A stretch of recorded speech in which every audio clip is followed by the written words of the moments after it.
welcome to the Clash of Clans Worlds Warmup. It is now day 2 of the playoffs. I am Carbon Finn, joined with some amazing fellow co-casters to bring you in an epic day of Clash of Clans.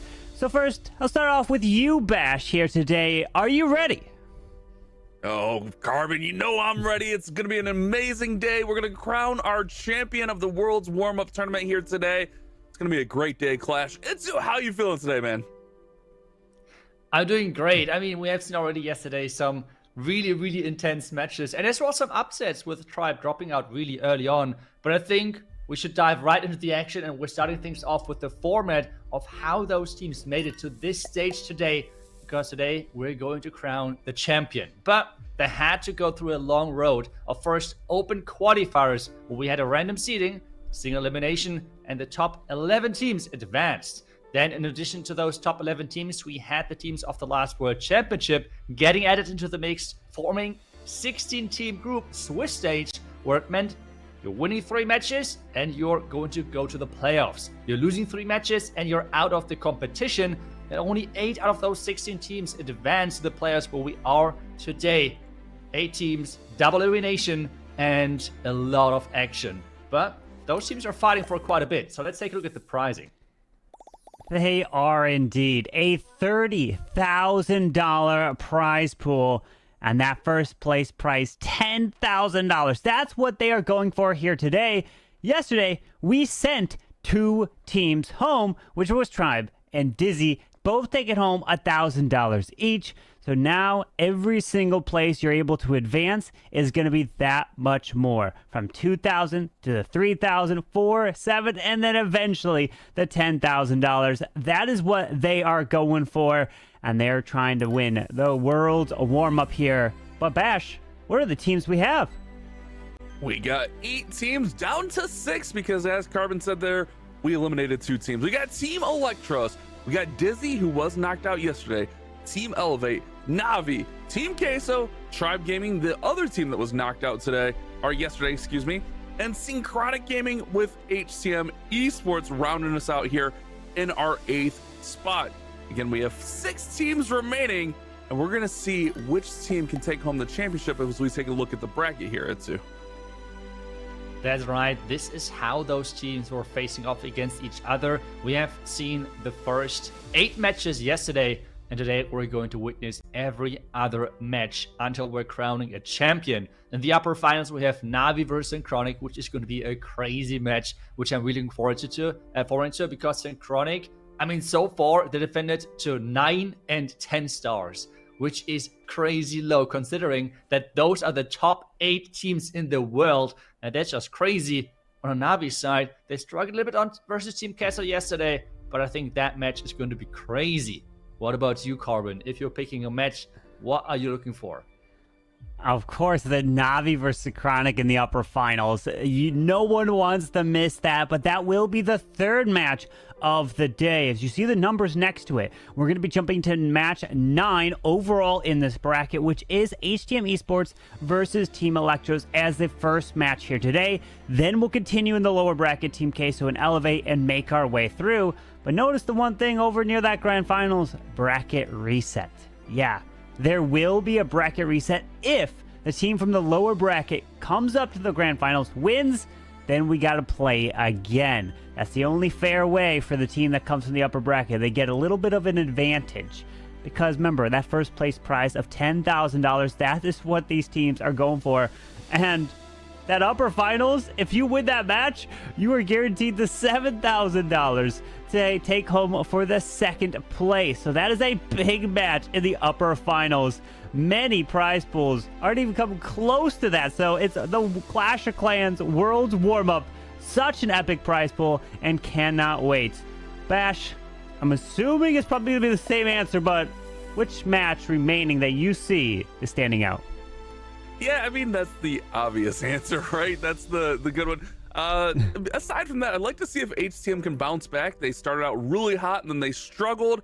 So it'd be interesting to see if they could bounce back here against Team Elektros in the opening war. But yeah, I mean, Navi versus Synchronic, it doesn't get much better to start off the season than that.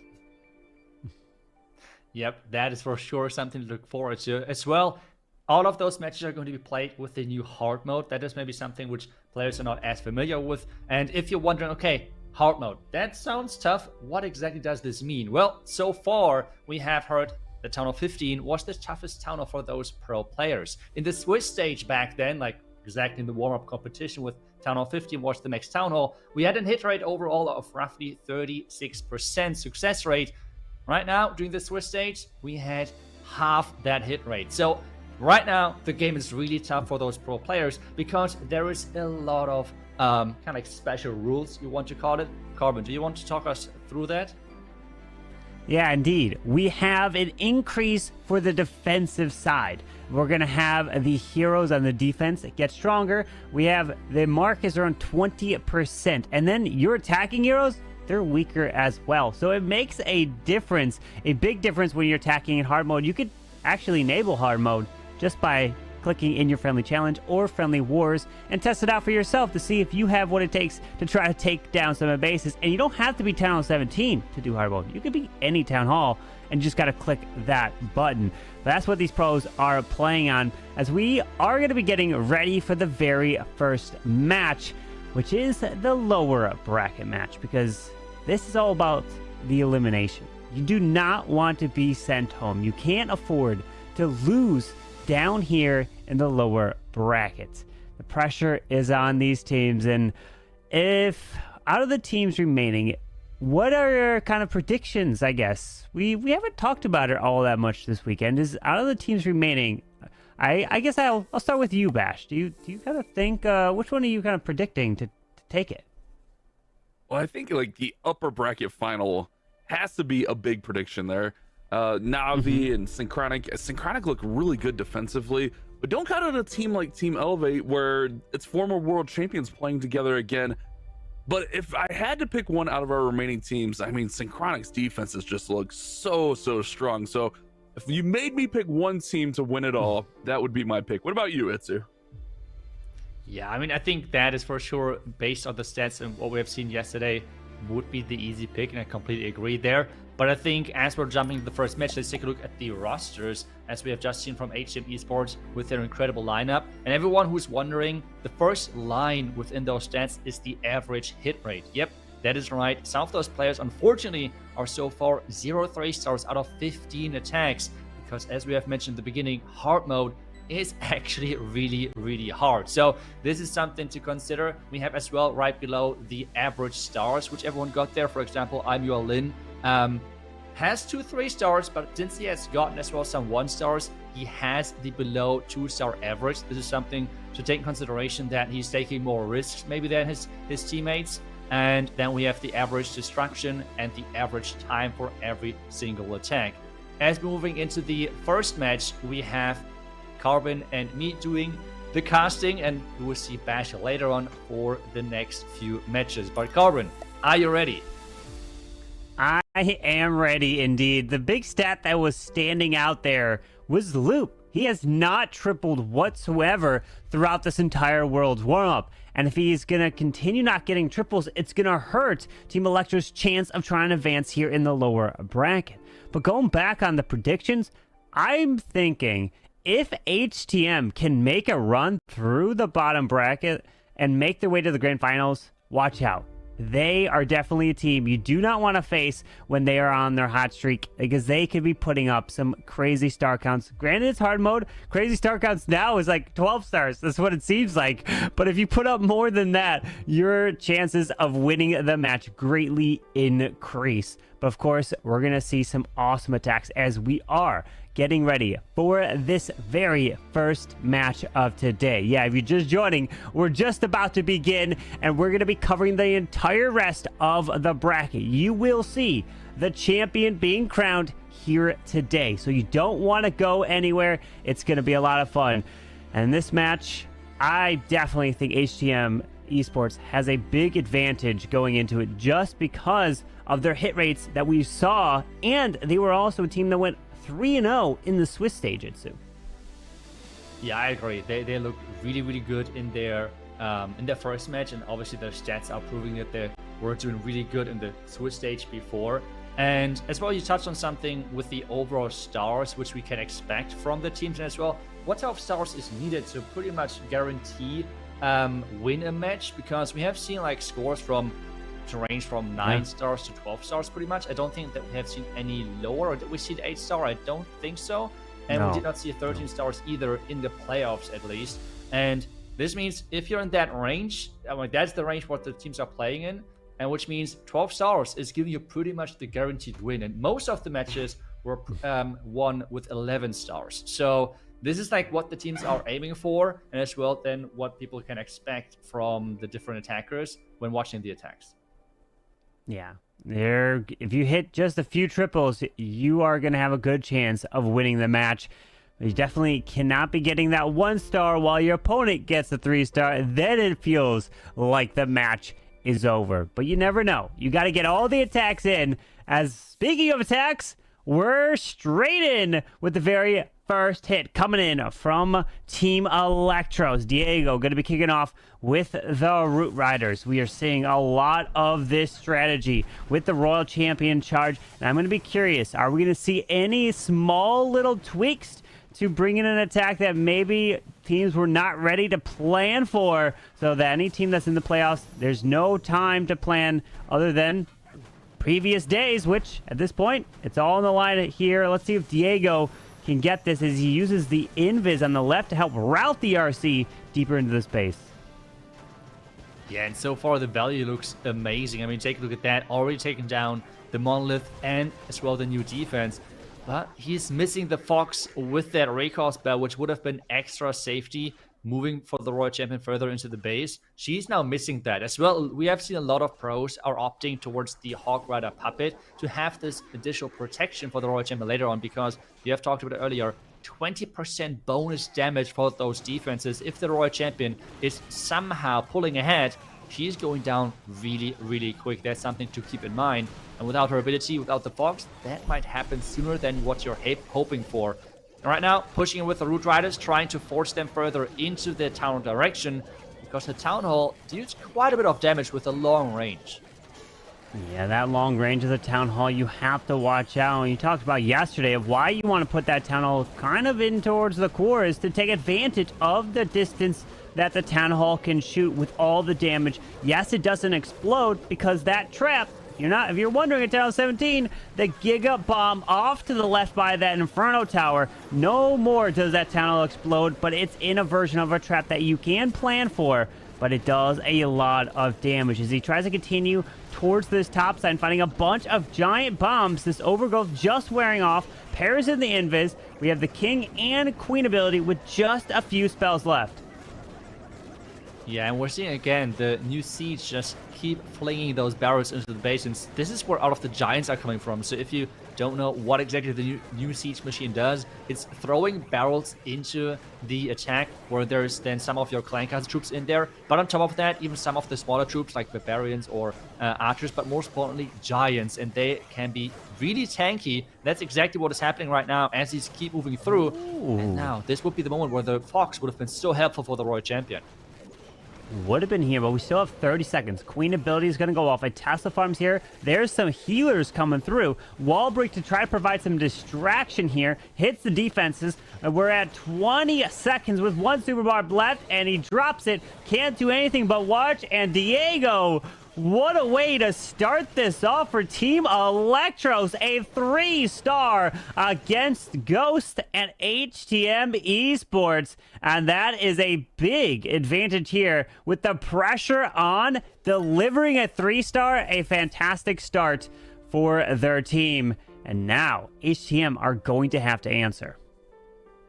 And especially at this point, as we have mentioned earlier, 11 stars is a really important threshold for those teams. So this can be already sometimes the important thing where you're now saying, okay, let's do a lot of attacks now next, where we're expecting really high percentages, because percentage is another really important tiebreaker when the stars are even. And we have seen now many attacks struggling with those percentages, really giving a win condition to the other team, having like around 60 or even 70%-ish 2-star attacks, which really hurts your own team. So if now Team Elektros would go for trying to aim for as high percentage and not maybe even for like the 3 stars, for example, investing some troops here and there to pick off outside buildings to get the higher percentage, might be actually a solid game plan with collecting the first 3 stars so early on. But it depends as well on the first stacker of HDM, because if they can follow and answer with a 3-star on their own, this entire match would then look different. But with a 2-star, this would be a solid game plan for Team Elektros. And HDM with Max is starting things off with a fireball as he's moving into the Town Hall part. And take a look at that, the Town Hall deals quite a bit of damage. Yeah, with that Warden continuing, he does hit the Town Hall, which also secures the Clan Castle, poisons Spell Tower, and wow, that Town Hall went down fast. Invis for this Grand Warden, so the defense stops hitting, especially that Ground Expo. So now he's going to move in here with these Root Riders to help assist to push his way into the core. Queen, no, Queen, you got to come back. Queen, where are you going? Oh, you need those healers on your Root Riders to have any chance. Yeah, like Root Riders are really strong and really tanky, but without the hit point recovery of the healers, they are going down really, really quick. He's now trying his best to keep the push strong, but this is going to be rough. The outside, though, is getting funneled nicely from the King with the Snake Bracelet, and he could get some more hit points back with using the active ability. But right now, the Roots just all disappeared.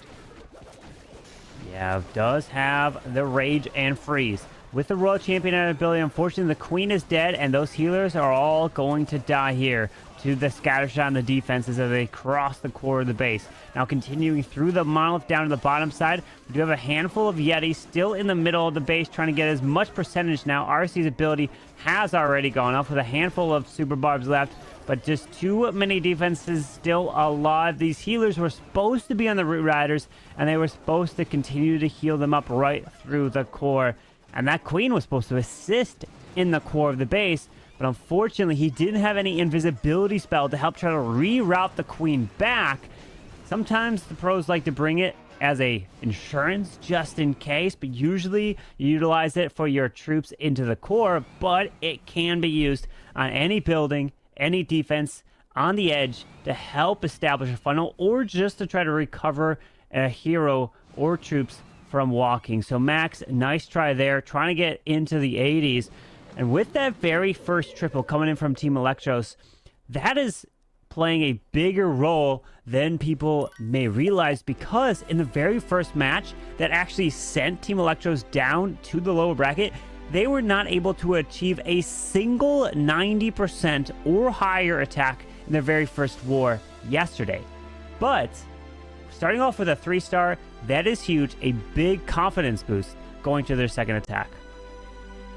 Yeah, the question really now is how much do they trust their own base building? Because with the first defense already on the board and not the craziest percentage, like it was kind of like in the average range, which was like on the Swiss stage, like 88% roundabout, was slightly lower, but this means they can now really, really deep dive into the win condition of having 11 stars with a really solid average destruction, which kind of would force, with the lower percentage right there of than HDM, would force them to 12 stars. This right now would be a huge thing if they could like concentrate on that and maybe not even go for 3 stars, but instead just play the percentage game, because this is always a win condition for you. And with Max falling short there and being as well one of the high performers so far in this tournament, this is a huge thing and huge opportunity for Team Elektros. So the question is, are they going that route, or do they leave the door open now with that next attack? They're going in with the Root Riders as well themselves, but it seems like no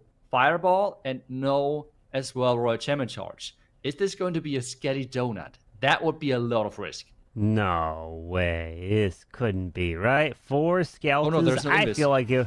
Yeah. There's no way. You would just imagine you just dropping those skellies. They would be dying instantly, having no chance. But let's see. With that log launchers to pair into the bottom side, Queen tanking the mortar damage. Log launcher just losing health. Remember, it loses health over time, even if it doesn't take damage. Royal Champion being placed up, establish a funnel for the roots now moving in as he pairs in a freeze skeleton, as he's got everything kind of going together at once, which time won't be an issue at this point.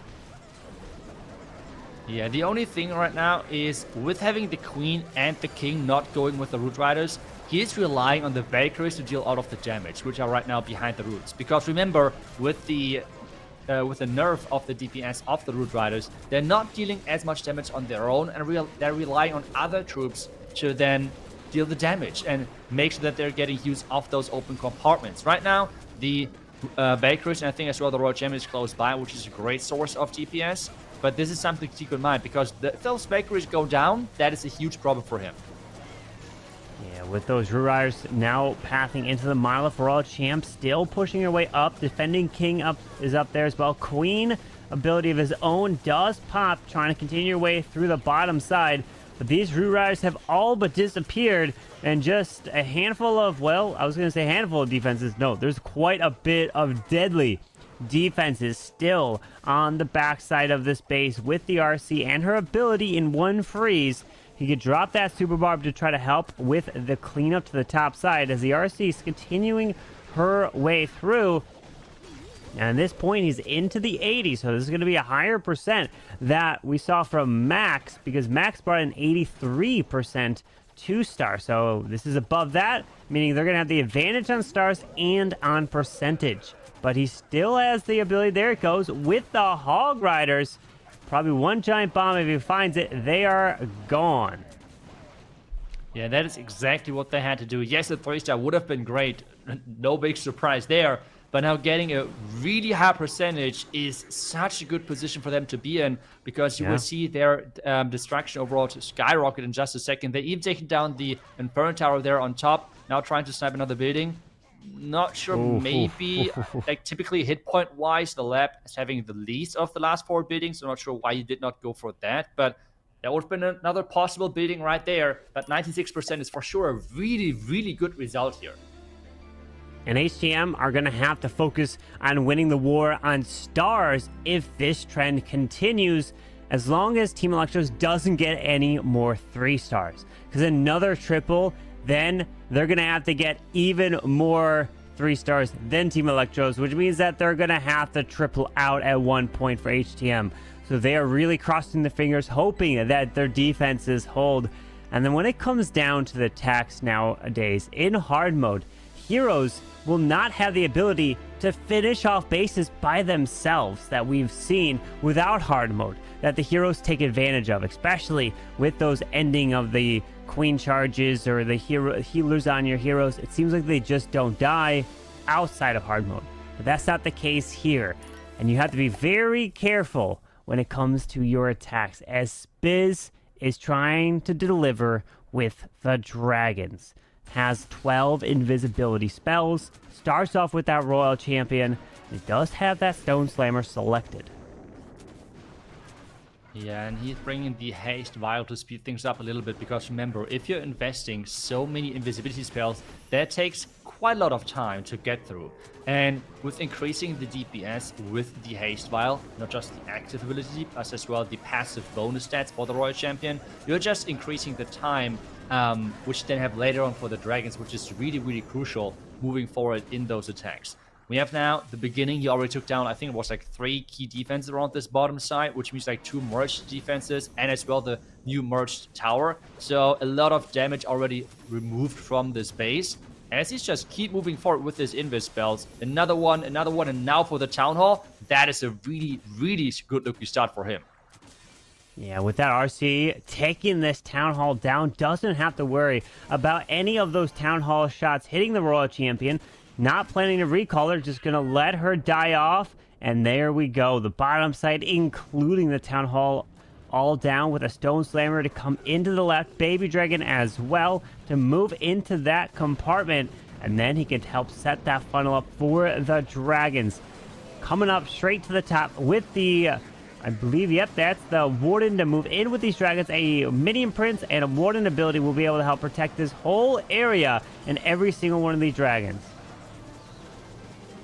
Yeah, most of those dragons caught inside that vulnerability, making sure that the push is looking strong. The king with the angry jelly now getting pushed in here to really force the dragons further inside the core of the space. But this is typically where all of those traps are. This is typically where all of the black mines, red mines, everything are located. He's going against the sweeper as well, and those single front towers without freezes are just frying those dragons, and there is no way to get through all of this. The dragons are just going down. Minion Prince with this ability might have a chance of like doing some more damage, but 3 stars seems right now to be impossible.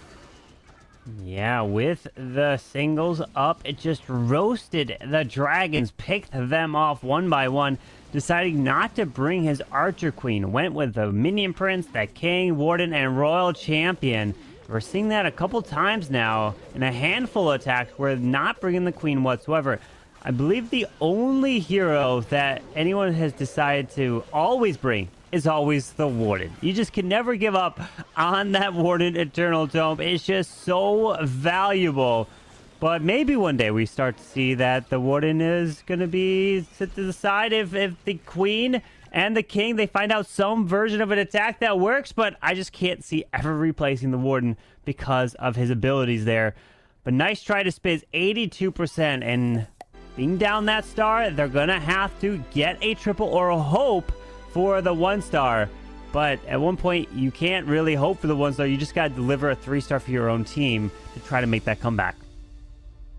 Yeah, and like one thing I'm really wondering right now is if players or teams have prepared 2-star high percentage strategies, like which are not aiming for 3 stars, like mass rocket loons with a good fireball, where you just leave the core alone, just try to take as much value in one of the rings on the outside with a fireball, and then snipe the outside buildings with rocket loons. Because at this point, if Team Elektros is like keep delivering around 85 to 90% 2-star attacks, this is forcing HTM to go for 12 stars, and they have only 3 chances left to get those 2-3 stars. So this will be the perfect game plan right now for them. The question is, are they prepared for that? Do they really try to go that route? This is obviously right now then the big question moving forward into their next attack then. But this is something for sure which would be, with this really hard mode meta, something the teams could look into. Go for high percentage 2 stars and try to develop strategies around that fact, because this is a huge win condition for them as we see the next attack. And we have to be careful now with the Warden. Unfortunately,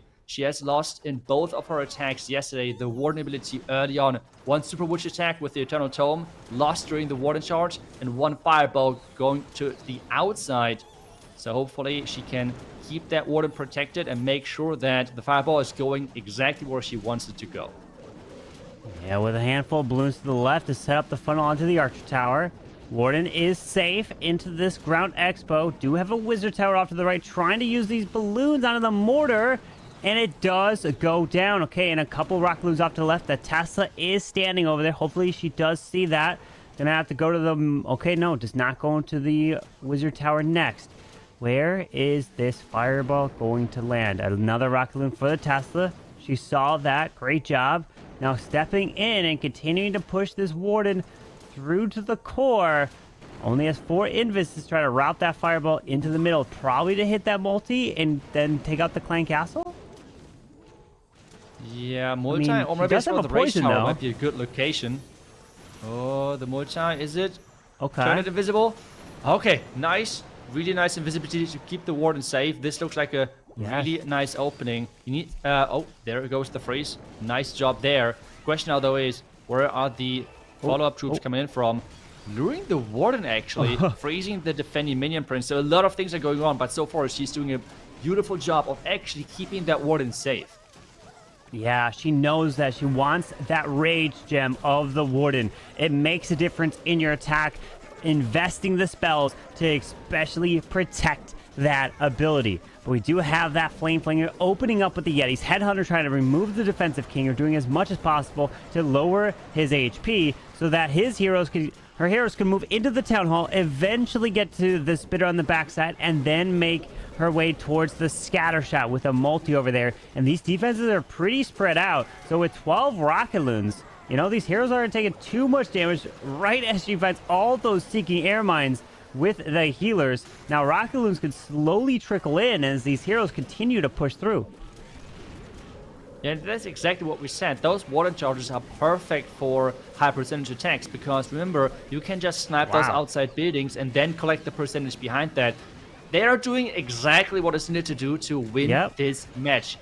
The strategy at the same time still has a good and solid chance of 3-starring, but just the strategy that is having always a really high percentage if you keep your warden alive. And this right now is getting closer to the 80%, and with so many buildings on the outside being unprotected, this should get close to 90%, which means another attack, which is above the average of what HCM Esports was able to do so far.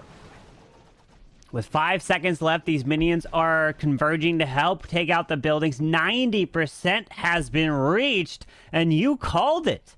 Going for a fireball into rocket loose to go for the percentage now. Don't necessarily have to get that triple because you're putting the pressure on HTM Esports. They will have to get 2 triples to make the comeback to try to win because of their lower percentage 2-stars. That's a really good call, and that's where the experience, and you have plenty of it, comes in. And that can help win a match or even help win a tournament just like this. Yeah, I feel like it's really adapting to the meta, and since hard mode, especially in such tournaments where everyone is running their fresh bases, running their best bases in general, we have a little bit of a lower hit rate compared to maybe community tournaments. So while in community tournaments, everyone is somewhat expected maybe to get 11 stars. 11 stars at this stage of the tournament is something really, really impressive to pull off. And if you have on top of the 11 stars an average of maybe 90% with the destruction, this is in most cases forcing the other team to go for 12 stars, which is really, really hard to pull off. HCM now, they need to do that, and they keep going with their heavy pushes, which have solid chances of 3-starring, but if something is going wrong in the core, the entire outside is still left alive, and the percentage is then on the lower side, what we have seen so far from them. But they have to take the risk, because we have talked about it earlier, they need to 3-star now 2 out of their 3 remaining attacks. With that warden continuing to grab this left side, bomb tower goes down. Bye-bye Angry Jelly from the enemy queen. We do have a little bit of a funnel that was set to the top side by the defensive king, with 4 Root Riders and 5 Valkyries to be able to push through with that troop launcher selected. Queen is down. I'm going to look to pull this warden and continue with the main portion of this attack. The Ice Golem's down, Root Riders, Druids, and we're going to see a handful, or well, I was going to say a handful of balloons. He only has 1 left, so hopefully we have maybe a few loons inside that troop launcher because you don't want your healers to get picked off from the traps. Yeah, if the healers are going down, this is pretty much your attack is over in this in those setup of matches. Right now it seems like he has some ice golems in there. There's well the 1 loon flying by. So do we see another loon popping up? So far it seems like to be another Yeti, I think, in there. No loons so far. Maybe now, no loons really popping out, which means there is no loon in there, which is a big surprise.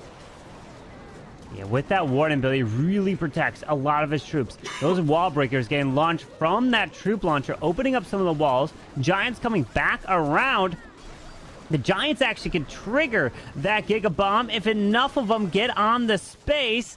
Oh, they're getting picked off, so they don't have the troop capacity to activate the Giga Bomb, but the healers do, so it triggers that with the Queen and Royal Champion ability still from the bottom side, and there you go with that RC. Now the Rocket Spirit getting the shots off, trying to get the Valley down south. We lose some healers. Does have his king to the top, but he's stuck inside that wall. And now Queen has her ability to try to continue through to that monolith as the RC comes back to life with that Phoenix. Ooh, there's the ability, but remember the clones are not as much value against the Rico cannon because those shots are bouncing in between the clones and the real queen, and this means it's another defense. Oh, we see the king crawling into the battle as well. This animation is just so cool. I would love to have more animations like that for like future skins. Like having the king crawling around everything is just so funny. Now I can imagine a king that goes underground. That's my other idea, you know? An underground king like the miner, and then he just pops up. That would be a pretty funny one.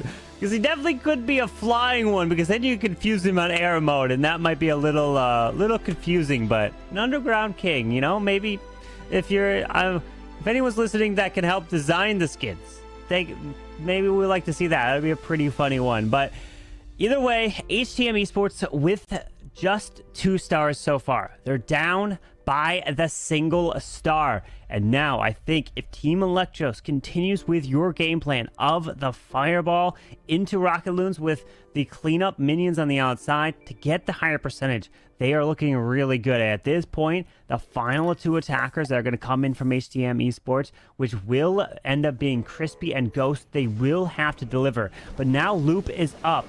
He is going with some fireball. Well, yep, there it is. You're right. Fireball, Rocket Loons. But we have the healers that are going to be placed on this warden. You got to place that warden now. But Loop, he is, unfortunately, 0-15 in the entire Worlds Warmup. Not a single triple, but that's not his focus right now. He's probably just trying to go for as high a percentage as possible to really put the pressure on HTM Esports.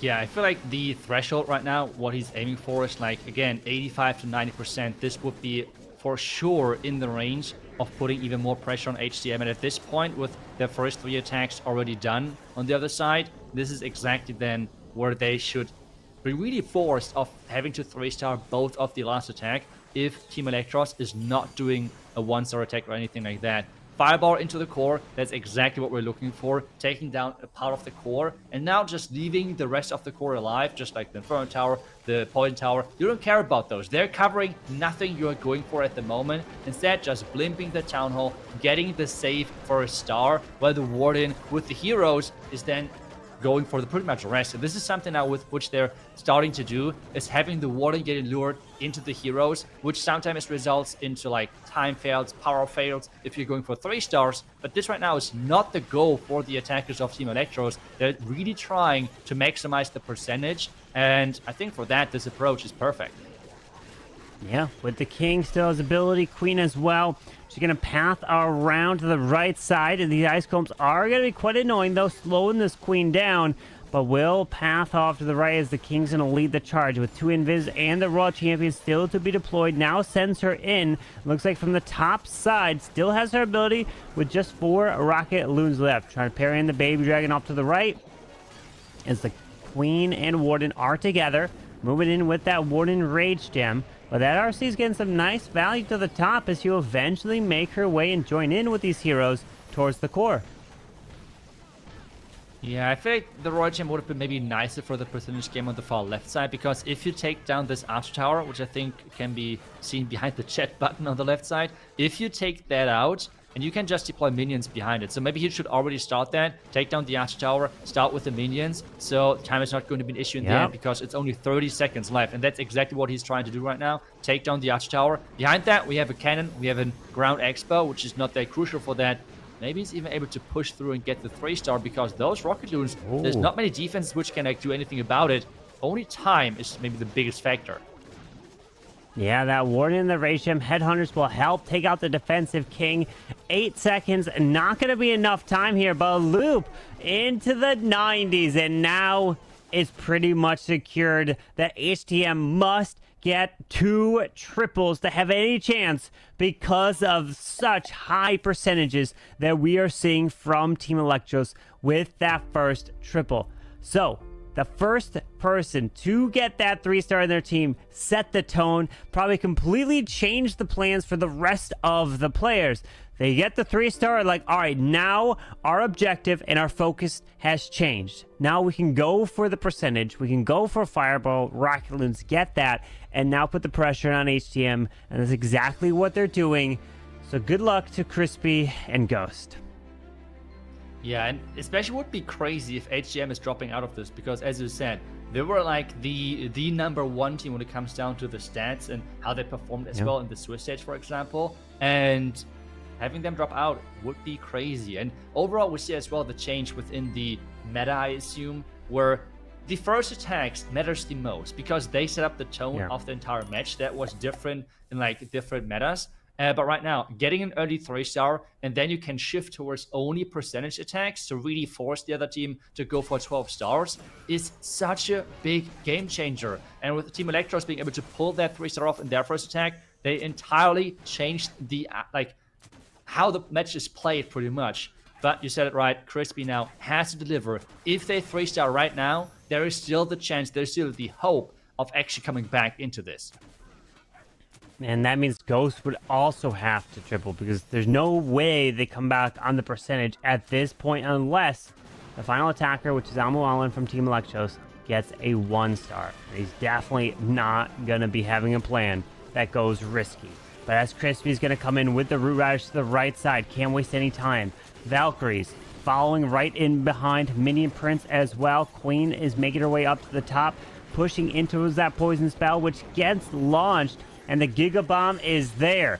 So he's popping that Warden Internal Tome quite early as he's going to make his way through the enemy Queen. The Spitter over there, Ice Golem plays to the top, and no King in this attack since the Minion Prince is being used to push through the core. Yeah, pushing through the core would be really important. The Flame Flinger so far still doing a really great job of taking down those back-end defenses. The question is, can it take down the merged cannon before the Root Riders are getting there? The Overgrowth should run out really soon as well. Is that a problem though? That's the big question. There goes the Minion Prince ability. Not doing that much because it's mostly covering the Town Hall and the new merged tower. I feel like that wasn't the most value. Yeah, well, that's what I was questioning in towards the top side, because remember, the Town Hall doesn't explode, so you don't have to worry about an explosion there. More or less, it's the high damaging defenses that you want to focus on trying to slow down. But the Minion Prince, he will come back to life with that Phoenix, clearing a bit of the core. Got just over a minute left because he started these Root Riders pretty early. He's going to have time, but this Queen is unfortunately going to die off as these healers need to continue to stay up and keep these Root Riders protected. But no more Warden, no more Queen means that it's going to be just way too difficult for these Root Riders to continue to push through, since they won't actually target those ground skeletons either unless the Flame Flinger takes it out with the Fire Spirits. But these Root Riders are dying off, and just few Yetis left for Crispy. Yeah, and it just feels like the damage is missing if you don't have anything behind the Root Riders. They're a great tank, they're great for utility of opening up the compartments, but without anything behind, like a hero, a Valkyrie, anything behind them, they are such a useless troop because they have so little DPS, and this is why you need to combine them with other troops to make them shine and to make them look so strong, which they are for sure for the teams using the correct combination behind them. But with this 2-star attack, at this point, HDM needs a 1-star from Team Elektros. And now it's up to Team Elektros of giving them this opportunity of the last attack of HDM counting or like being important for the match. But if Team Elektros now is doing the same thing which they have done so far, Warden charge for like 1 minute, a fireball somewhere in the base, add up the remaining heroes, collect the percentage with the rocket loons, they're good to go. You're winning this match and knocking out HDM, a favorite for winning the entire thing.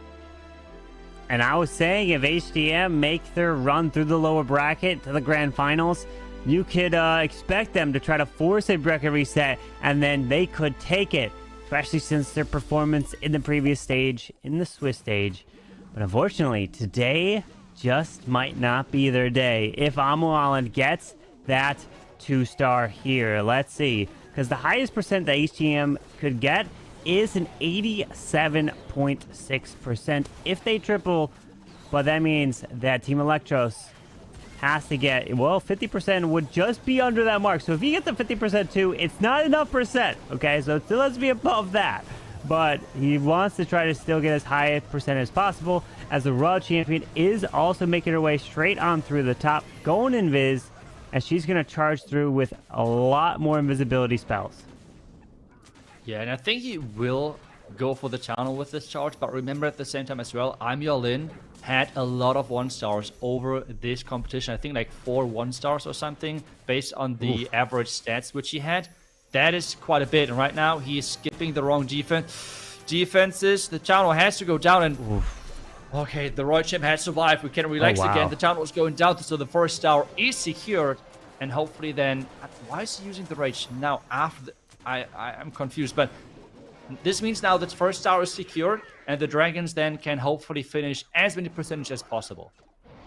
All he needs is that 58% 2-star to secure the victory for Team Elektros. As the Dragon's balloons are down, pops that Warden ability to protect as many balloons as possible so they can get out in front of these Dragons and pull some traps.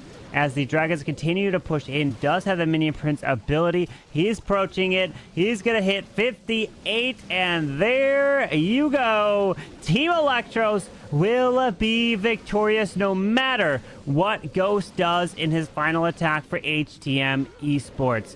As the Dragons are continuing around, there's a good chance that he could actually 3-star this because the Dragons are moving together into this air defense. The Minion Prince does not have a Phoenix there, so he's going to have to worry about that new defense and the air defense, which is the biggest threat.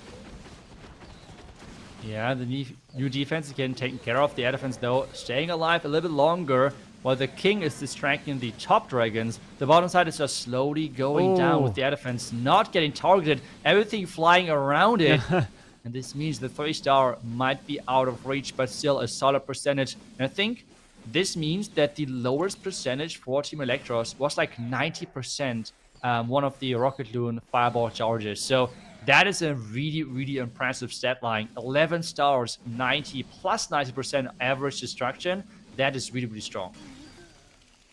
Very strong performance from Team Elektros. They came prepared, got that triple to start this match, and then changed the game plan and went for the percentage and delivered on that.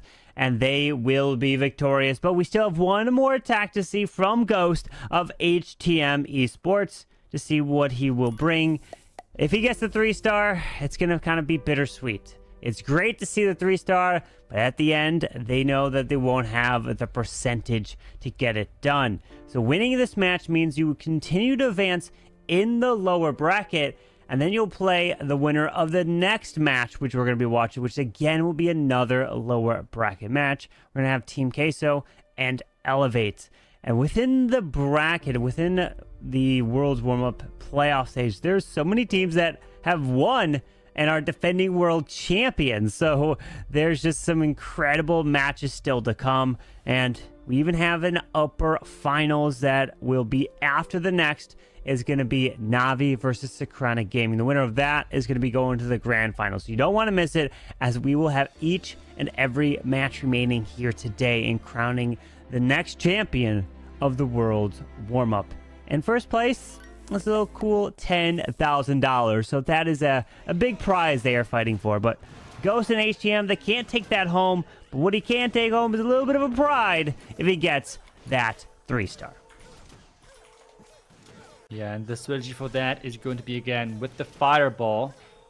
He wants to take down that town hall early on. Since he's using 4 earthquakes, I assume it's going to be with the combination of the giant arrow for the town hall. Or do you think he's going to invest the entire Warden walk to get the town hall itself? Since the pathing in there seems not as easy since there are no buildings, right? So why should the Warden actually target the town hall itself?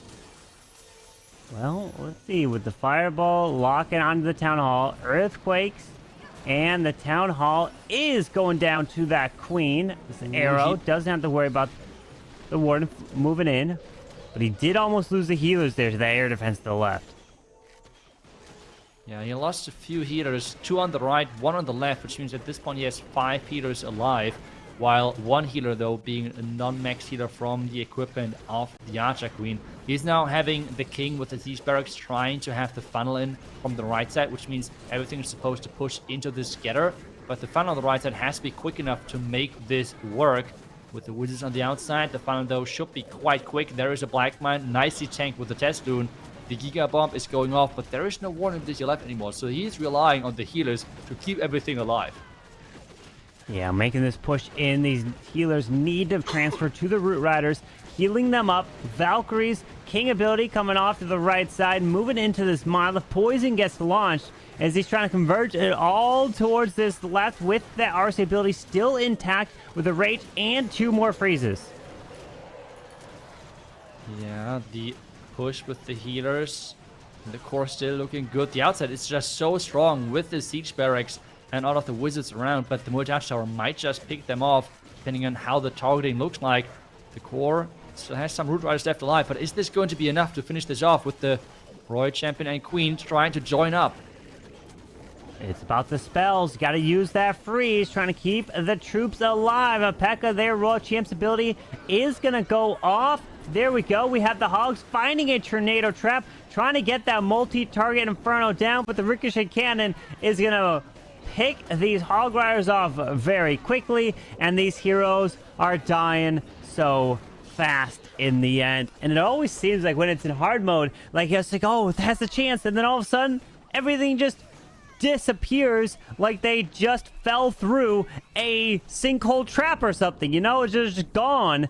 And unfortunately, Ghost is not able to get that 3-star, and HTM does not deliver the triple in the end, and it's all 2 stars. And it was Diego that started this match off with the 3-star that set the tone. And HTM, unfortunately, will be sent home, and Team Elektros will advance through the lower brackets, and they will be the winner of this match, but they still have many more matches to play to try to make it to the grand finals and force a bracket reset. Yep, the way for whoever is going to make it from the lower bracket is a long one, but this is what those teams are here for, trying to go the distance. And take a look at Team Elektros, getting the first 3-star in, and at this point on, every attack was 90% or higher, which is super impressive. And the game plan, perfect, because I think a lot of times teams are struggling with finding their win condition, and they're just going for, well, just for their ego as well, where they're just trying to non-stop 3-star instead of trying to do the best for the team overall for winning the match, which sometimes is not going for 3-star, especially in a meta like this, where 2 stars quite literally can win you the match with high percentage. And that is something really, really important to remember with the first 3-star happening so early into the match. This is something which is huge. And we have the replay ready to take a look at, which I'm assuming is going to be probably the 3-star. So let's hear from Bash. Oh, yeah, we definitely got to take a look at the 3-star from Diego. The tides have shifted here for Team Elektros. They started off with the worst performance we've seen in this tournament, and I'm not trying to pick on them or anything. They just could not get over 90%. And then just a few wars later, all of their attacks are over 90%. But I wanted to take a look at Diego here, who's coming in clutch in these past 2 wars. Starting off with 3 stars, and the last 2 wars has been the key to success for this squad. So he's going to start with that Royal Champion charge. We've seen this time and time again, but I think really the bigger picture on this attack is setting the tone early. With Diego getting this 3-star, they were able to, kind of what you guys were talking about, play it a little bit safer and go for those higher percentage attacks. Setting every attack over 90% was really, really key. He did a really good job redirecting this Royal Champion into that merged multi-tower, pulling up those clan castle troops, and then recalling her out of there. Some really great value to set up the funnel, set up the pathing for the Royal Champion. He's simply going to pull over these clan castle troops, which anytime you can deal with those clan castle troops, it almost reminds me of like the old, like when Town Hall 9, Town Hall 10 was the top Town Hall, the old meta of pulling up the clan castle troops and then dealing with them before you even start your attack. That's what we're seeing a lot of times here on these Root Rider attacks. But once those clan castle troops are dealt with, all the Roots are going in, all the Valkyries going in, and that new siege machine, that troop thrower, it seems to be a favorite of these pros with these Root Rider attacks. And getting those extra giants in the middle of the base, yes, you do get like the archers and the barbarians and the wall breakers, but having those giants in there, that extra tanking is really nice. As we power through here, you see him go straight line through the town hall. Everything's going to make that right turn once that overgrowth wears off, and he's just got a great line through this base. So again, Diego sets the tone really, really early for Team Elektros. And I think this was just the key to their success, and it was the key to their success in the last war as well. You got a little bit luckier in the last war, but this one felt like a much cleaner attack, much more, not necessarily planned out, but the plan went better, I should say, than the last one, where he had a little bit of luck on his side. But a very nice 3-star for Diego, and this leads to Team Elektros now moving forward in the lower bracket. They definitely got to be happy after how they started yesterday. They are back in as we take a look at our updated bracket here. Elektros will play against the winner of Team Queso versus Elevate in this next matchup. this next matchup indeed, which is going to decide which second team is going to drop out early in the second day. And we're right in the match, right in the action. And both teams, this is at least what we are, what it seems to be the meta right now, are trying to go for as early as possible for the 3-star, since yes, every attack is aimed for 3 stars, but obviously every single base, like all of the 5 different bases, you might have different confidence in going up against them. And trying to pick the base where you have the highest chances of 3-starring early on is such a momentum shifter within those matches, because after that, you can really then kind of like play it safe and force the other team with the percentage tiebreaker to go for even more stars, which at this point in the hard mode seems to be nearly impossible. Yeah, but it's one of the hardest things to do, to open up the war in hard mode, in esports format, when you only get 8 minutes to plan your attack. So you got 8 minutes to go in with what's probably going to be like your go-to strategy, or one of 2 go-to strategies. And you're not going to really be able to fine-tune things too much. Uses a couple of invises here just to make sure that World Champion continues to surge into the middle of the base, but he's out of invises now, so he's going to go ahead and pop that ability and move her a little bit more forward. Couple ice golem coming out of the clan castle, and we do have the queen on the top right side as he starts the dragons right at the town hall here, Itsu. Yep, right at the town hall, but a really wide spread overall. The supermans on the left side are dealing right now with the ice golems, which is not the perfect use of the long range, but at least the ice golems are then not on those other troops anywhere else and slowing them down, with the dragons now slowly approaching the back end of this base. The town hall is going down indeed. The defending minion prince going down, which is super crucial, and he still has his own minion prince ability. Yeah, it's looking pretty strong so far, but he's got a really, really powerful back end of this base. We see that merge multi-tower, multi-inferno, the monolith, Teslas. There's a lot of defenses up there to stop him, but he's still got some troops to deploy. Here comes the Yeti Distract, still has a couple of Valkyries, has a rocket balloon. Pato is going all in, and like you mentioned, Itsu, if he could start this war off with a 3-star, that would be huge for Elevate here. That would be huge indeed. That would be such a big thing you can use for the back end of the match. But right now, he's trying to overpower the back end of this base, but we have seen yesterday Klaus being trapped quite a bit with the top side, and this is now exactly what is left standing for Pato, but it's a high percentage, so this is still a really solid above 90% 2-star attack, which we have seen already earlier, is such an important thing as well to have when you're going to those attacks, because if you're above the 90%, this is already like in some way sometimes as important as 3 stars with the momentum shift, which you can gain, because if you're having the same stars as your opponent, you're forcing the other team really to then go the long way all the time with 3-star options.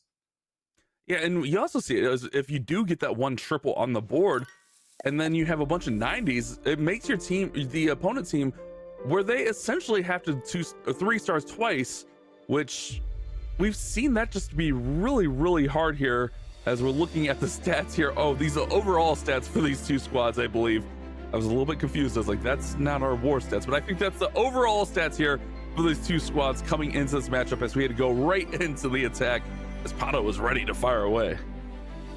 Yeah, I think on the left we have the total matches they played, which means 13 and 15 matches played. The average stars for Team Queso is like with 10.69 stars, and then we have the 11.4 stars on average for Elevate, so they seem to have the advantage when it comes down to those stats over the tournament. But we have seen now many times as well that with HDM, the stats which you were able to accomplish over the last couple of days and weeks are not important right now, because what matters right now is to deliver and get those 3 stars in. And something which Elevate likes to do is just to bring in the same bases again if they're working. Why change something if something is working? And they have used, I think, this base already yesterday. So the question is, can it defend again? Because this time around, we'll have a complete different approach. It's the first time that we're seeing these Super Dragons in combination with the Elektro Dragons here.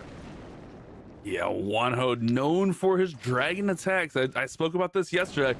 I don't think I've ever seen Wanho use an attack that wasn't based around dragons. Super dragons here, obviously the super form of the regular dragons pairing up with Elektro dragons can be very, very powerful, especially in these tightly compacted areas. You see right there in the middle of the base that you got all the multis in there kind of tight.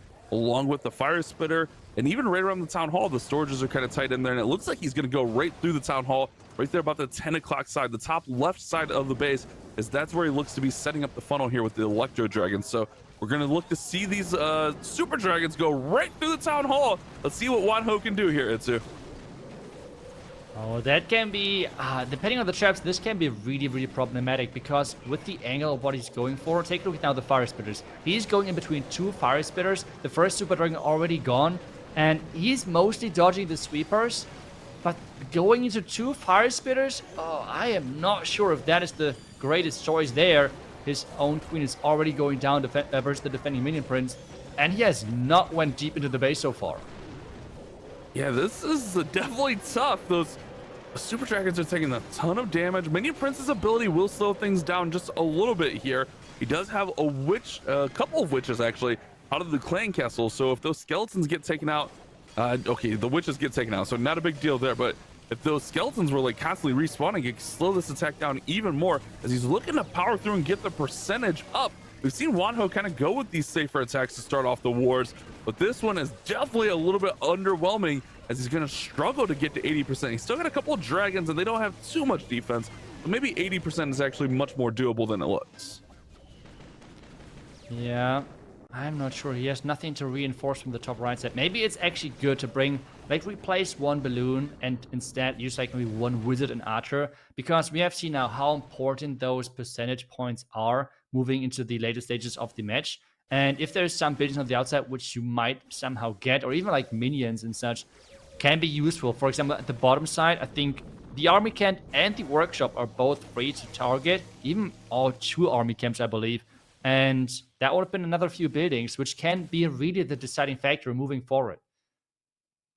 Yeah, and it's going to be 81%, which is going to be a shift of 14% in Team Elevate's favor here, as Pato was at that 95% mark. So even though that one kind of started off a little bit shaky and actually finished shaky, he actually gets the percentage up there pretty decently. So going to keep his team in this one, but they are trailing behind.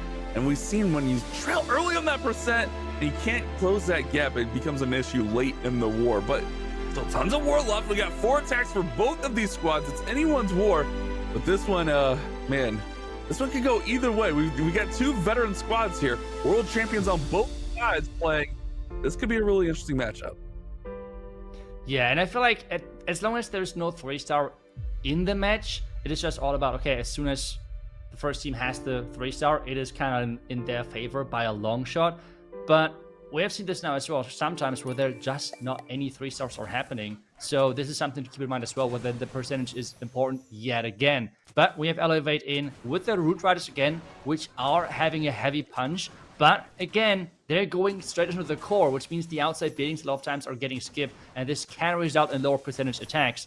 But right now he's trying to just redirect his Royal Champion further into the base with going for the Fire Spitter next, hopefully. And oh, right now, no, she's jumping away. And this is now problematic as the Fire Spitter is staying alive. Yeah, definitely not the target he was intended. He did get the enemy queen down, which was kind of nice. Achilles did have a triple yesterday, but that was with the Root Rider, or the Rocket Balloon Fireball, excuse me, attack here. Electing to go with the Root Riders here right in towards that Town Hall. And look at that merged multi-cannon. Just doing so much damage, man. That defense was kind of a focal point for us yesterday. You're talking about it when it gets raged up, it deals so much damage. But also here in hard mode, where defenses deal 20% more damage, it's just base stats are insane. Everything is in here. Warden's ability is protecting everything, but he's got to make his way back over to the Town Hall. Which it looks like the Roots are going to make the turn and go take down the Town Hall now, as that merged multi-cannon finally goes down at the bottom from the Queen. Yeah, but that minion prince ability was beautiful, covering most of those key back-end defenses. The Monolith, Multi-Inferno Tower, even the merged cannon on the top right side was covered from that ability. And this means way less damage on its troops. The minion prince now moving into the core. If it can take down that Monolith, that would be huge for him. And with the Phoenix, that should be possible as the Root Riders are pushing out through the back end. Yes, the minion prince ability ran out, like the Frost effect, but the Root Riders are still looking strong with having still quite a few healers left on them. That's the big thing, Itsu. You've been talking about it all morning. Having the healers on the Roots to keep them alive is massive. Also, a couple Yetis in there. The monolith going down, I think, is going to be a huge factor. Is that Royal Champion's also working through there. He does have a few super barbarians also to thin out the top of this base, also provide a little bit of tanking as well. It's really just these two multi-archer towers, and Achilles is feeling good and looking good. I think this is going to be the first triple of the wars. Team Elevate, get on the board with their Root Riders. And there's now the question again, since their first attack already was like above 90% attack, and now they have the 3-star, if they're now playing it safe again with just warden charges, rocket loons, percentage game, if they have now from this point every attack being around the 90% 2-star mark, they pretty much won the match, because at this point we have seen so rarely teams coming up with 12 stars that Team Queso needs to get those 2 3 stars, because percentage wise they are already quite a bit behind. So this is now the game plan pretty much, or should be the game plan. We will see if Elevate is following it, but this would be the smart thing to do just from them.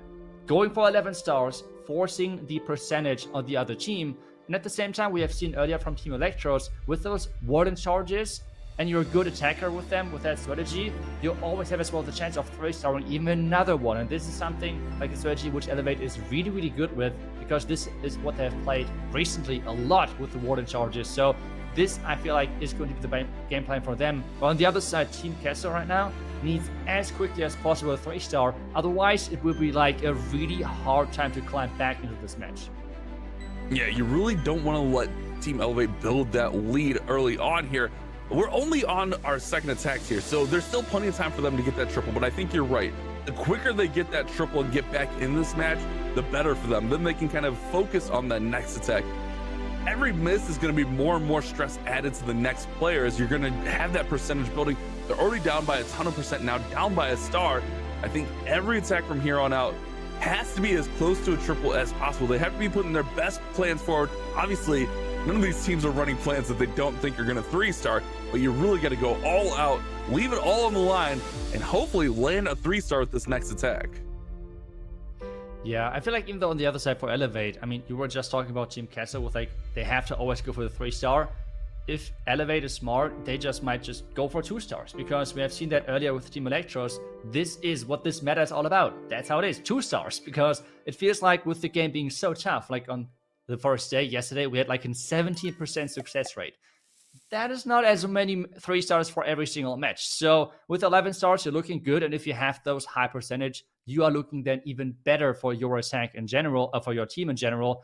But we are in again, and this is going to be another Root Rider attack with, it seems like, no Royal Champion charge. So instead, it's going to be just the Warden Walk into Root Riders, or we will see in just a second, I guess. Yeah, it'd be interesting to see what Juan does here. A very, very seasoned player. One of the very first world champions in Clash of Clans back in 2019. But he's actually just starting off with a straight up hero charge here, with the King and Queen going in with the log launcher. So kind of a more traditional old school setup here. He will pull out the clan castle troops, a couple of rocket balloons, kind of stuttering through there. So they're going to lose that haste that they get at the initial start of their attack. And then he's got a couple ice gloves behind. King's gonna go to ability early. Man, those defenses, that 20% makes such a difference. The defenses in the Royal Champion up there just put in so much work on that King. Now it's gonna be on the Queen to thin out this top side. He's got the roots working in from the middle. It's a long way to the Town Hall, but it's a pretty straight path, especially with that overgrowth. Yep, that is for sure a really solid pathing setup, which he was able to accomplish with his King and Queen, making sure that the pathing is now even better. But the problem though is that the outside buildings on the top right were not clear. So the Root Riders are now going for the mortar, for the archer tower, and not really for the town hall. Everything is just walking around. This is why you have those like non-defensive areas around the town hall. But luckily the Root Riders are still going into that direction, but they might be then redirected and splitting for the top build out on the outside, which was not funneled. And this is exactly what you never want to have to happen, because if the Root Riders are splitting, the healers can only heal one group of them, and this is in the end less healing efficiently for the Roots. And it seems like another base, which was rerun by Elevate, is defending yet again. And if it's not broke, don't fix it, right? I mean, we saw them do this multiple times, and they may be moving around traps, but in this hard mode, things are just so hard. we're seeing teams struggle to get 11 stars, let alone get to 12 stars, as Juan does get 75%. If I recall right, we had one 12-star war yesterday, Itsu, which that's kind of unheard of. So really getting to that 11-star mark earlier, getting that first 3 stars so you're set up for 11 stars is really, really huge. And Elevate with that and another defense, 75%, that percentage lead up now to 39%. It's going to be really, really tough for Team Queso to come back from this. It's going to be 2 triples is essentially what they're going to need at this point, or a big defense. And we've just seen time and time again, it's hard to get 2 triples in any of these wars. Yeah, I think right now we're roughly 8% between the 2 teams. And each percent is like 5 buildings, if I'm not wrong on that, which means roughly 40 buildings difference after only 2 attacks. On top of the 1-star lead, which Elevate already had. That is a lot. That is a huge lead right now. And if Elevate is just playing this now safe, we have mentioned many times, but that's really how it is. 2 stars. It just sounds weird. I know we're talking about Clash Esports. Everyone goes for 3 stars, especially with last year. Non-stop 3 stars. Time was the important matter. Right now, 2 stars, percentage. That is all what you have to go for, and would be most likely a really safe way of finishing off the match for them. The question is, are they going for it? And it seems like no. They'll keep going with the Root Riders, which have the potential, as we have just seen, to finish on the lower side if the troops are just going down early on, and the healing of the healers is just not enough. Maybe sometimes healers are getting taken care of, but we will find out as Leo is pushing into this expo compartment with the 2 merged defenses just around it. I think one thing can also be said though about like switching up to say like the Rocket Loon Fireball strategy is that is a very tough strategy to keep the Warden up. Obviously Team Elevate are very, very well seasoned players. They're very, very good players, but that is it can be very risky if you're not confident in your plan, if you're not confident in the Warden walk. So maybe Leo just sticking to what he's comfortable with here with the roots, which are generally a safer plan. As long as you set up the pathing, set up the funnel, use that overgrowth properly, the roots are generally a safe 2-star, and with them already being up 39% after 2 attacks, they got to be feeling really good about their lead. I'm gonna go ahead and pull over these clan castle troops and deal with them off to the side, and all of those roots are going to make their way in. It's a pretty straight path towards that town hall. He's actually going to have to deal with the clan castle troops as they come over to the roots now, though. Yeah, and I've learned in my Clan War League attacks that those Rocket Loons can deal a lot of damage, so he has to be careful of that. First, Blackman already hitting that Minion Prince, which can be a problem later on. Depending on when he's trying to use the ability, that might be restored from the pants and the hit points. There goes the Warden ability first, which means the healing aura is going to heal those missing hit points back up. But the troops right now are splitting really heavily. Yeah, a little bit left, a little bit right. He does have that troop thrower all in there also, throwing those support troops and the clan castle troops into the left side. Yeti and the Root Rider, excuse me, with the Valkyrie take down the town hall, so he doesn't have to worry about that. The overgrowth on the top. Look at the real champion. She's kind of up on her own there with the Minion Prince and 1 Root Rider. Meanwhile, we got all the other big pack of roots down at the bottom with the Queen and the Warden. But he's gonna have to fight through these enemy heroes along with that Fire Spitter that's shooting right at him. But he's got the 2nd star secured, so that's at least safe. But it's still a long way to go on this base. Yeah, it is a long way, that's for sure. I feel like, as well, with the backhand being covered really nicely from like those important defenses, we have the Expo, we have the Scatter as well, which is right now taking down the Phoenix. But he has the Queen ability to make sure that there's a couple of more percentages which he can pick up. And as well, he still has some super barbs and a super goblin, a sneaky goblin, to make sure that there's more buildings getting picked off, and that is really crucial moving forward, increasing the percentage even further. But maybe this is even enough for... no. It's for sure a time failed if power somehow might be enough. Yeah, he's still working through here, but you're right. 20 seconds on the clock, but the percent is really good here. We saw Juan miss at 75%, and this is going to be well above this. This is going to make its way into the 90s right here as he gets these last couple buildings down. I will almost wonder, with the Queens there, the Yetis, he had some tanking. He might have had enough force on this and may have just been a time fill, but 93% is super respectable. You talk about how with the roots, it can go a little bit lower, but that was a super safe, well thought out plan for Leo that actually had a chance at the 3-star. And Elevate are in control here so far in this war against Team Queso. Queso just can't get anything going against these bases that are already burnt. Yeah, maybe... I feel like even though we have seen Elevate running bases where there is literally guides on like different platforms on how to three-star them, and they're still defending in those matches. This is just the difference between a friendly challenge and when the spotlight is on you, when everything is coming down to your attack and the pressure is on. That is such a different feeling overall. And right now, the teams just cannot handle those bases. It seems like we have as well the next attack, and again, it's the same base. I think so far they have running 3 times the same base. Let's find out if it's going to be 5 times the same base, and if they're holding back Team Queso to 10 stars. That would be crazy. Yeah, and it's a really bold strategy, but if you find a base you like, the hard mode, if you're just tuning in and missed what we were talking about with hard mode earlier, the defenses are dealing 20% more damage, not to mention the defending heroes are dealing 20% more damage, and your heroes deal 10% less damage and have 10% less hit points. Not to mention, your equipment is also capped. Commons are at 15, epics are at level 18, so even these World Champion charges have to work a little bit harder to get the value that you're used to, just like in your normal friendly wars or your normal wars, your normal friendly challenges. It's a little bit harder to get that same value. Yeah, but pathing overall is set up. Now he needs to make sure that he's giving the queen enough time to find on the top side. We have as well the Baby Dragon nicely taking down the defending clan castle, but there's now a lot of multitasking because take a look at that. The ice golems are running away from the Baby Dragon. Now we have a crazy chase happening as the Baby Dragon is flying behind the clan castle troops. Queen's still trying her best to find on the top side. The pathing in behind the defenses behind the town hall is set up, but this core is just looking so problematic for those teams with the 2 rage towers covering so many defenses. Yeah, and it seems like Queso is just stuck on what to do against this base. It's not like they haven't seen it before. They've seen it multiple times in this war. Santiago's got a nice strong push through here. That overgrowth does alleviate some of the damage in there. Town Hall does finally fall. Royal Champion's working her way through the middle of the base. Decent amount of roots up. Minion Prince is still in there. He has Queen ability, still has 1 rage. There goes the rage spell in right now. So he's got a little bit of force, but man, look at the back of this base. Still Ricochet Cannon, Expo, Scattershot. So much damage still remaining on the base for these ground troops. Yep, but it really surprises me always, like how many giants there's always alive from this new siege, from the troop finger there. It is kind of crazy.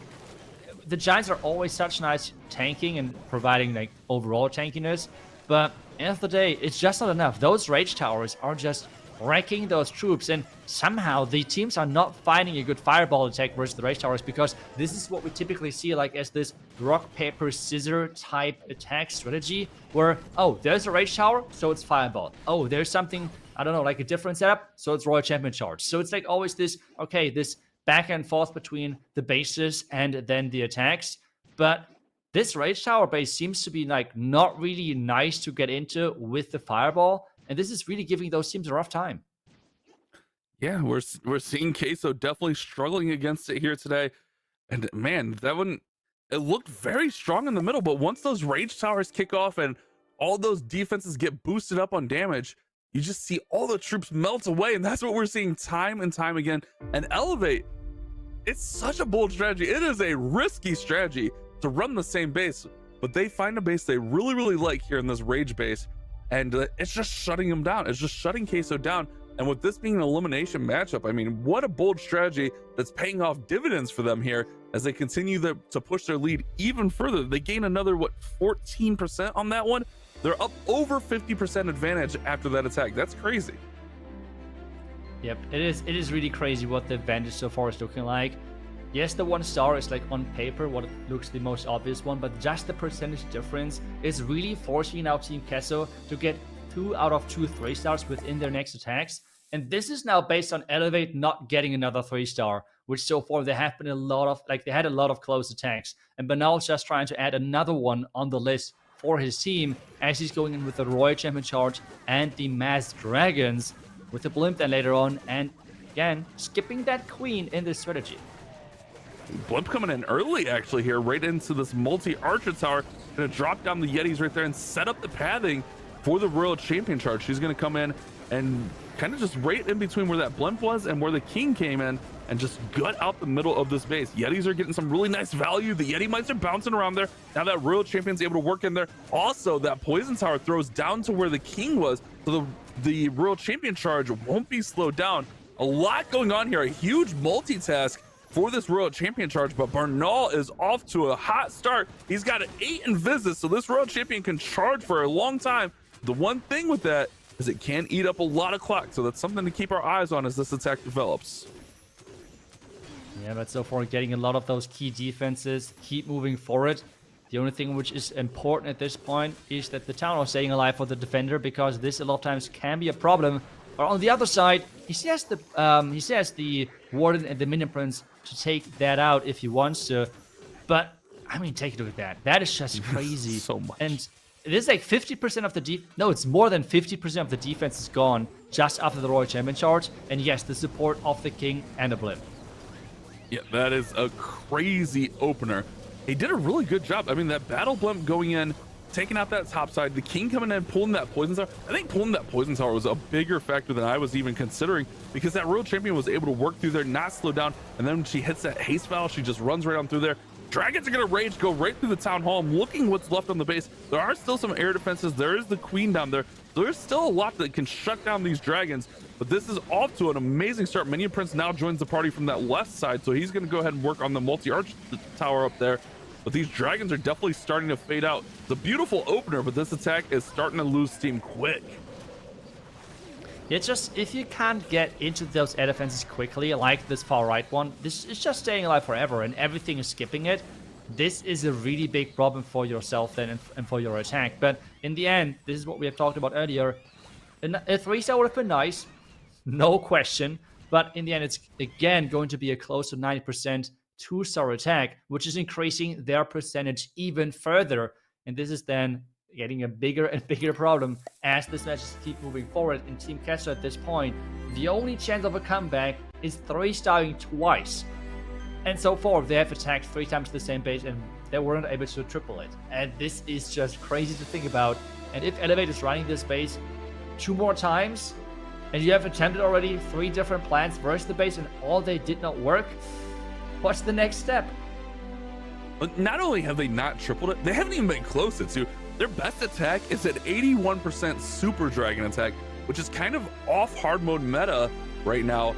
They've thrown roots at it and gotten 79 and 75%. So their plans just aren't working against this base. It'll be interesting to see if we see that base 5 times.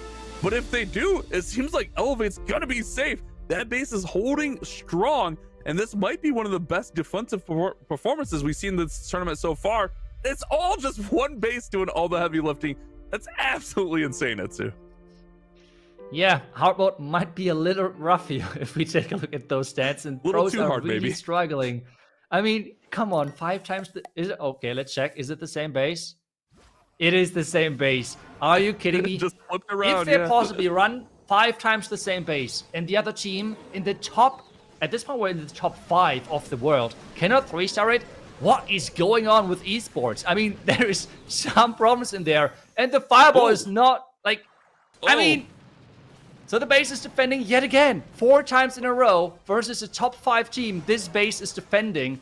How is that possible? I mean, there is something wrong in here. But yeah, either way, he now has to try to recover it, and I want to have a ballsy statement here.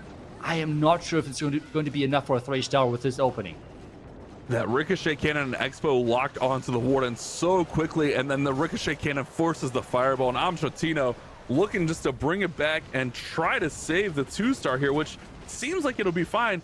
But you kind of talked about it in the last attack against this same base, where you can use that Fireball to try to take out some of that Rage Tower area. But the Expo and Ricochet Cannon shut down the hopes of that. And that's one of the tough things here in hard mode. Setting up those Warden Fireballs is so challenging. All it takes is 2 defenses, and they can really shut down that Warden, as we see here. He's pretty much lost most of his force. The Queen's going to get taken out there in the middle, but she's going to go to ability, I guess. But yeah, he's really thinned out here. It's really just a few heroes, and all he has left is the King's ability. It's a rough attack here for Amtrotino. I mean, the even more funny thing is that I feel like all of the bases have the same traps, because every single time, like even yesterday where they were running this base already, the red mine farm is always in the core. Obviously, I don't remember every single giant bomb and everything, but the red mine farm so far was always inside that core, which means they don't even change the traps a lot of times. They just keep going using the same base over and over again. And teams are just not tripling it. I mean, it's just crazy what is happening here. And I'm just wondering if Team Queso can at least 3-star at once? Maybe? Hopefully? I mean, not trying to be disrespectful, but it doesn't look like it. This isn't one's going to be a below 80% again. This base is just the MVP here for Elevate. They came down to this lower bracket, and it almost feels like they're trolling, but at the same time, they're not trolling, because this base is just non-stop defending and putting up really good defenses. 75% again. They gain another 14%. This lead is insurmountable, barring any catastrophe. Elevate are going to move forward here in the lower bracket by running the same base, which probably going to be 5 times against Team Queso here. Yeah, I feel like the other teams which are still remaining in this tournament right now, does anyone have this base as friendly challenge? Can we practice on the base? Does anyone have this? Because the base design overall is like nothing crazy new. It's like a common legend base, which is just a little bit the same thing what they did to my base, where they were running this non-stop and the defendant's so good for them, where they're just doing a couple of tweaks here and there, where they were adjusting the overall setup compared to then the original version. So it might be possible that some of the other teams actually have the base as friendly challenge, or have already attacked it many times in the past, because it is like not a crazy new base in that sense, and like never seen before anything like that. So this makes this even more crazy to think about, that a top 5 team right now is not getting a single 3-star versus all the time facing the same base again and again and again. But on the other side, we see Team Elevate really getting a solid performance on offense, with already a 3-star, and now with the last attack on the line, maybe even another one, depending on how the attack looks like in just a second. But I think that just goes to speak to how hard mode is here. I mean, last season we were used to nothing but perfect wars, and now 11 stars almost guarantees you the war here in this format. The extra boost to the defenses, the extra boost to the defending heroes are real game changers here. And Team Queso are struggling in this war. Team Queso looked really good yesterday, but they have come up against a brick wall here and Elevate. Salino's going to start us out here, and he's going to go with the fireball into rocket balloons. The strategy you were kind of mentioning earlier, a little bit of a safer strategy that can run up some nice percent, but at this point, the percentage is well in their favor, the lead's in their favor. All Salino needs to do is secure that town hall and get a safe 2-star. Yep, that's everything he needs to do, but we have seen now a couple of times how quick then that can backfire with those warden charges. Just not paying attention for only a couple of seconds can really cost you. And so far though, this looks like a solid setup of an attack. With the fireball already invested early on, we have the fun on the far right side to really push that warden into the town hall. And it looks more like that he's then entering with his heroes on the far left side, maybe with a blimp for the monolith and multi-inferno tower, as he's keep moving forward, investing the rage early to make sure that this one cannon is not having the chance of messing up everything. This is crazy. I was looking at this base, I'm like, man, this base looks really familiar. This is my current Legends base. The pros are just using Legends base right now and just running them in there, and it just shows you how tough the hard mode is. I mean, this base defends really well in normal mode. So hard mode, let's see what Salino can do against it. Town Hall is buried away a little bit in there. Got to get through that merged multi-tower, which is sending those rocket loons in, but with that shot from the Town Hall, it's going to be tough. But the Warden's doing a really great job here, going ahead and working his way towards that Town Hall. And as long as he stays safe, which there's not too much damage, just that ricochet cannon, he should be able to make his way over to the Town Hall. But he still does have a battle blimp, still has the King and Queen yet to deploy. And he's really just taking a time. Ooh, keep an eye on this Warden. Keep an eye on the Warden. He's gone. Okay, now secure the 2nd star. That is the only chance of a comeback right now for Team Queso. The 1-star would be insane for the momentum shift, you want to say, within that match. But with the invisibility spell, the Town Hall should go down, and he's securing that 2nd star with the 60% mark already crossed. Now we see the blimp for that monolith and the multi-inferno tower, as we were expecting earlier on. And we have as well then the king ability and the queen ability to pick up some more percentages. He's looking really good and nice recovery, but I think that's why Selena was just being patient with that Warden Walk, saving that Royal Champion. And that's one thing you can really do when you're in this position. You don't have to go for a 3-star. So you can be really deliberate with your plan. You can really take your time and not deploy things until that town hall is secure. Make sure you have a backup plan to the backup plan. And look at this. This thing definitely wasn't 100% to plan, and he's still above 90%. Elevate are on another level. They have elevated their game, so to speak, here coming into today's. It's a 92%, and that one is going to secure the victory for Team Elevate, and they'll move forward. Queso, man, they came up against a brick wall here today.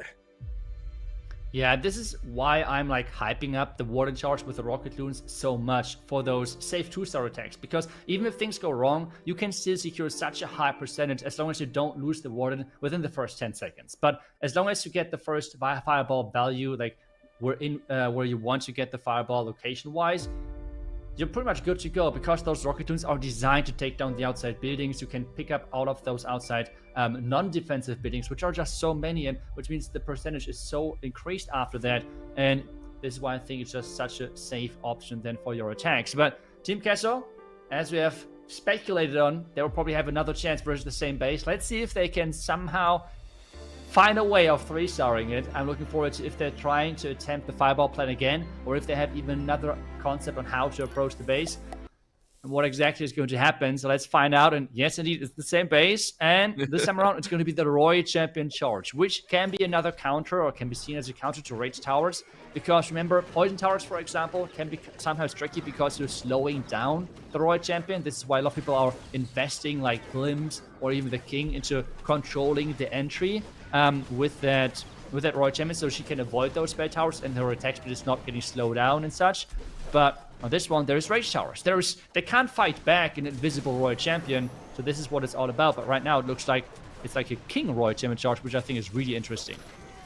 Yeah, King's gonna go to Phoenix here, but he did provide a little bit of support there for that Royal Champion as she's continuing to work her way in there. She does go to ability. She'll surge forward into that multi-inferno, going for the fire spitter now. He's getting some pretty nice value. She's gonna turn around and get that ricochet cannon out. Clan Castle troops will be pulled out. He does have dragons, 10 dragons along with 10 balloons to pair with this, along with that minion prince with the angry jelly and the grand warden as well. But he's still got tons of invises, so he's letting this Royal Champion work through here and just do her job. But she gets caught up on those ice golems, so she's not going to maybe get as much value as possible, as those ice golems are going to freeze her up. Last invis is in, so he's going to have to make a decision with the dragons. It seems like he's got pretty good funneling from the right side to go right through that town hall, I would think. Yeah, that looks pretty decent, but he has the blimp right now selected, which is not really that effective. Is he going from the far right side? So going from the top side might be better if you want to use the blimp.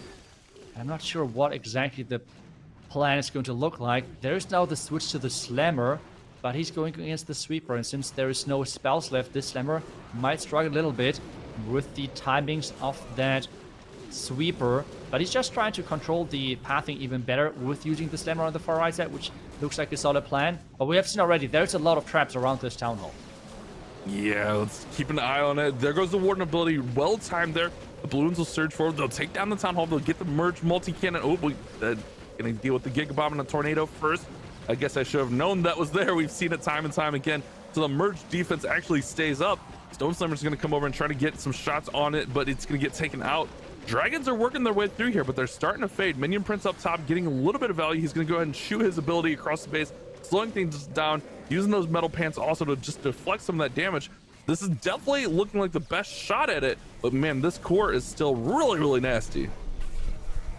And especially the setup with the monolith is just so deadly, because we have the storages protecting the monolith. For other troops like the Root Riders, they're non-defensive buildings, which means they would walk around that monolith, and this on the back end is just so scary always. The air defense as well behind the multi-arch tower is just taking down all of those dragons, and it's going to be another defense. And in the end, the best result versus this base was the 81% from, I think, the first Super Dragon attacker you said. So overall, not really. I think Team Queso are not happy with their performance here. And overall, Team Elevate, I think they're happy with picking the correct base to run 5 times in this match. And you can just see like the frustration and the stress and the anxiety that this base was giving Queso there. They were stressed out about this. I mean, Amtracino's fireball really didn't go to plan. Joel looked very anxious against this base. It was just a tough base to face, and 81% was their highest. I mean, their next highest was 79% as we take a look here. The lowest performance here percentage-wise that we've seen throughout the tournament so far. And man, I wouldn't have expected that coming into this matchup, but what a decision from Elevate to run that base 5 times and then set the tone with the 3-star from Achilles in that second attack, and then just run away with this one. Yep, this is really what it seems like to go towards, to really this early 3-star, trying to have your best plans early into the match, because this is such a important thing that you can then build the entire match around. The team which is getting the first 3-star can at this point on only go for then high percentage 2-stars, which still have at the end of the day a chance of 3-starring. But if you then concentrate on this high 2-star percentage game, you have such an advantage moving forward in the match. And as long as you have the 1-star lead, you're just forcing then the 2-star, 2-triple from the other team, because you're having the stars and the percentage. And this is kind of like giving you the 0.5 stars on top. At least that's kind of like how it feels then in that exact position. Yeah, but I mean, when you can't do anything against the same base 5 times, it is tough. But let's go ahead and let's go hop over to Carbon Finn. He's got a replay from that last war to break down for us. What you got, Carbon? Thank you, Bash. Yeah, we're going to jump into that lone triple that we saw coming from Achilles. And this is utilizing the Royal Champion charge. So this one, we actually have the double poison spell, but the RC is not going to pull the poison spell to get slowed down. So you see this RC, she's going to charge in towards this left side, but then he's able to use the spell, the recall spell, to bring her back after he's clearing a bit of a funnel. And then we'll pay attention later with that mini imprints as he's able to get a lot of value into the core. But first, that Royal Champion comes down. The Queen, she's able to actually stay alive and run around the whole bottom side of the base, as now the roots are going in between these 2 points. The Royal Champion, she set the funnel on the left. Now the Queen, she's setting the funnel on the bottom side to allow the Root Riders to path their way in towards the core. We have the Valks, and then a very nice ward ability to help protect these healers through some traps popping up, including the Clan Castle. But here is that mini imprints ability I'm going to talk about right here. Get ready for it to fly through the core of the space with the freeze towards the top side. But as he's able to get this push in towards the middle, this Queen will just stay on the outside and just continue to move her way through. And that's the nice thing about these healers. Since there's no traps there that's taking out the healers from the army, keeping the Root Riders alive is allowing this attack to continue to push through. So as there's some super barbs coming towards this bottom side, Root Riders are going to continue through the right up to the top, and that minion prince clutching up the monolith. So the value with the Royal Champion, even though the real Queen ended up going down towards the bottom side, it would allow you to kind of continue your way through, as then he just passed through. And look at these giants. They're coming from that troop launcher. You're getting the distraction, you're getting some tanking, and then Achilles is able to push through. So great job here from Elevate, able to get it done, which I was just blown away on the opposite side, which was the defensive game for them. Coming in with the same base 5 times, I would never have predicted that. And this helped them in the match by not having to worry about getting that second triple. You just got that one, and then you can go for percentage. We saw in the previous match, and we saw in this one. So very nice attack there from Achilles, getting it done and getting that 3-star. But now we are getting ready for one of the most anticipated matches here of the playoffs, the upper finals. One and only NAVI taking on Synchronic Gaming. 2 world champions battling against each other. NAVI, a previous world champion. Synchronic Gaming, a defending world champion. And not only the world champion, they also won last year's Worlds Warmup.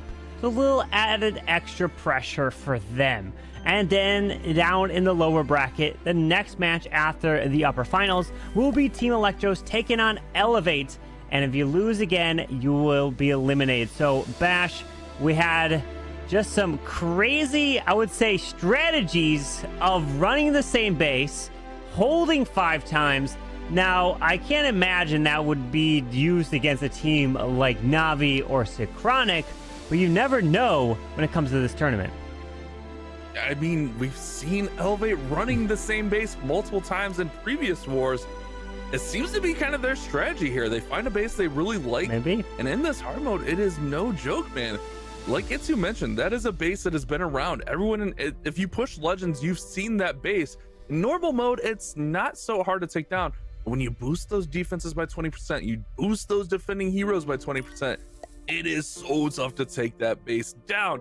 But next up, oh boy, our marquee matchup to start off the day, NAVI, Synchronic Gaming. This should be a really interesting one. Synchronic has been on fire both offensively and defensively, whereas NAVI, they've had a little bit of a tighter run, but they've definitely made it happen. I believe they had the 10-10 war yesterday, if I recall right. Was that NAVI? I'm not sure. I think Navi's got on the triples there. 10-10, did they? Okay. Well, I mean, the defensive side as well shining through. And that's what both these teams are really known for also. Very strong defenses, but also strong offenses. But this is updated stats, okay? This is updated including yesterday. And surprisingly, Gaku not getting any 3 stars from the Swiss stage or yesterday. So Gaku is going to look to try to turn that around, as stars did go 3 for 3 in the Swiss stage, but then he has not tripled yesterday, which now he's sitting at 3 and 5. NAVI, one of the fan favorites, but they're going up against the defending world champions here, Synchronic Gaming. Yeah, Synchronic Gaming are no jokes, known for their defensive layouts, and they kind of carried them yesterday. They held enemy teams down on defense. Leo, Mark, Philip, Einstein, General X. You see the hit rates. Everyone's got at least 1 triple there. And with Einstein above 50%, 4 for 7 is super impressive. But I think the bigger story in this war for both of these squads is going to be the defenses. And speaking of Einstein, he's going to start us off. We got Rocket Loons, probably into a fireball into Rocket Loons, excuse me. Taking a look at this base, there's a lot of different areas he could go through. I see there's Poison Tower in there. We got the merge defense up top there in the longer range. And then he's also got the CC really tucked away. So if he wants to go for the clan castle, he's got to work for it. But there's really no surrounding defense to it. We saw them go with some quick fireballs yesterday. Let's see if they kind of keep that up here. With that Warden pushing through this left, Invis is down, and yes, he locks onto the spitter, takes that down, and helps set up this Warden charge. Handful of Rocket Loons, with Einstein being 4 for 7. Man, the hit rate for him is such a high hit rate, and they're going to rely on him to try to bring a handful of, well, can they bring a handful of triples? We haven't seen it throughout this playoffs for the teams. Just getting 1 could be enough. And the Baby Dragon down to the bottom side, Warden is going to continue his way through, freezing the enemy queen, the scatter shot to help take that down, and eventually pair the king and queen together, and still has the world champion. Synchronic have had really impressive defenses, holding teams to 9 stars in previous wars, but also they have one of the 2 12-star wars. But we had 1 12-star war, but I forgot that HCM in their first war had 12 stars as well.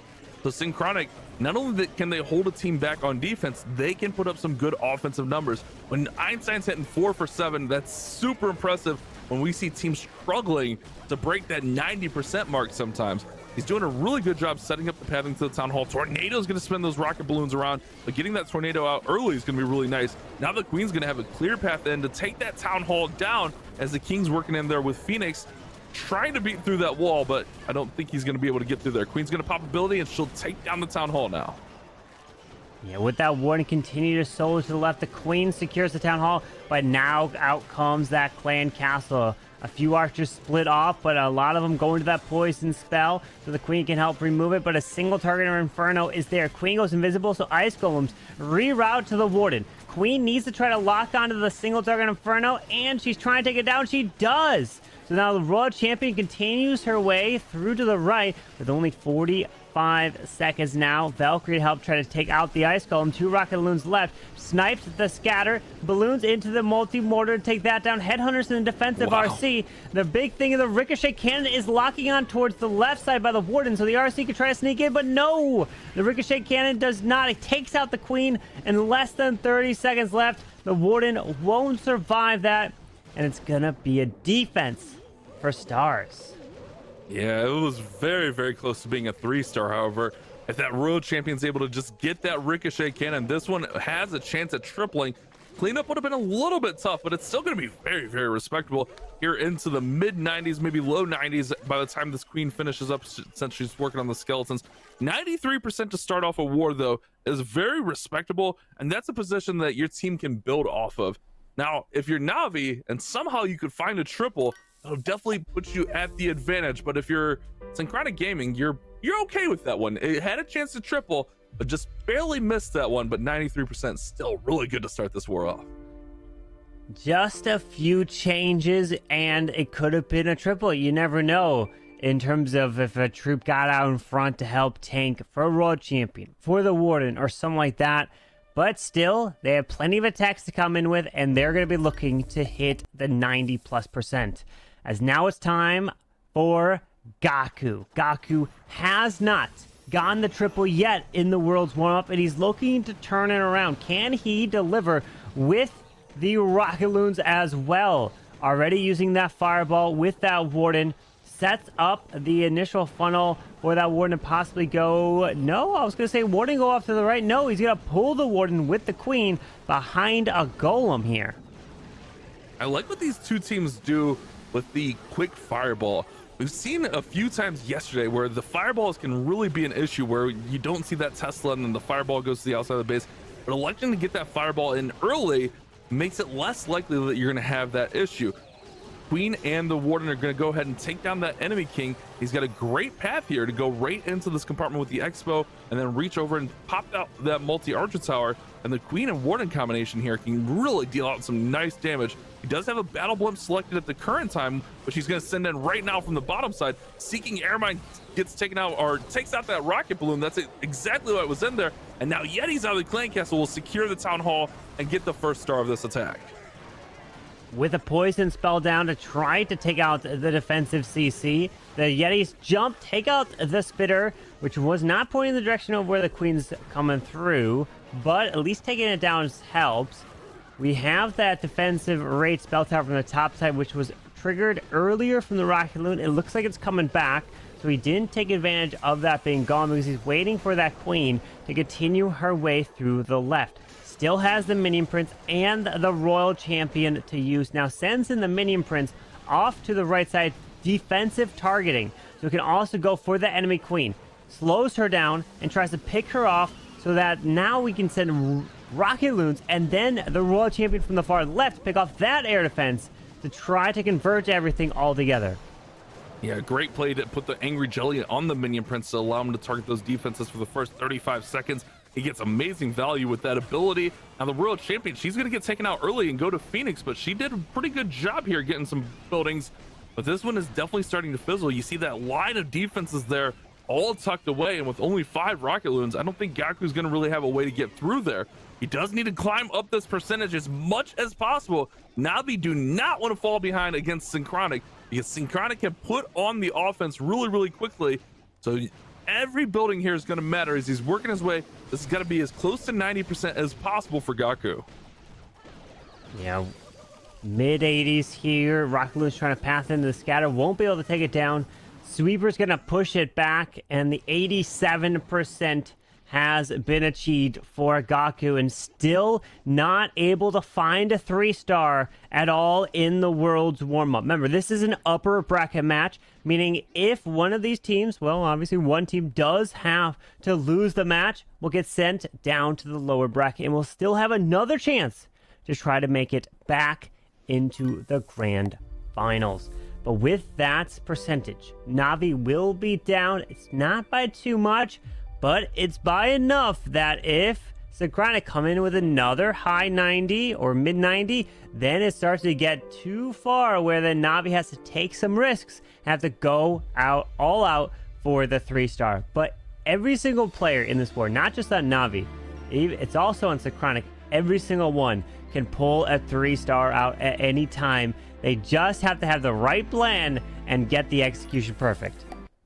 And one thing to point out here, this is our upper bracket final, which means the winner will go on to our grand final, but the loser, they will still have a second life. So they'll go down to face the winner of Elevate versus Team Elektros. So the loser of this will not be out. They'll just have to play one more extra match essentially to try to get to that grand final. Philip's going to come in now, setting up the Root Riders here with the Royal Champion charge, going right into this Town Hall, and getting that Town Hall out early can be really, really key as he sets everything up here, looking really cool, calm, and collected here.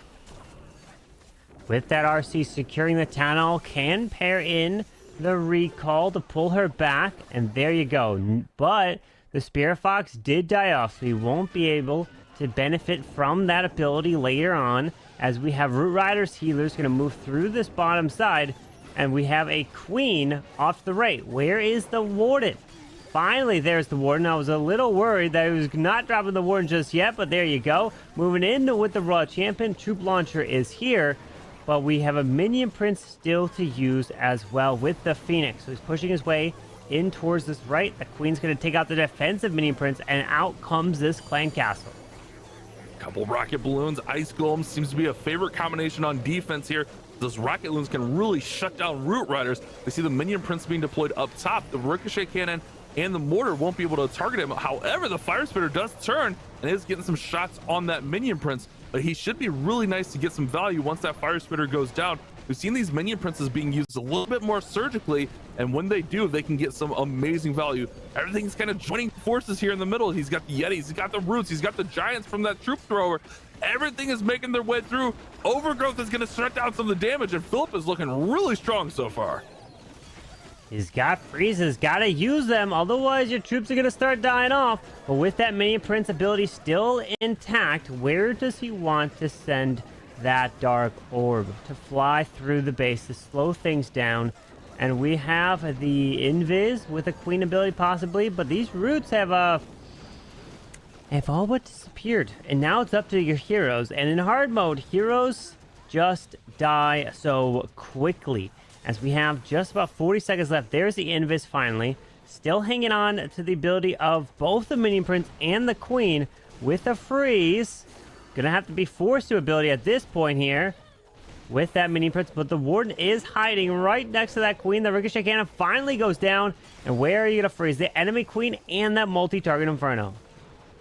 Not only do enemy heroes get melted, but we saw their offensive units can get melted. But this one might have just been time. That Minion Prince did so much work through here. That multi-target Inferno not going to deal out a ton of damage, especially with the healers. I think this is just a time fell here, Carbon Fin. It looked like it was in real dire straits after the Roots went down, but the heroes were able to carry through here, and it's a 94%, just a little bit higher there than Einstein's attack. So Synchronic Gaming shooting into the mid-90s yet again. This squad is dialed in, and really, on both of their attacks, they could be at 2 triples right now. They were this close on both attacks there, so Synchronic are playing really well so far. Now Navi has to start thinking, all right, well, if we can't get an attack that's in the 90s now, well, we might have to change our plan going into the last few attacks to go for that 3-star and not the higher percent. But it seems like Synchronic's plans are not only going for the high percent, they're also planning to turn into a 3-star. Just a few things that went different. Philip could have gotten that triple. He just got one more building down than Einstein, and still in the high 90s. And we're seeing the teams that are able to deliver that and a 3-star are able to pull away with a victory. Yeah, 11 stars with high percent. It's really hard to overcome. Yada's going to come in next. We got more Root Riders as he's setting this one up with another RC charge with that Spirit Fox. The Spirit charge going in. He's going to get some really nice value here, and he's not going to do too much heavy lifting. He's only got a handful of Invises here. I think he started with 4 Invises, but paired with that Spirit Fox's ability, it's almost like having 8 Invises, so you get that extra value in there. and then he'll recall her and have her join the party a little bit later. Sets up some really nice pathing, a really nice funnel here for these Root Riders. I do find it very impressive, able to time that Spare Fox ability and not have to freak out and try to be counting your head. Okay, but the big thing that you can do is just look at the time at the bottom of your screen. That's when you can kind of know when to drop the invis, which can help assist when you're doing that attack. But let's see, as Yana is pushing in towards the defensive king, it looks like that log launcher is taking damage from the multi-archer tower, but he does open the walls to allow the king to follow, as Yetis come out and Root Riders are down, moving in, not wasting any more time, as he can redeploy the World Champion with that recall, as Valkyries are being deployed, and then will hang onto this Warden ability to try to protect these healers. Look at his king doing some massive work there in the middle of that base, going to Phoenix now, pulling up those clan castle troops. Great value from the king. Also took down the defending king, which is massive as well. There goes the Warden's ability to protect everything as they make their way into the town hall, into this enemy queen, a really high damage area. Overgrowth right there onto the merged multi-tower, along with the fire spitter, excuse me, and the multi-inferno. So shutting down all that damage. But at the same time, these troops are definitely starting to fade. We see, man, like right after the Warden ability, once that healing wears off, these troops just really start to fade out so quickly, and then the heroes have to come in and do that heavy lifting. World Champion does still have Spirit Fox, so she will get invisibilities every other 4 seconds, but it's still going to be a long way to go on this attack. I think that merged multi-tower is low. It is. So getting healed up though, so he's got to get over there as quick as possible. But he's got the RC ability. Hang on. Yana's looking pretty solid here with an RC ability to try to get a lot of value. There it is. Oh, it is the Hog Riders. Okay, unfortunately, the Ricochet Cannon skipping onto the RC, taking her down. I wonder if he had the Rocket Spear. He could have popped it earlier from further away to take some of these defenses down. But the Queen and her ability are going to try to get some value. And the Root Rider opens the wall there to allow the Queen to go through, but with 20 seconds left, unfortunately, it looks like this might just not be enough, as this cannon is doing work to that Queen, trying to get the value with his Warden to help assist, but it is just a 2-star. Won't be able to have enough time, so Yada looks like he's going to have a time fail against Mark Space. 98%. So close, but now we take a look at the percentage, and it's a 2-building lead for Synchronic. Now this is where it gets very interesting. You can start to you continue with your game plan. You don't have to change or be more risky. You just gotta, but really, you try to go for that 3-star, but if you can't, get into the 90s and just try to be better than your opponent. I think if Yada has Rocket Spear there instead of Hog Puppet, that's a triple. I think those Rocket Spears would have been enough to launch over there and get through. Ultimately, it's a 98%. They gain 4% points back, which is really good. But man, if they were able to get a triple on the board right there, that would have been so huge. That RC was so valuable. But it's always like you said, Carbon, that one little play, that one little change. That's it. Rocket Spear instead of Hog Puppet may have been the difference there. But obviously, he was planning on that Hog Puppet coming in and helping assist her and get a little bit more longevity. I don't think he was planning on her just getting as much value as she did. Leo's going to be up next, and he's got rocket balloons coming in for Invisis to pair up with those 2 earthquakes. Should set up the tone here for this rocket or this fireball to go in with the Warden here early on in this attack. Let's see. If I'm trying to guess what he wants to hit, if I had to guess, does he want to hit that sweeper? Because then he can connect with the Clan Castle. You'll need, okay, there you go. Oh no, he wants to hit the Ground Expo, okay. Which grabs the spitter, leaves the Clan Castle there. Got it, and then he can move his way through with this Warden. I was just thinking maybe you want to grab the CC so you don't have to deal with that, but he does indeed have a poison spell of his own, which means that it's for the defensive Clan Castle. So that was part of the plan with this fireball, to set up that pathing. Remember, a lot of times in this attack, you don't necessarily want this Warden to go with your heroes, because if you do, then time will be an issue if you're going for the 3. If you're going for a higher percent, then yes, you can definitely send your heroes in. You just have to be worried about time when it comes towards the end of the attack. And at this point in the war, I think every attack is going to be going for a 3-star until one team finally gets over the hump. Both these squads are firing at a high rate, and it's only a 2-building difference between them.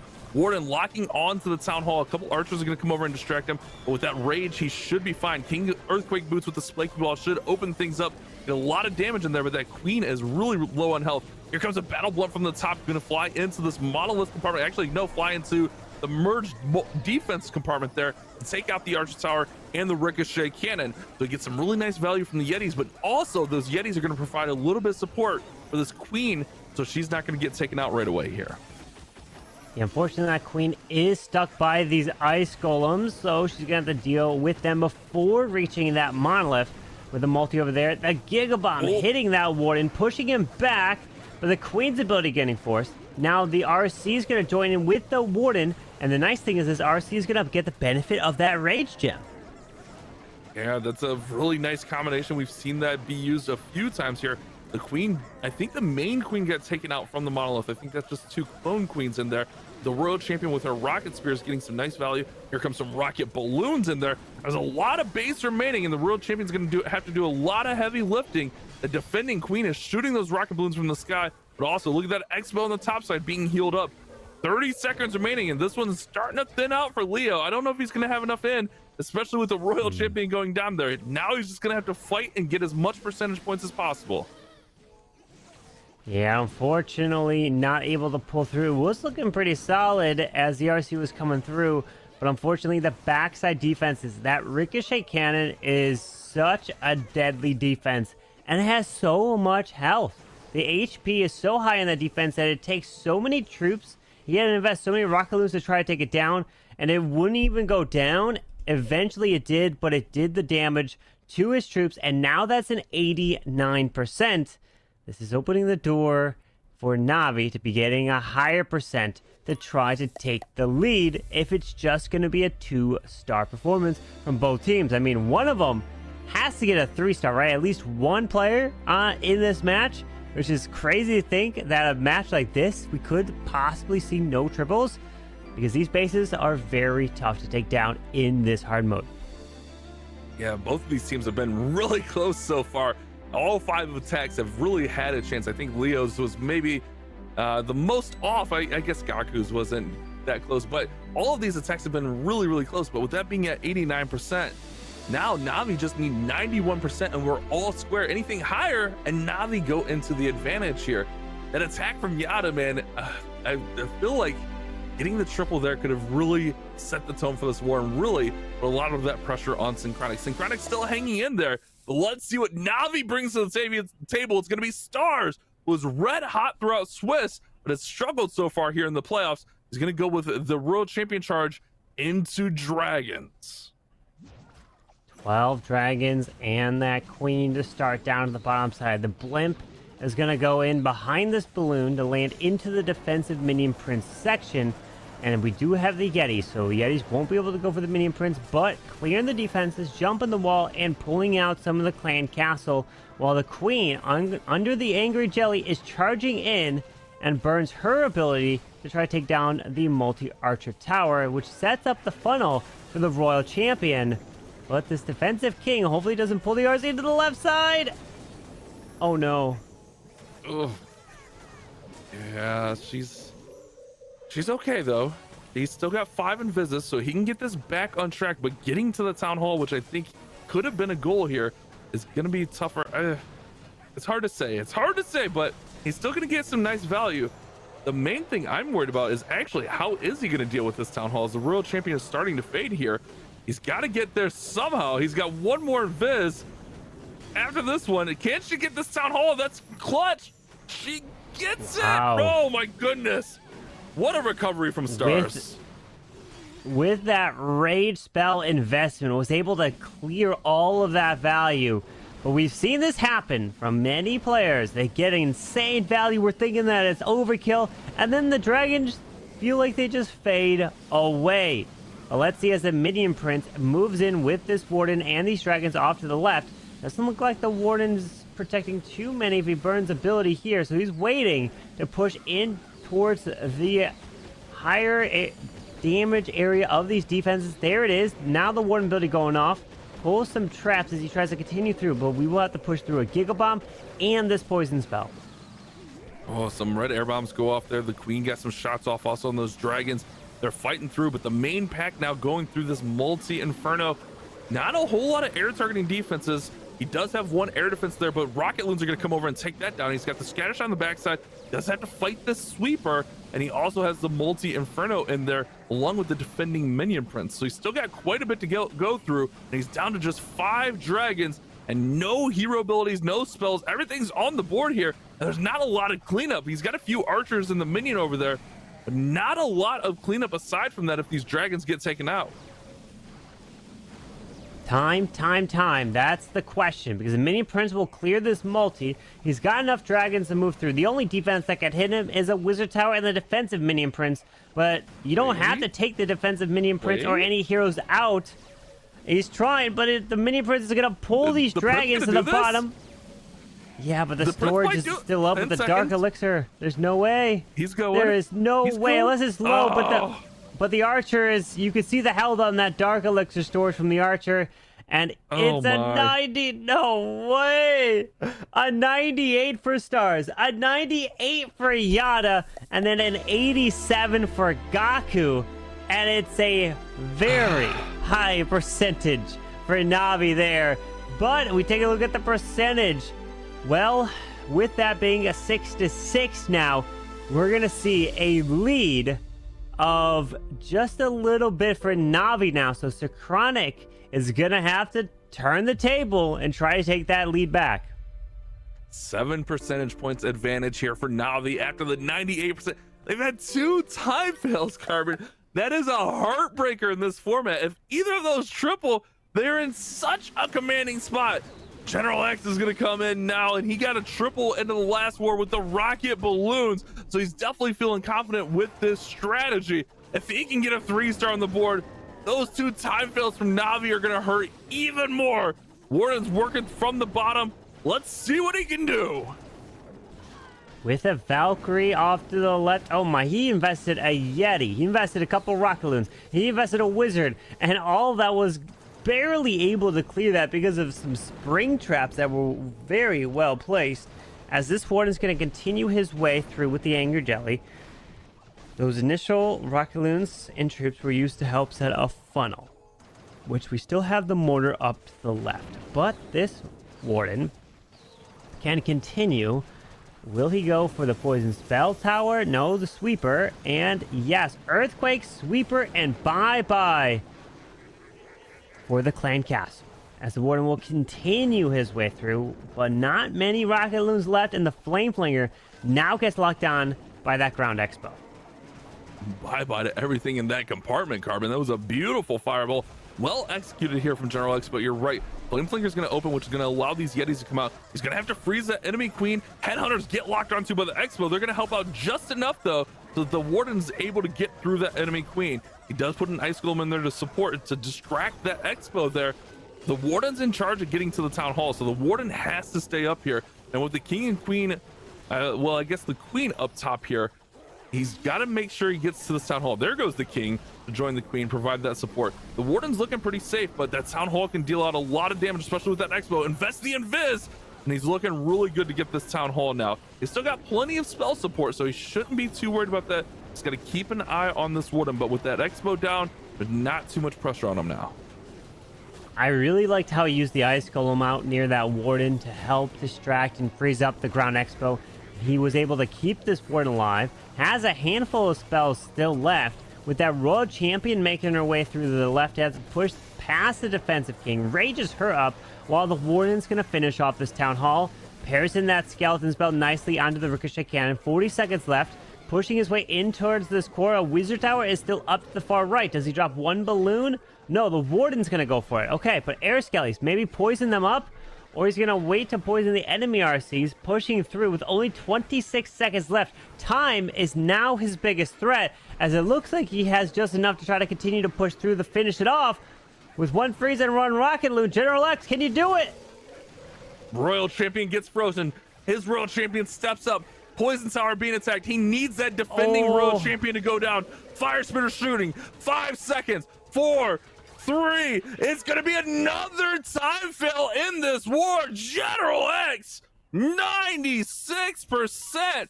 Neither of these teams can get over the hump, Carbon. It is back and forth, time fail after time fail. Unbelievable. Wow. Just a few buildings, and that is what this match is turning out to be. It's going back and forth. Is NAVI gonna deliver another 2-star and try to just up the percentage and just try to win on the percentage game? Because that's what it could come down to. NAVI does have the final attack in this war. So if Synchronic get another 2-star, which their final attacker is going to be Mark. So if he 2-stars, then the final attacker for NAVI either will be, well, we'll find out right here as it is. Okay, well, the final attacker is going to be Klaus, because Kazuma is coming in right now with some Root Riders, and he's got the recall spell. So if this is a 2-star, and then Synchronic 2-stars as well, depends on the percentage for both these attacks, and then the pressure could all come down to Klaus. Let's see what Kazuma first delivers with this RC Invis charge. But on the count of that, if Kazuma can get a 3-star here, it all but puts this war away. They already have the 7% advantage. A 3-star would give them 4 extra percent, and that would really put them in a nice spot on their final attack. They wouldn't be out of the woods because they would still have to perform, but now they kind of control their own fate here in these last 2 attacks. That World Champion charging really well, goes ahead and uses the recall to pull her out. Flame Flinger up top doing a great job getting to that merge multi defense, which we've seen that shut down so many troops, so many attacks here today. So getting that out early is going to be key. Here comes the King and the Queen over on the right side. They're going to go into that enemy Queen. He's still got all the roots yet to be deployed. We'll have to see where he decides to put those roots in, whether he goes right at the Town Hall or if he goes opposite Town Hall. I think it kind of depends on where this Flinger goes. I would almost feel like he would go right through the Town Hall at this point with how he's setting up this pathing. Yeah, as these heroes are pushing their way through, King's ability does go off there. He needs to keep this Queen pushing through as the Root Riders are indeed coming from the right towards the Town Hall. If you came from the left, you are risking everything for a 1-star, and you cannot afford that here. As the balloons are getting out in front, the healers are there. We'll have a Warden Internal Tome waiting patiently as super minions are coming out of the Flame Flinger. Pairs in that freeze doesn't have to use a Warden ability here because there is no Giga Bomb through the Town Hall. It's right next to the multi in the middle of the base. So that is when he's going to wait to use the Warden. There it is. Giant Bombs to the backside. Protects all his troops as he's pushing straight to the core. Here we go. This is a big moment for Kazuma. That multi-inferno is going to go down in the middle, but all these troops are starting to go up to the top side of the base. He's got some pretty nice pathing around there. The Queen is in there as well. She's going to soak up the Giga Bomb right now, and with the healers there, she should be fine to heal right back up. There's no pressure on her. Here comes the World Champion. Kazuma's got a shot at a 3-star here with 7 Super Barbarians out in front to take. NAVI are looking to get the victory in this war. A 3-star could be what they need. Kazuma getting over the hump. No time issues here as NAVI get the first 3-star of the war. They look to put this one away with a beautifully executed Root Rider attack. Kazuma delivers for NAVI, and if you saw his reaction, he was like, he was happy. He was believing. He was like, that I think is enough, because now the pressure is on Mark. He must deliver a 3-star, but even a 3-star at this point, they will still be down on percentage in terms of depends on what Klaus comes in. So if Mark triples, Klaus will still have to come in with a high 90%, and the pressure is still there. Getting in the 90s is still very difficult, and these pros on this level, NAVI and Synchronic, are getting that done. We were seeing the other matches where tons of them were in the 70s, right? 80s. But in this match, these guys are coming away in the high 90s, and we finally saw that 3-star. A great job there for Kazuma, and now Synchronic, you've got to deliver a triple to answer what Kazuma just did to put pressure onto Klaus. I mean, they're defending world champions.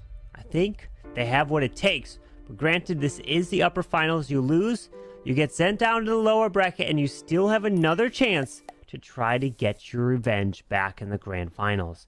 As Mark is now up here for Synchronic, and he must deliver, and he's going with the Fireball Rocket Loons. A very strong attack, but you must connect the Fireball and get that value.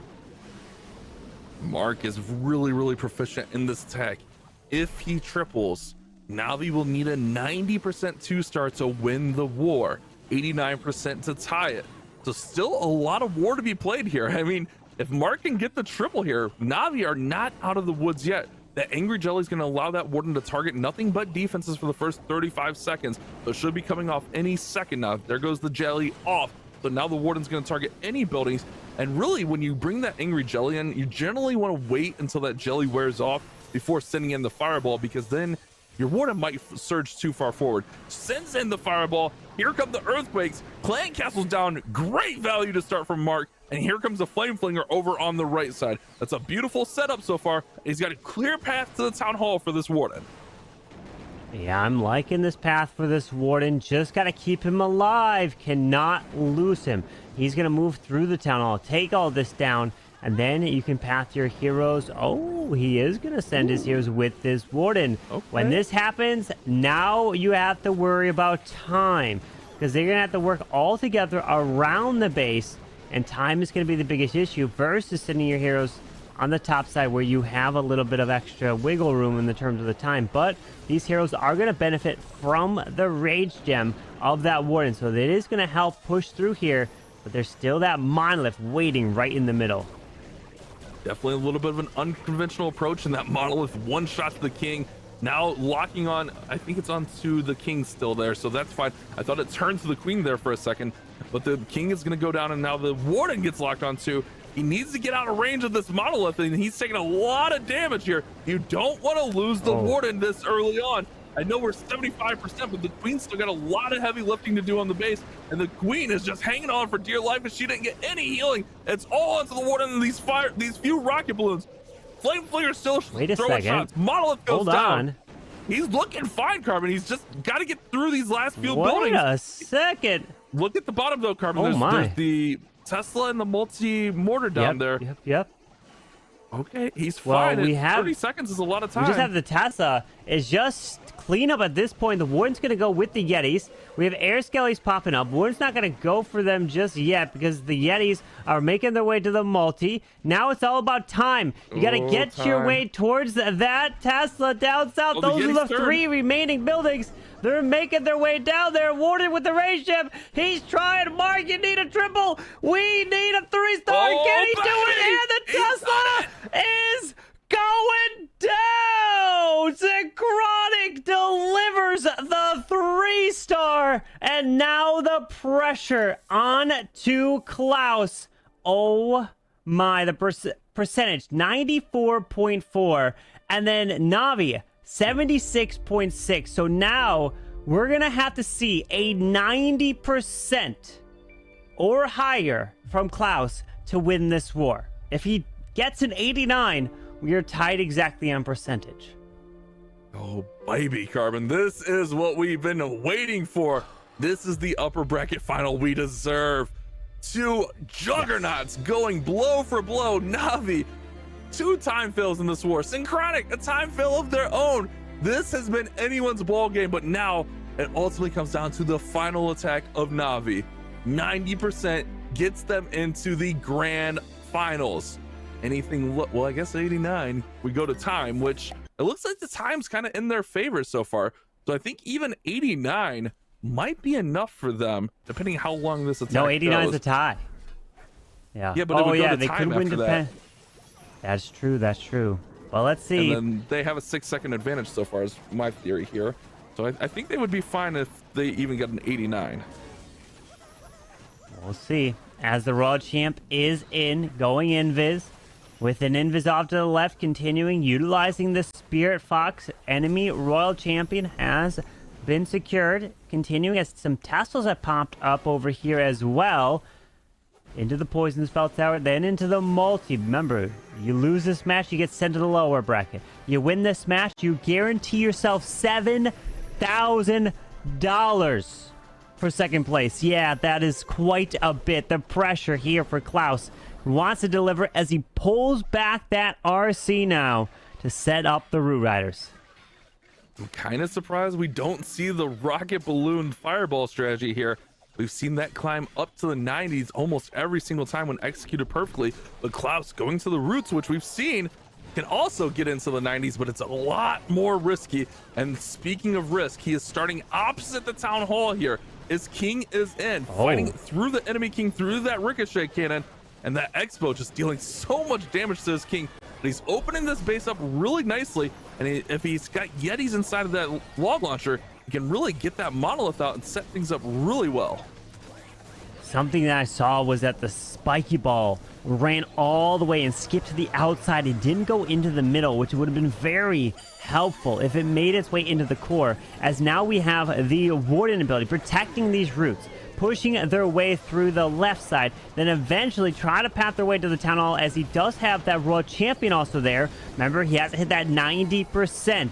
If he hits it, they win. They doesn't have to be a 3-star. As the RC now, he pairs in that race leading towards the town hall. Doesn't have many troops left. Just a couple super barbs and a baby dragon with a little wizard. And the town hall. Wait a second. Town hall, you got to go down. Yeah, the RC went down before he got to town hall. Carbon, this is fading quickly. He's all out of troops right here. He's got a wizard. He can get through there, but nothing's getting the town hall. He's got nothing for the town hall. It's gonna be 1-star. Klaus is gonna miss. Oh no, Navi. They controlled their own destiny, and everything got ate alive between that fire spitter and the town hall. Klaus is gonna fall short, and Navi are gonna go to the lower bracket, meaning Synchronic will win and go to our grand finals. Wow, what an upset. Synchronic looking to defend their championship title of last year's Worlds Warmup, on top of being crowned last year's World Champions. They were able to win the first and the last tournament last year, and they want to start it off by winning the first one here. This is just one more war for them, which if Synchronic wins their next match in the grand finals, they take it all. They will be crowned the champions of the Clash of Clans Worlds Warmup, but they will still have to wait. Navi could come back. If Navi wins their next match in the lower bracket, they're back into the grand finals, and the revenge is about to take place, but there's still a handful of matches to come before that occurs. What a heartbreaker for Navi. The unexpected 1-star. They had such a solid war, and the pressure just too much. Those defenses too much. The town hall too much. The world champion was right there. But I think one thing you pointed out, Carbon, that spiky ball not going towards that monolith could have been the key factor in that attack. It is a heartbreaker. You got to feel for Navi, but at the same time, Synchronic, Mark came in clutch when he needed it, and Synchronic have got to be feeling great knowing that they're into the grand finals with an extra life. That's a crazy war. Crazy. It was absolutely crazy. Coming in, Mark delivers for Synchronic, which means that Klaus had to get that 90%, and unfortunately, he didn't get it. Yeah, it was a 1-star, but you still have to shoot for a very high percentage. He didn't hit the percent at the end of the day. Even if he got the town hall down, it still would have been too low. It was close, but not high enough, and Synchronic get it done. So an incredible match that we saw there kept us on the edge of our seat, and that's what we want all the way till the end. But let's go ahead and now jump over to Itsu, who's going to help break down one of those 3-stars. Yep, and we're going to take a look at the attack from Mark, since that was the deciding factor. And as well, we have not broken down as many fireball attacks, I feel like, because I think this strategy is just so good in the current hard mode. Not just because it has this high chance of 3-starring high, depending on the hit rate, but overall it's just so consistent as well, getting the high percentage in those matches, which are so crucial, as you have seen in the end, where Klaus was forced to take some certain risk, which in the end backfired. For this attack, what he's trying to accomplish is trying to interrupt the ring and overall take down a lot of damage from that core with the fireball. And this is what the overall concept of this base is. Having a really stacked core without any...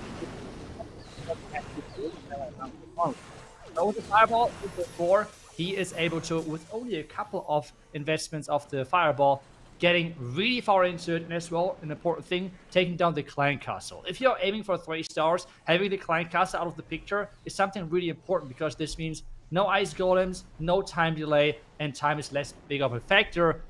And in the end, time was a big factor in this attack.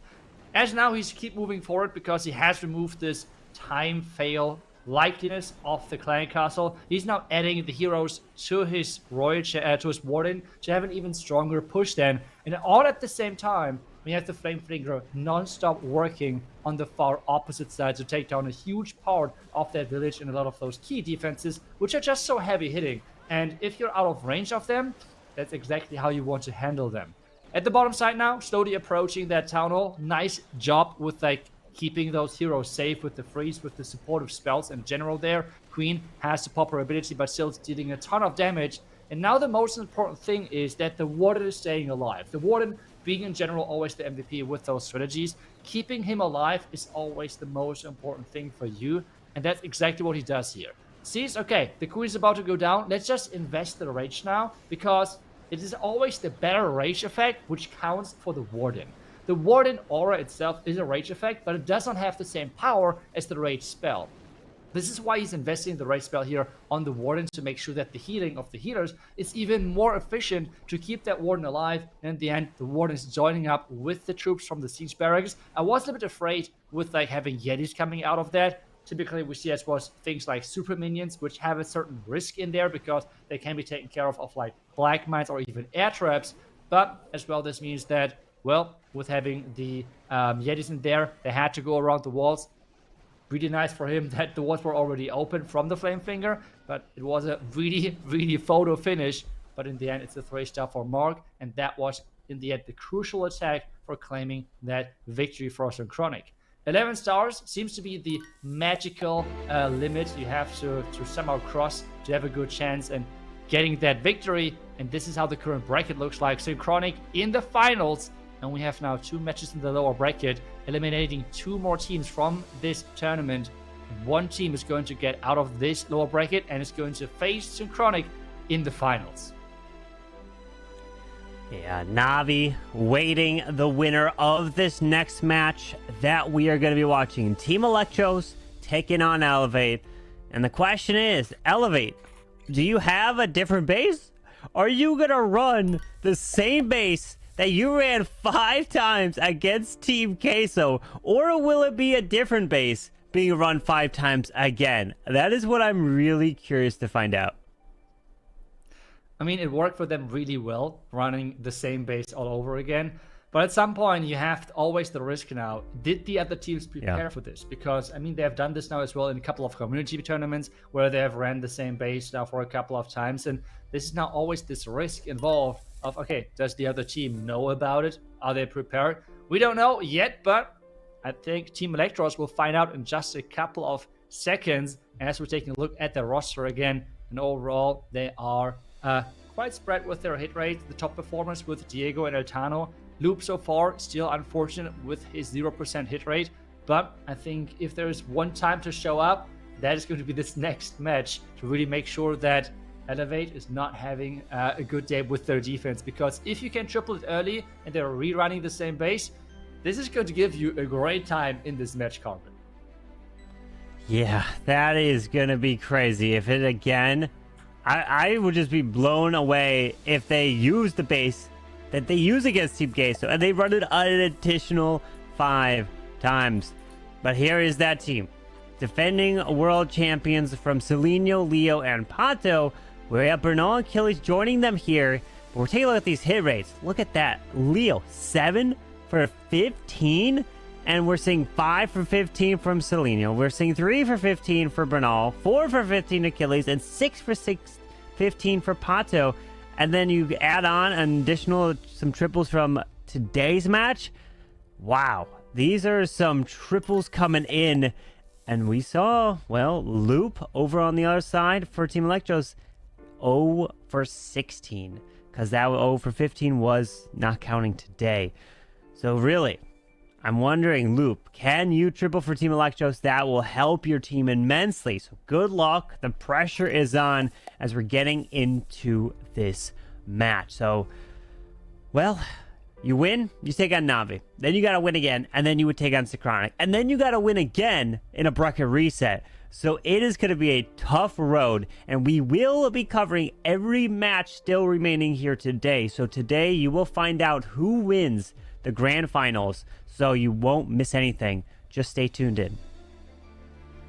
Yep, a lot of clash action still has to be played, and we are now in with this lower bracket match. Whoever is going to lose this is dropping out of the competition. Whoever is going to win this, as you said, is going to face NAVI in the next round.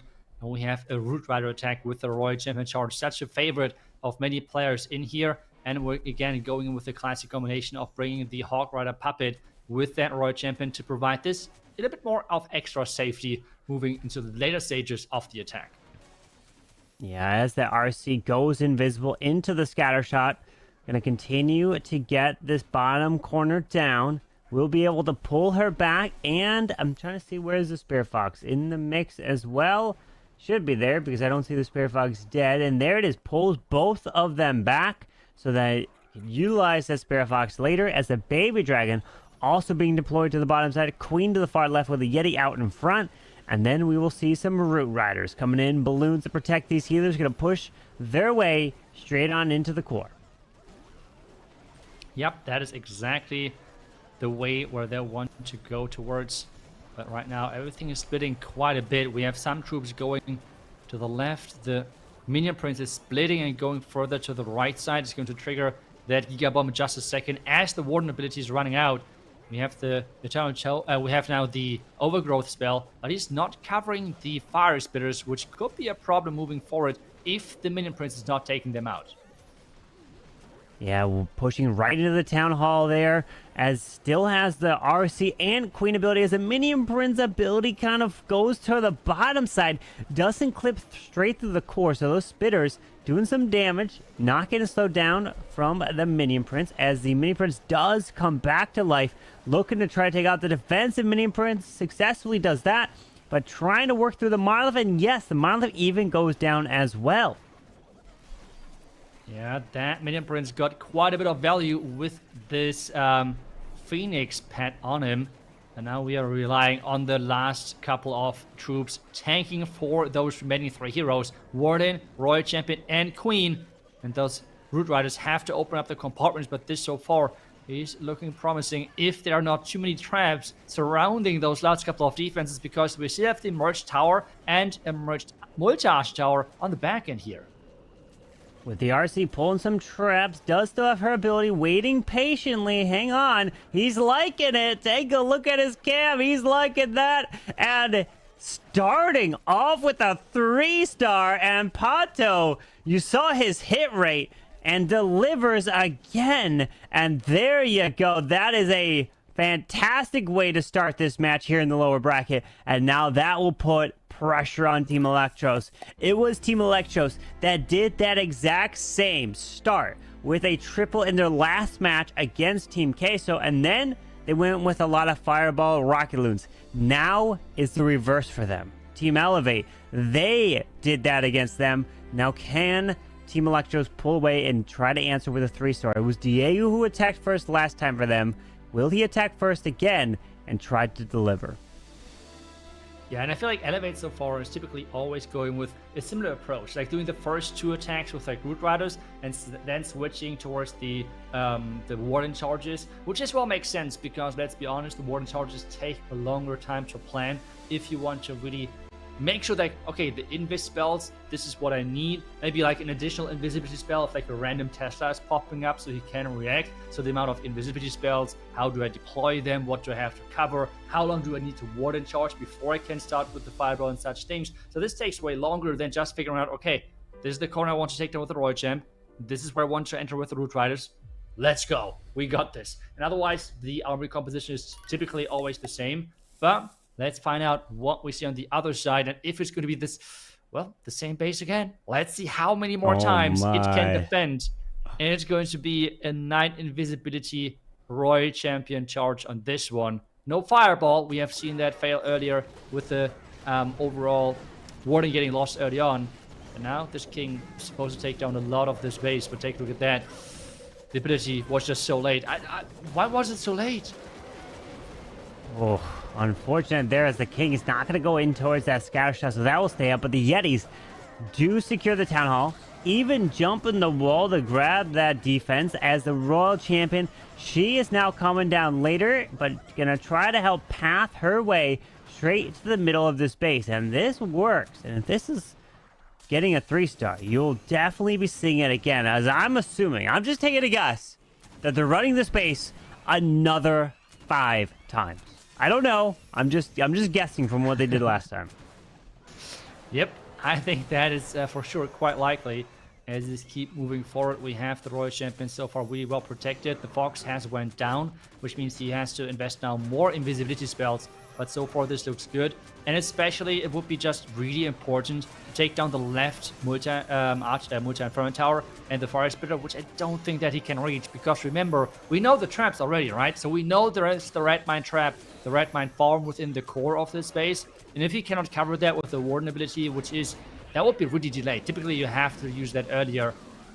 So let's see if the red mine farm can be a big deciding factor. But the monolith going down is for sure a huge factor moving forward. But a big thing you need to think about is the air defenses. We still have 2 remaining on the backside of this base. If he can't target directly onto them, these dragons will get picked off pretty quickly. Sends that mini prince solo towards the bottom side to be able to move into this air defense, help snipe and take that down, while these dragons off to the right will eventually move their way through, but still has the warden ability. It's all about the timing. Pairs in that minion prince ability there. If he's able to pop this warden ability at the perfect time, then he's going to try to continue it and push these dragons straight to the core. Yeah, he's trying to block the red mine farm, which he exactly does. But now the next thing we have to remember, and we know already from the first couple of attacks, pretty much all of the black mines are around the town hall. Exactly, there's the first couple of them popping up. They were like behind and around the town hall in general. So this is something to keep in mind when it comes down to the hit points. Even though there is only storages, the black mines can still hit them hard. And right now, it really seems like that the defenses, again, are holding strong. The base is defending yet again. This is now the 6th time in the row of using the same base for the Team Elevate. And it's just non-stop defending. 81% so far, with a couple of maybe more buildings going down, maybe like 82%, which would be maybe a new record kind of within the tournament on the base. Oh my. There's no way. I've never seen this before. You haven't either. This is crazy to be running the same base this many times and this low of percentage against it every single one of the decks. I don't even think one of the attacks approached at 90% even in the last match for Team Queso. This one hitting what, at 83% 2-star? Not able to get into the 90s. So this base is crazy on hard mode. Obviously these teams are like, really, do we not have this base to friendly challenge? Because this is absolutely insane. If Achilles comes away with a 3-star here, they are looking golden. He did get a triple in the last match that I broke down. So let's see as he charges this Royal Champion in again. And what he did last time was using the Royal Champion, charging her way through, getting the value, and then a queen towards the edge to funnel in between the queen and the Root Riders. So let's see as this RC continues the way into the defensive Rage Spell Tower and then towards that scatter shot. Yeah, and so far, I mean, take a look at the pathing which he's setting up right now. This looks beautiful. And especially with the overgrowth to cover the core, which means the 2 fire spitters and the monolith, that is looking amazing. The pathing of the Root Riders into the expo, into the tunnel compartment, looks flawless. With the queen now funneling the bottom side, there's no chance of anything walking around, and the setup looks really, really good. So I'm wondering if we can really then pull this through, if the power will be enough on the back end, or if there's any trap specifically placed against this entry. With the poison spell down on the defensive CC, Queen stay on the outside. She's running her way through there as we do have an overgrowth that is clipping the backside defensive Rage bell tower. He could reach this spitter, possibly, if the Root Riders go that way. But we do have the troops getting launched from the troop launcher as he continues with the Yetis, Root Riders, Giants from the troop launcher. And yes, the Mini Prince actually went for that spitter. Nice overgrowth placement so that Mini Prince can actually work through it, take that down. And then he can continue for the other spitter. Yeah, I think that overgrowth placement was just amazing. I think most people would have just used the overgrowth on the 2 fire spitters and as well the monolith, but leaving the 1 fire spitter uncovered so the Minion Prince can get into that core was just a genius move right there to make sure that he's allowing that pathing of the hero, and that's why the entire core is gone. At this point, it's only the defending monolith with the 2 merged cannons on the back, and which did a lot of damage. But the question now is, can he overpower this as the Root Riders have went down? But it's going to be in high percentage either way, even with it only being a 2-star. Yeah, Queen's got her ability. With 40 seconds left, it's the biggest threat as... well, I would say Monolith, but also the Ricochet Cannons. Those things are nasty, but the Monolith, the Queen can't reach. We'll have to deal with the enemy Queen as well. Her ability is pretty much going to be forced here, and he's getting into the high 90s. Queen's ability is going to go off soon because the Monolith is now locked onto her. It is with the mirror, which means that the Ricochet Cannon will skip right onto her, take her down, and we're at a 95. Yeah, it looks like it's a 96% 2-star. And they have a 3-star, which means that, again, now Team Elektros, they're going to have to get 2 triples if Elevate doesn't get a single triple again. If they get 1 more triple, that's going to mean Elektros might have to get 3 because of the percentage game. Yeah, and it seems like Elevate is just repeating their game every single match, which means running the same base, and it's doing pretty much the same strategy-wise on offense. But they're just so consistent with their strategies that they're just like forcing it on different bases. And we always have seen those 2 Root Rider attacks into then 3 Fireball charges with the Warden and with the Rocketoons as follow-up. And they're just so good with their specific strategies, really mastering everything like interaction-wise. It is working out beautifully as a game plan overall, and we know already as well that typically those Warden charges are not having low percentage chances, which means at this point it's yet again on Team Elektros. They're kind of forced into the position where in the first match for Team Elektros today, they were forcing their opponents of now having to use and to try to go for 12 stars, because 11 stars on percentage, they will always lose that. So they have to go for those 12 stars, which it seems like versus the same base, no one has found a code against yet. I don't know how to do that. Maybe Diego can somehow pull this around with his Royal Champion charge for the Town Hall this time around, so not for any of the Rage Towers. And I'm wondering, I mean, let's see how good this is going to work, because keeping those Rage Towers for the back end is, well, an interesting move. Yeah, he doesn't have 10 invis, so he's just looking to grab the Town Hall here with the Royal Champ. Goes invisible. Spirit Fox looks to be dead at this point, so does have to invest this invis. Town Hall has been secured. Can go 1 more for the Builder Hut. Takes a few of these buildings down, and then we'll pull her back, and there you go. And even still has her ability to use. All right, Town Hall is down, but like you mentioned, 2 Raid Spell Towers still stand, as he's going to push his way straight on through the bottom side. Remember, if you triple one of these bases, if this triples, then they can try to repeat this attack every single time for all the other bases. Yep, but you need to find this entry first of somehow 3-starring this base, which so far has worked so beautifully. And as well, the Root Riders seem to split right now a little bit, which is never optimal, which makes this strategy as well then less consistent, I assume. The Queen was quite late with her funnel, and now he's using the overgrowth. The Rage Tower, though, was not triggered just yet on the top side, which means on the back end, he still has to somehow overpower this Rage Tower right there. And I think the Red Mine Farm is going to pop in just a second as he's approaching there with his healers. With that, King still has his ability. Valkyries have come out to the right side. Unfortunately, the Bomb Tower is going to deal a lot of damage. The Queen's continuing her way through. The Royal Champions in the core does have her ability. There is the freeze now into the middle, trying to continue to keep his heroes alive while the Queen walks around the edge. RC and her ability. Hang on. Okay. Down goes the Spell Tower. Now moving into the Scatter Shot. Can the Hogs take it down? No, but the enemy, his RC takes out the Scatter there. This goes down. Okay. Oh, unfortunately, the scatter. No, the scatter stays up. But the king will come back to life, and the phoenix is there. There's the traps for the red air bombs. And now it's up to the queen and her ability, but the scatter, the queen can't reach. No, it's out of reach as well. We have seen every single time the same skeleton trap around that cannon. And this means that it's going to be a highest percentage, which we have seen so far versus the base, but it's not going to be a 3-star.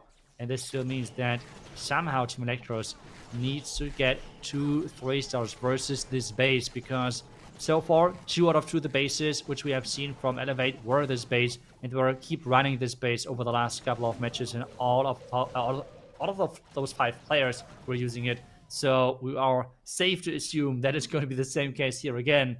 And, well, there's another 2-star. This time, though, 94%, which is really good. But they need the 3-star. This could give them time to break down what went wrong and why it did not triple. So I think they're going to do that attack again, but small changes. Like you said, during the middle of the attack with that defensive raid spell tower, it didn't activate. Maybe waiting until it activates to drop the overgrowth, or trying to get a little bit of different value with the initial charge. But I think that one right there we saw was the closest one by far out of all the hits that attacked that base. So it's close. Just a small little tweak will make the difference, and it could get the triple, because there's still at least 1, 2, 3 more attacks that come in from Team Elektros. So if they can crack the base within their next attack, then they'll have 2 more attempts to try to get another 3-star if Team Elevate doesn't deliver. But Leo, coming in with, what, like 7 for 15 before today? If there's anyone to get a 3-star, this is the man to do it. Yeah, and it seems like it's going to be the same approach versus the same style of Team Elektros. We have seen this style of base already. With this, well, really stacked core of the 2 fire spitters and as well the monolith. And what he did the last time, or like what Elevate did the last time, is clearing out the far side corner opposite to the town hall, and then recalling the royal champion and entering into the flank of the town hall. So for us here, they would go into the mustache tower air defense area on the bottom right, and we have the queen then funneling around the outside from the right side, and he will use the overgrowth again then for the core.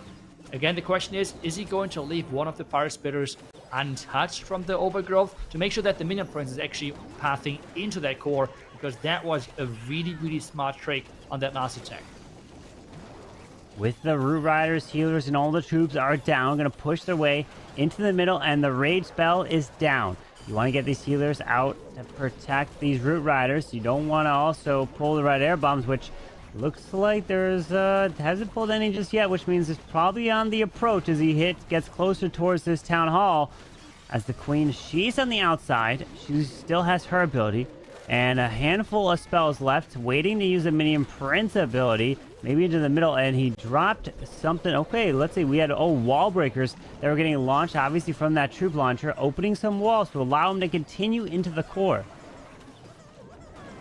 Yeah, and the minion prince perfectly pathing in front of everything, but using that pants ability early and going into the Phoenix stage right away, as there was a little bit too much damage with Black Mines and all of the defense left standing.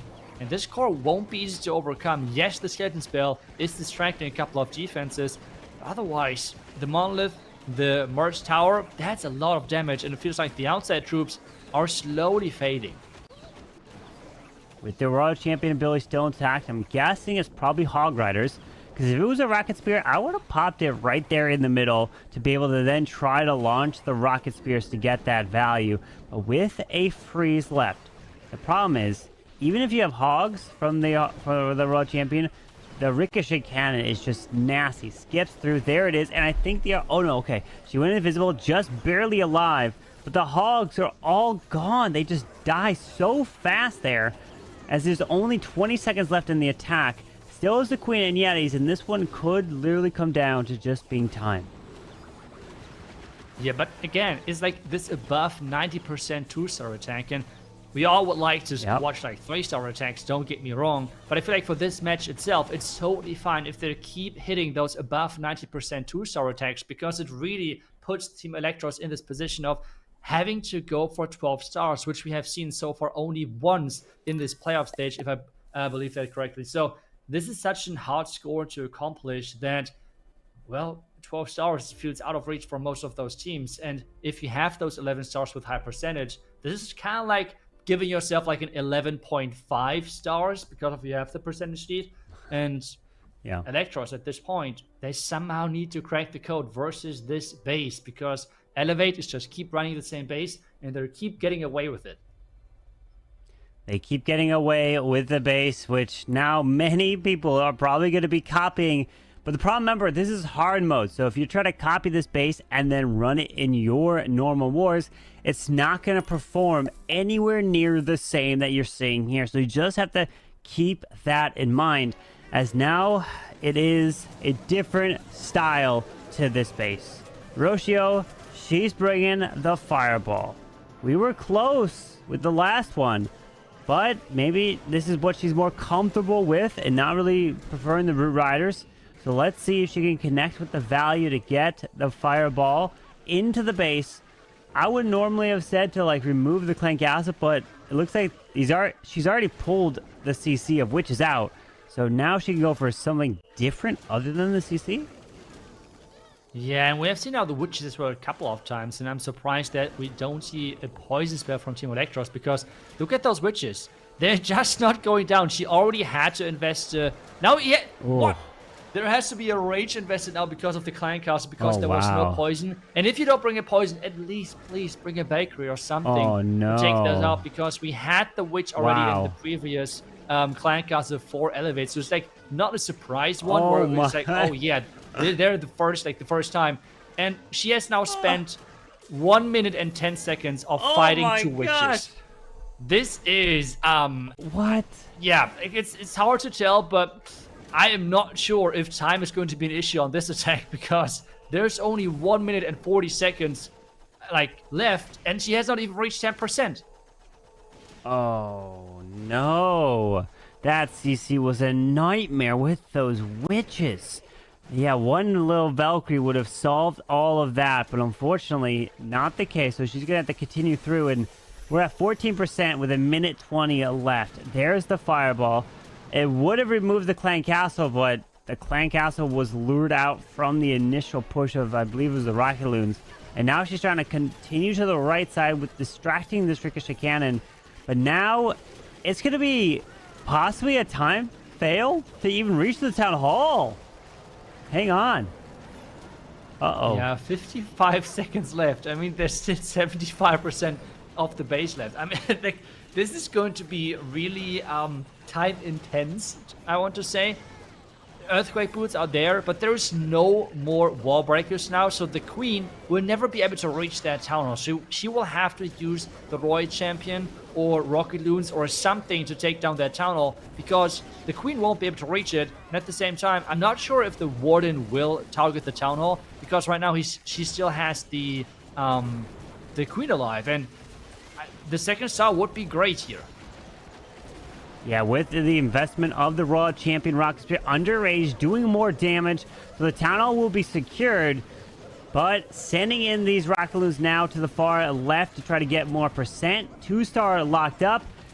And at this point, percentage is nowhere near Team Elektros' favor. So the final two attackers, Amualan, and unfortunately, well, Loop, will have to 3-star. Both of them. And Loop is 0-16 throughout the Worlds Warmup. Didn't triple at all in the qualifiers.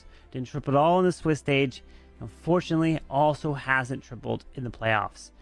He's going to have to deliver with Amualan to get that 3 stars. If they don't, then they're not going to be able to win this match. And then Elevate is going to be looking to advance. And if they do, they'll be taking on NAVI, and then the winner of that match will then advance to the grand finals, because remember, if you're just joining, we are in the lower bracket. If you lose in the lower bracket here, you are eliminated and you're going home. You can't afford those mistakes, as Bernal looking to come in with the Dragons. And if he can't get that triple, he's going to keep that percentage high to force Team Elektros to go all out. Yeah, and if you're wondering why the players right now are struggling so much, this is the hard mode, which means all of the defenses are having 20% more damage. The defending heroes, the damage and health is increased by 20%, while the attacking heroes' damage and health is decreased by 10%. So like there's a 30% difference within the heroes compared to the regular game, while the common equipments are capped at level 15 and epic equipments are capped at level 21. So overall, way less power for the offensive side of the game. And this is for sure not because of those players are bad. They're incredibly talented, but just this hard mode is really, really challenging to get those 3 stars in. And they're trying their best right now to get this attack done, while Elevate already having this 3-star. And right now, Bernal going in with the mass invisible Royal Champion charge, doing a great job of skipping some of the defenses and trying to get the most value out of this Electro Aura right here, Carbon. And pulling that Tornado Trap early is very nice. Taking out the whole core of this base and pulls a little bit of the CC Rocket Loons, as the RC pulls the rest of the Clan Castle Ice Golems as well. Can lure that to the corner, take it down, and then come in with Dragons. But we love these charges. We love the value, but it's always the Dragons fading away super quick without the additional spell support to push through. So let's see if Bernal can change that, with these Dragons now pushing their way straight into the Town Hall, and then they're going to naturally split in 2 different directions. And now it's up to these Dragons to continue to push through the air defenses in each corner, as there is one more all the way to the top side of the base. But unfortunately, the Ice Golems are getting lured to the bottom side Pekka Wizards from that siege barracks.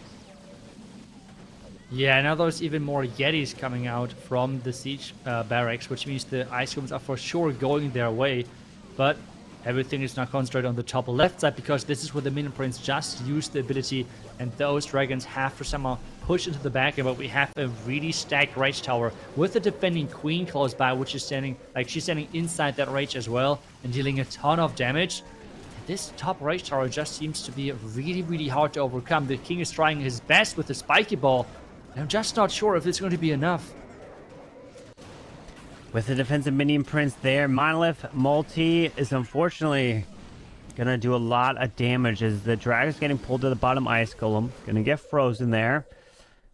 Phoenix, Dragon up top, and just a few Dragons with that Yetis down south. Unfortunately, with only about 20 seconds left, Bernal not going to be able to get a triple. But in the 90s, it's going to be plenty of percentage to force Team Elektros to have to 3-star their final 2 attacks. If they don't do that, and then the final attacker, Selenio, gets a 2-star, then Elevate will be advancing to take on NAVI next. So the pressure is now on either Loop or Amulan, whoever attacks next for Team Elektros.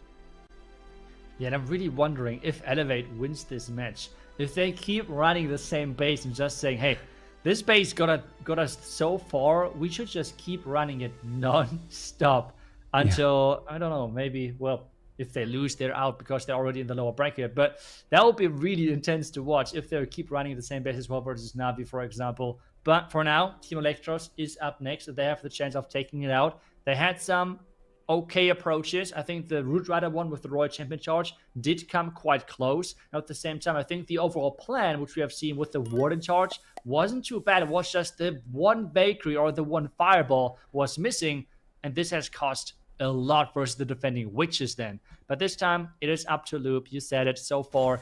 Really unfortunate. Not a single 3-star for him in this competition. But let's hope that he can turn things around and is really coming up clutch, because this is the approach of the Root Riders, which you have already seen from them. With the Royal Champion into the Town Hall, we saw the same attack that came in earlier. It got the highest percent against this base we've seen yet, which was at 94%. He's been studying that attack, looking to try to replicate it and do better. Let's see, pulls that RC back, but the Spirit Falcon unfortunately was killed off. Valkyrie up top to help clear some buildings, and then the Root Riders are in with that Grand Warden balloons. They're going to path their way right on through. We got Headhunter to take out the defensive King. His King as well. Ice Golem off to the left. Troop Launcher, Queen. And now it's all about the value that you can push through into the middle with that Warden ability. But I'm really unsure because the last time the problem was the Root Rider splitting. But the Queen this time around is quick enough to take down the air defense. This means the Root Riders are less likely to split. We have a big push into the core. The Warden ability with the Healing Tome keeping everything alive. We have as well a Loon to trigger a lot of traps inside that core. And this is looking way better. The Rage Tower is triggered. You talked about that earlier. Yep. The Rage Tower the last time did not get triggered. And then he's using the Overgrowth to freeze the timer of that Spell Tower. And now he has to overpower the backend. Is that possible? With that Overgrowth timing, that might make the difference here in this attack. Hang on. With a couple Super Barbs, RC still has their ability. The Monolith goes down. Wait for it. It's all about the tanking out in front of these heroes. The Warden is still alive. The healers are still there. That is huge. You need to continue through with the benefit of the Warden and the RC together. Diggy's still alive, so that Diggy can stun. Yetis, you need to make your way back into the middle by that multi and the Spitters here, and he could have a chance. Yeah, the chance is still there. Everything has to go his way with the last two hero abilities. Remember, there is a... No, wait, he's triggered the Skeleton Trap already with the Wall Breaker in front of the Burst Cannon, but the Defending Queen...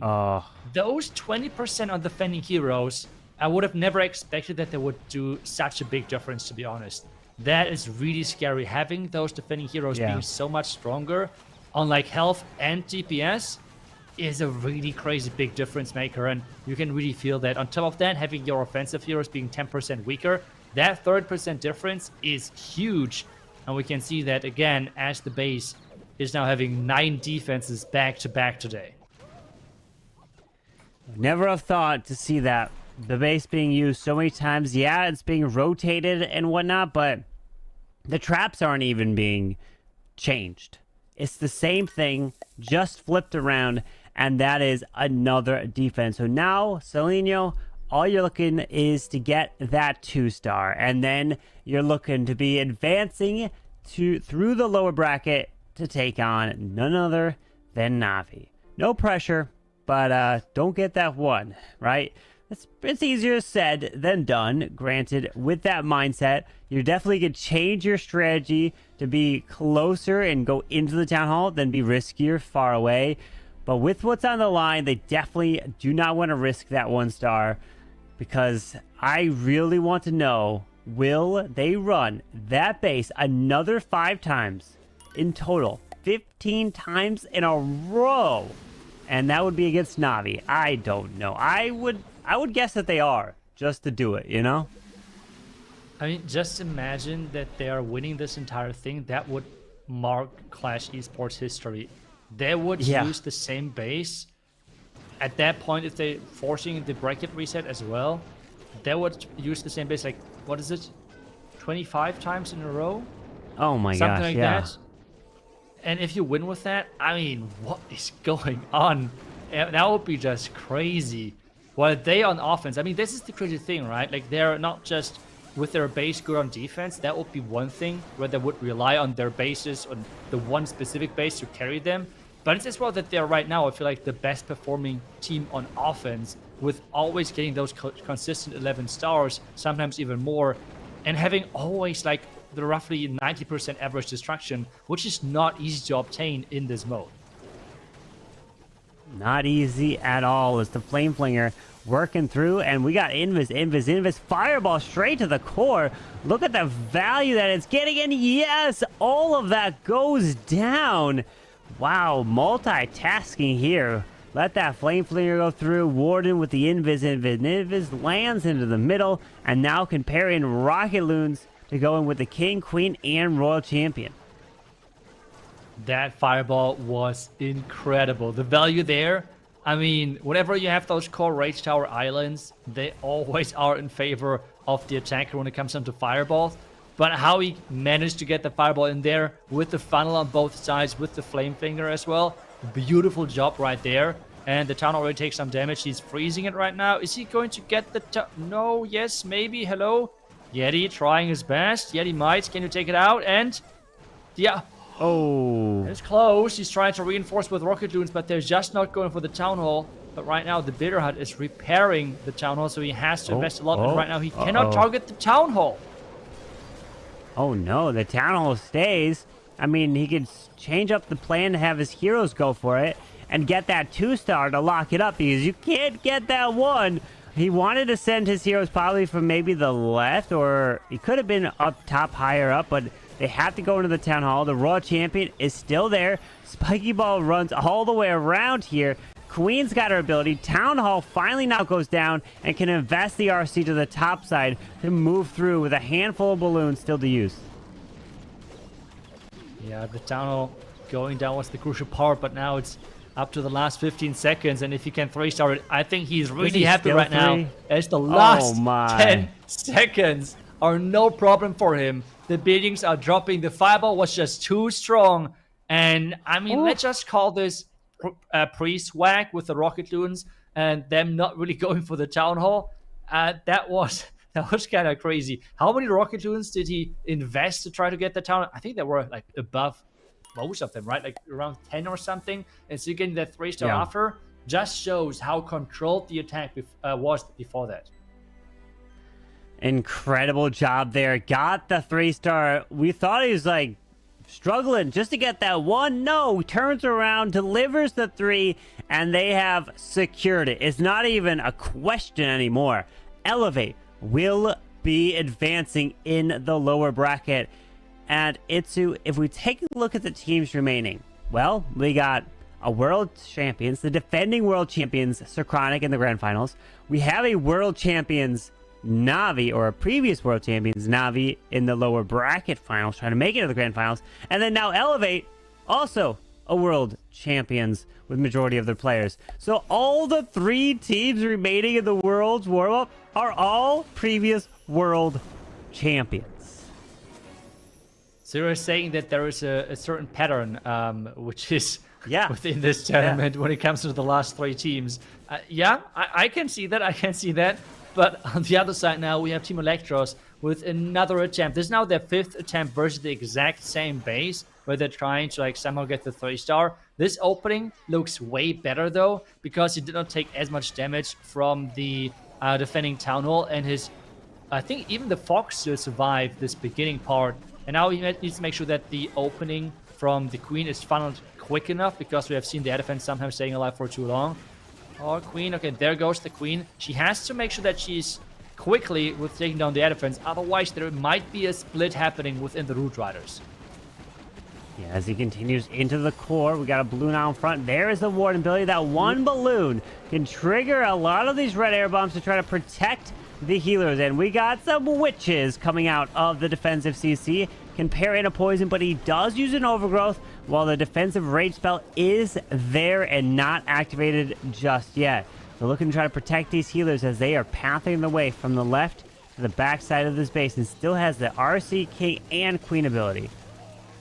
Yeah, but because the Queen was deployed a bit too slow, he has now the problem of the air defense did not go down in time. And this has caused all of the Root Riders to go into that compartment, the Royal Champion being caught inside the core completely alone. And this is now a big problem, because we know the Royal Champion with her boots are really, really strong.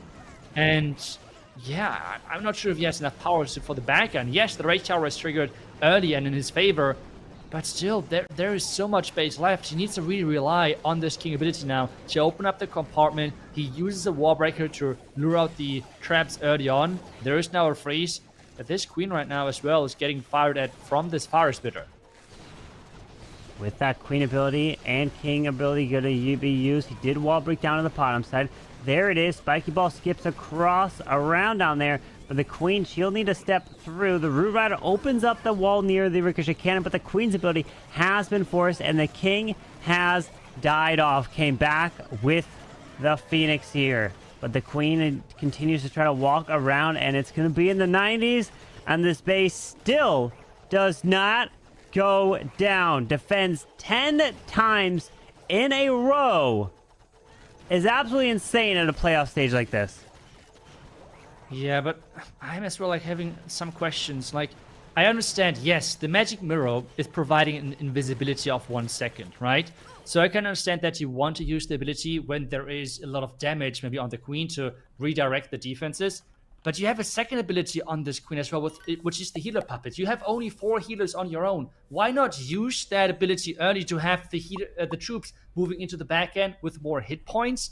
And she can as well stay closer, because then she's not like staying behind. Like, yeah, overall, a lot of questions to me, and I'm wondering if Navi has the answer for the base. If Elevate is obviously running the base again, but so far, again, in 2 matches back-to-back in this lower bracket, Team Elektros and as well Team Queso, both 5 times they attempted to attack the base, and as a team, they were not able to crack the code to get at least a single 3-star versus the same base, with the same clan caster, with the same traps.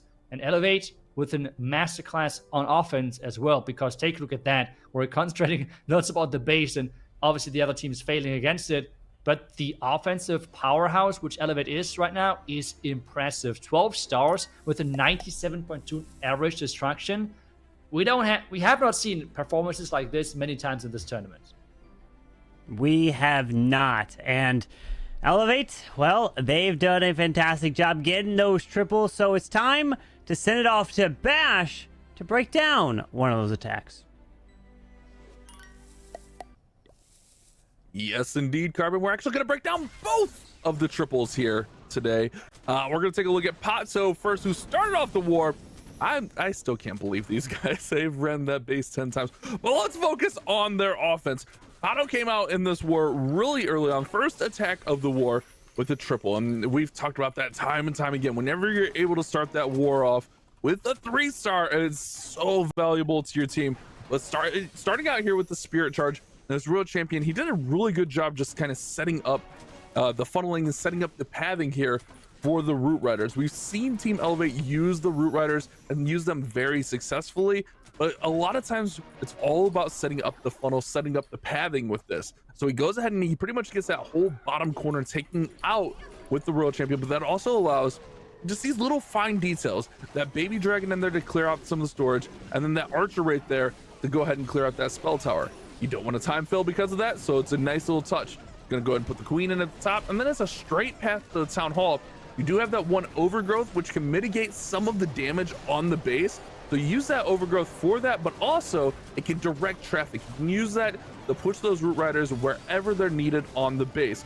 So it's a nice little touch to have that overgrowth in there. You see the overgrowth coming on the back end of the base to take out that monolith, and the merged multi-tower right there that's in longer mode as well. So just taking some of that damage off the base.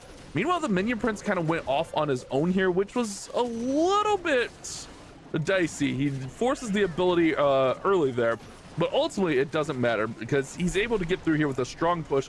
Keeping most of these Root Riders together is really, really good. But we've seen Potso coming up big for Team Elevate here, and they've had a really bold strategy thus far. Their offense has been good, don't get me wrong, but the defensive strategy is crazy, and we'll talk about that a little bit more. I mean, we've been talking about it all day.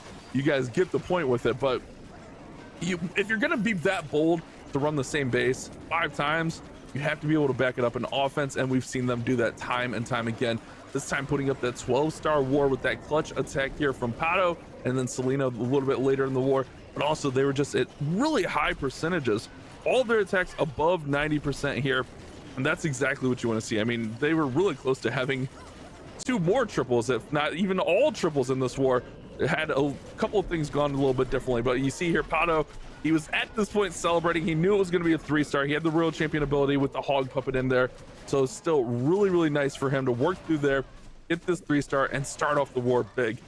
In this meta right now where our triples are hard to come by and 1 triple could win you the war, starting off the war with a triple is such a key factor. We've talked about that all day as well, but this was a really, really great start, and it puts all the pressure over to your opponent and makes them have to make those decisions. Meanwhile, their opponent has to face the same base 5 times, and it was very frustrating for them because they weren't able to find an answer for it. It is kind of crazy because it's not like that's a new base or anything like that.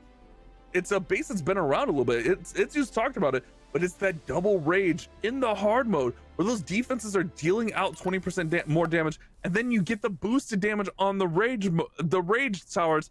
It's just insane. But I also want to take a look at Stelino's attack here, but we got a little bit of time as they prep the next word, because remember, Elevate just played, and they're going to go up against NAVI, so we got a little bit of prep time. We're going to check out Stelino. Also, this one was all about the fireball. These fireball attacks are so fun to watch when they're done right. We've seen some go astray, we've seen some fireballs miss, and even this attack, after the amazing fireball, was a little bit dicey, but Stelino keeps us cool, and that's why I always call him Captain Clutch. He's always attacking last, and he always comes in when his team needs it. They didn't really need the triple here, but it's always feeling good to get that 3-star. So he's got the Angry Jelly on the Warden, which is 35 seconds. You want to let that Warden walk and get those defenses out. And then he's going to set up this crazy fireball into the middle of the base, which we'll see here in just a little bit. But he does a really good job managing this Warden walk and making sure the Warden doesn't go down. Using the invisibility spell, which we've seen players have to do, using that rage spell to rage up those healers.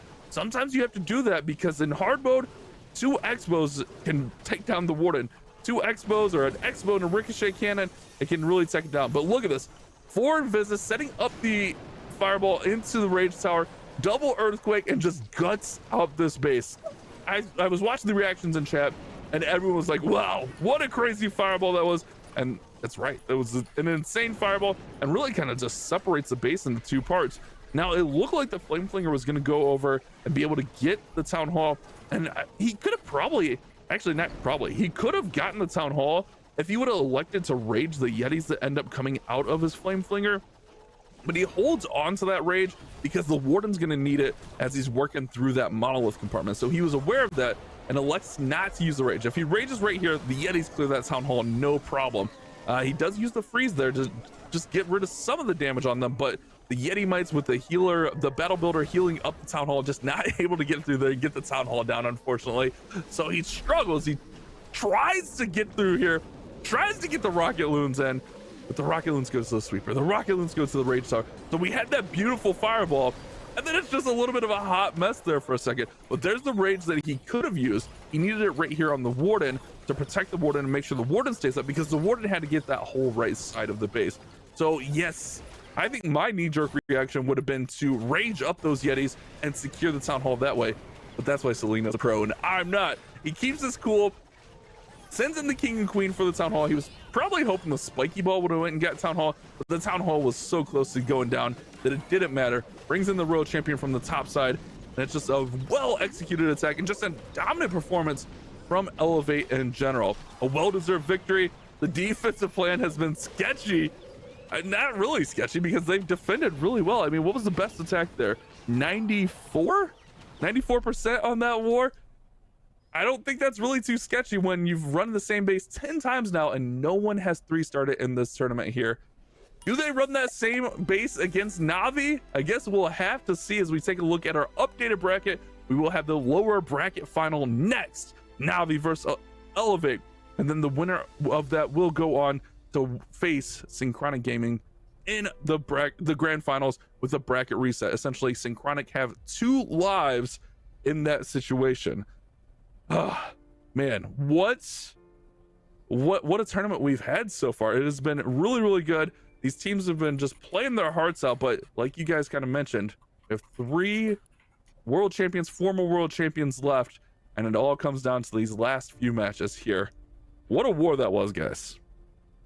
What a war indeed, which means that we have at least 2 more matches to come. NAVI versus Elevate, that's in the prep. It's getting ready. It's about to be underway very soon. And then, like you mentioned, Bash, we're going to be getting ready for the grand finals and a possible bracket reset. Out of these 3 teams, I have no idea who's going to take it. Granted, Synchronic does have that advantage going into the grand finals, Itsu.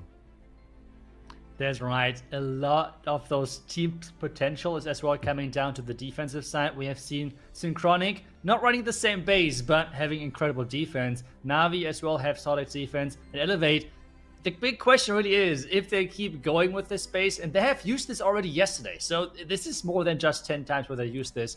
But I feel like we should hear from the pros with a couple of questions about the hard mode, now they feel right now about the meta and everything around esports.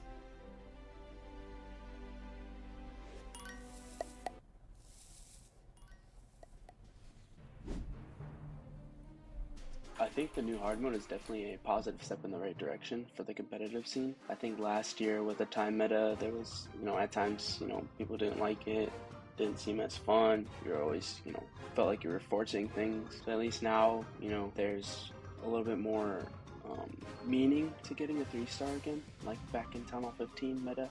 Well, personally, I think that it is quite nice. I like it a lot since every 3-star is way more rewarding. Different experience to Town Hall 16 where, because you don't have to raise your attacks so fast and you can actually take your time and you feel the pressure a lot longer, but I think it's nice. I think attack is the key in this meta, so we spend most of our practice time on attacks. As everyone did, we practice a lot, and we also try to find new layouts for the defensive, layouts that no one else did in the past.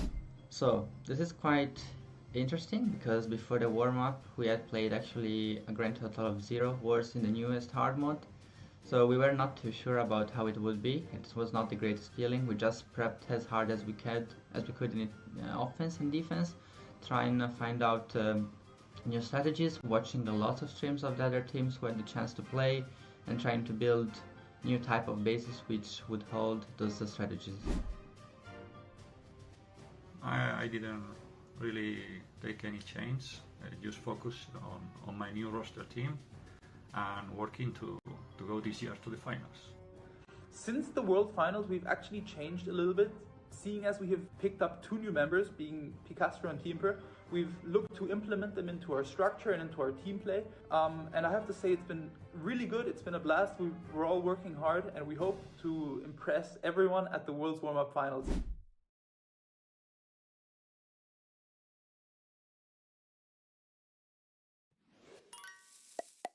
So we have heard from the players themselves what they feel like about the hard mode, how their approaches were for testing, practicing everything around it. And I feel like something interesting is that a lot of the teams said, yeah, we tried to come up with something new, like a new strategy, a new base, new something. What we see now from Elevate, where they just took something already existing, which is obviously like no problem with that, of like existing bases, which defended great in the regular mode, adjusted them a tiny little bit from Legends into the hard mode, and are having such great success. So I feel like maybe some of the other teams put too much work into it, or like were overthinking some of the stuff, compared to then some other teams were just like doing it the smart way of like using what was working already. But since the hard mode itself is new, you don't need to change everything around it. And I don't know, I feel like that was maybe a big difference maker, just listening to the interviews. And a lot of people are just saying, hey, we're trying something new. We're trying to play the new mode, not really going with what works best. So how do you feel about that? Yeah, it's kind of one of those tough things because it's literally brand new. These changes, I mean, those defensive changes and the defending hero changes, it's such a big difference. And we see that time and time again. So I think it's one of those things like you see that on paper and that's just where your mind goes. It's like, well, we have to account for this. We have to kind of take that into account and try to figure out a way to counter that. But we see a team like Elevate just doing what they know, using. As we get ready for our next matchup, it is going to be NAVI versus Team Elevate here. And I'm really curious. There's no way we see that base, right? Like, you can't run the same base 5 times against a team like NAVI, right? I mean, you could say that versus the other teams as well, right? Like Team Queso, for example, they're not a bad team whatsoever. So it's like, we're talking right now about like the top 5, top 4, and now the top 3 teams in the entire world. And so far, the strategy of Elevate worked against the top 4 and the top 5 team of the world with using the same base back to back. And maybe that's just the approach. Obviously, it can backfire if the other team has an approach versus the base. And this is now the big question, if Elevate is running the base again. Because so far, we have the roster of NAVI with Klaus, Gaku, Yada, Kazuma, and Stars, who have done quite solid, I want to say, on offense. Gaku so far with no 3 stars, which is really uncommon for him. But again, it means he needs to then step it up on the average destruction as well, because this is really something which is getting more and more important over the tournament, is if you're not getting 3 stars, this is at this point like more than 85% of the attacks being non-3 stars, but then you need to have a really solid high percentage to not really give your team the disadvantage moving forward. And this is something that all of the players have to keep in mind with their attacks.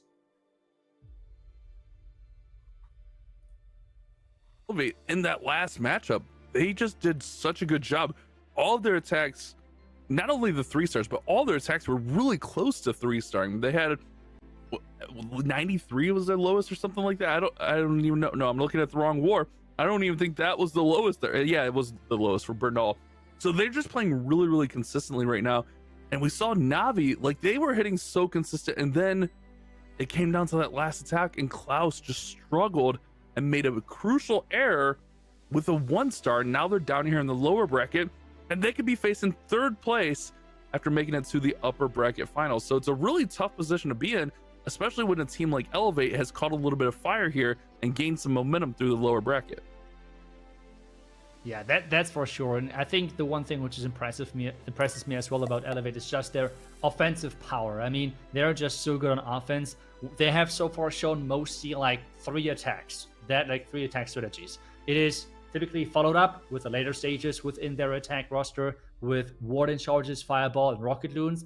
The second attack, which they're starting things off with, is typically always the Royal Champion Charge into Root Riders. And then the middle power, typically Bernal, for example, if he's not doing a Warden Charge attack, he's going in with a Dragon. So those 3 attacks right now seem to be the name of the game, not only for Elevate, but they're just so good at it, but as well from the other teams. And then we're seeing like little tweaks here and there, but it's pretty much only those 3 strategies, and then like getting rotated through depending on how the other base is looking like. Some teams like to bring in the Super Witches as well, like Synchronic, but the question now is what is happening here, as it's the same base again.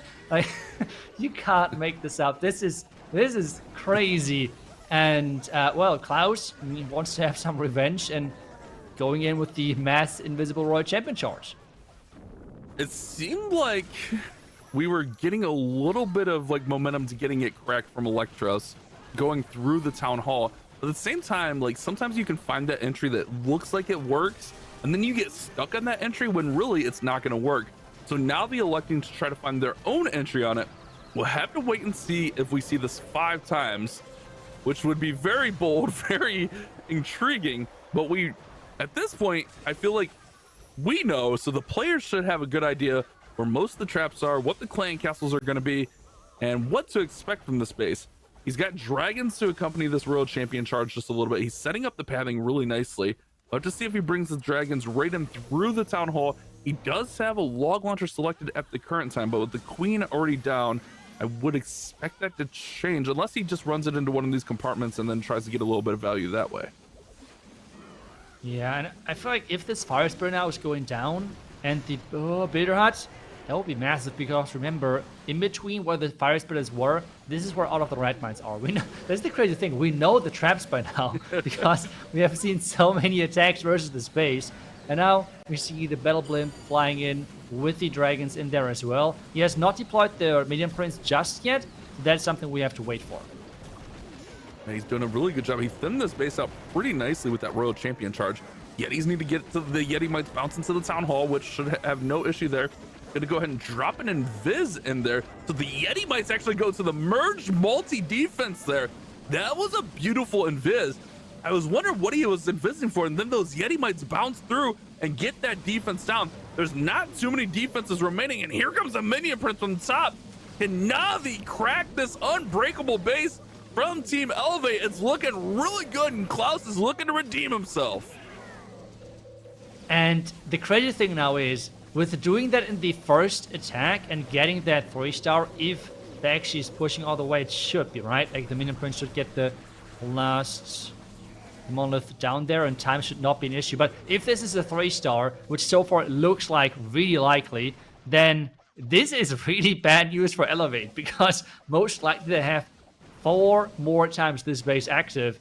And if Navi now is playing the same plan for 4 more times, then we might see the first ever perfect war in this hard mode, which will be just really funny with going from 10 to 15 stars, possibly. We don't know yet if the other base is looking the same, but that would be really ironic.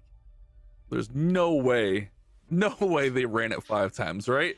But like kind of what you were talking about, I mean, it's gotten them this far. We've seen Navi kind of be up and down. I mean, Navi hasn't put up any crazy offensive numbers. Their defense has been kind of carrying them. And in that last war, they had a chance to win it, and then they had that mistake from Klaus, so he redeems himself there. I have a feeling we're going to see it 5 times. But the one thing I will say, I think it's going to be hard to replicate that spirit charge. That's the one thing. Sometimes just little things can go different on that. So that might be the one kind of factor that could change, maybe not get the same value. But also, I think the one big play there was the invis on those defenses. So the Yeti bites took down that merge multi-cannon. I mean, that was just such a brilliant play. But those are those little details that are so hard to replicate. Pato's going to come in with his Root Riders. He's been really good with these throughout. Let's see if he can answer with a triple of his own. He's going to Spirit Charge also from the bottom of the base. Yep, the Spirit Charge is in here, trying to set up the pathing then for the later stages as he's slowly approaching the merged cannon out there. This is always the risk, though, of having a Royal Champion Charge close by at the Town Hall. Every defense is having like a different timing when it comes down to their first shot. Like some defense, like the scatter shot, takes some time until like it actually flings the attack, while the Town Hall, for example, is shooting super quick. So if your timings are not perfect on the invisibility spells around the Town Hall, you will always take a lot of damage with that Royal Champion Charge. And this is something to always keep in your mind when you're doing the strategy, especially around the Town Hall. This is the same, by the way, like a little side information as we're approaching the next stage of the attack. All of those 4 heroes have different attack timers. The Royal Champion is attacking the fastest, which if it's 50-50 like symmetrical base, never go in on the Royal Champion side with the Royal Champion Charge. But Bash, let's go into the core of this attack. Yeah, we're right into the middle. We're in the thick of it there. All those troops are in. The Warden is trying to protect them as much as possible. The troop thrower throwing those barrels of troops towards the Town Hall now, but he got a little bit of a split, and the healers are on the big chunk of roots on the top, and now those roots are splitting. And this is when we start to see things fade out a little bit, when we lose the healing from the big majority of the troops. However, he's got a lot of protection on that bottom pack. It just doesn't have the healing factor down there. Royal Champion's working through there.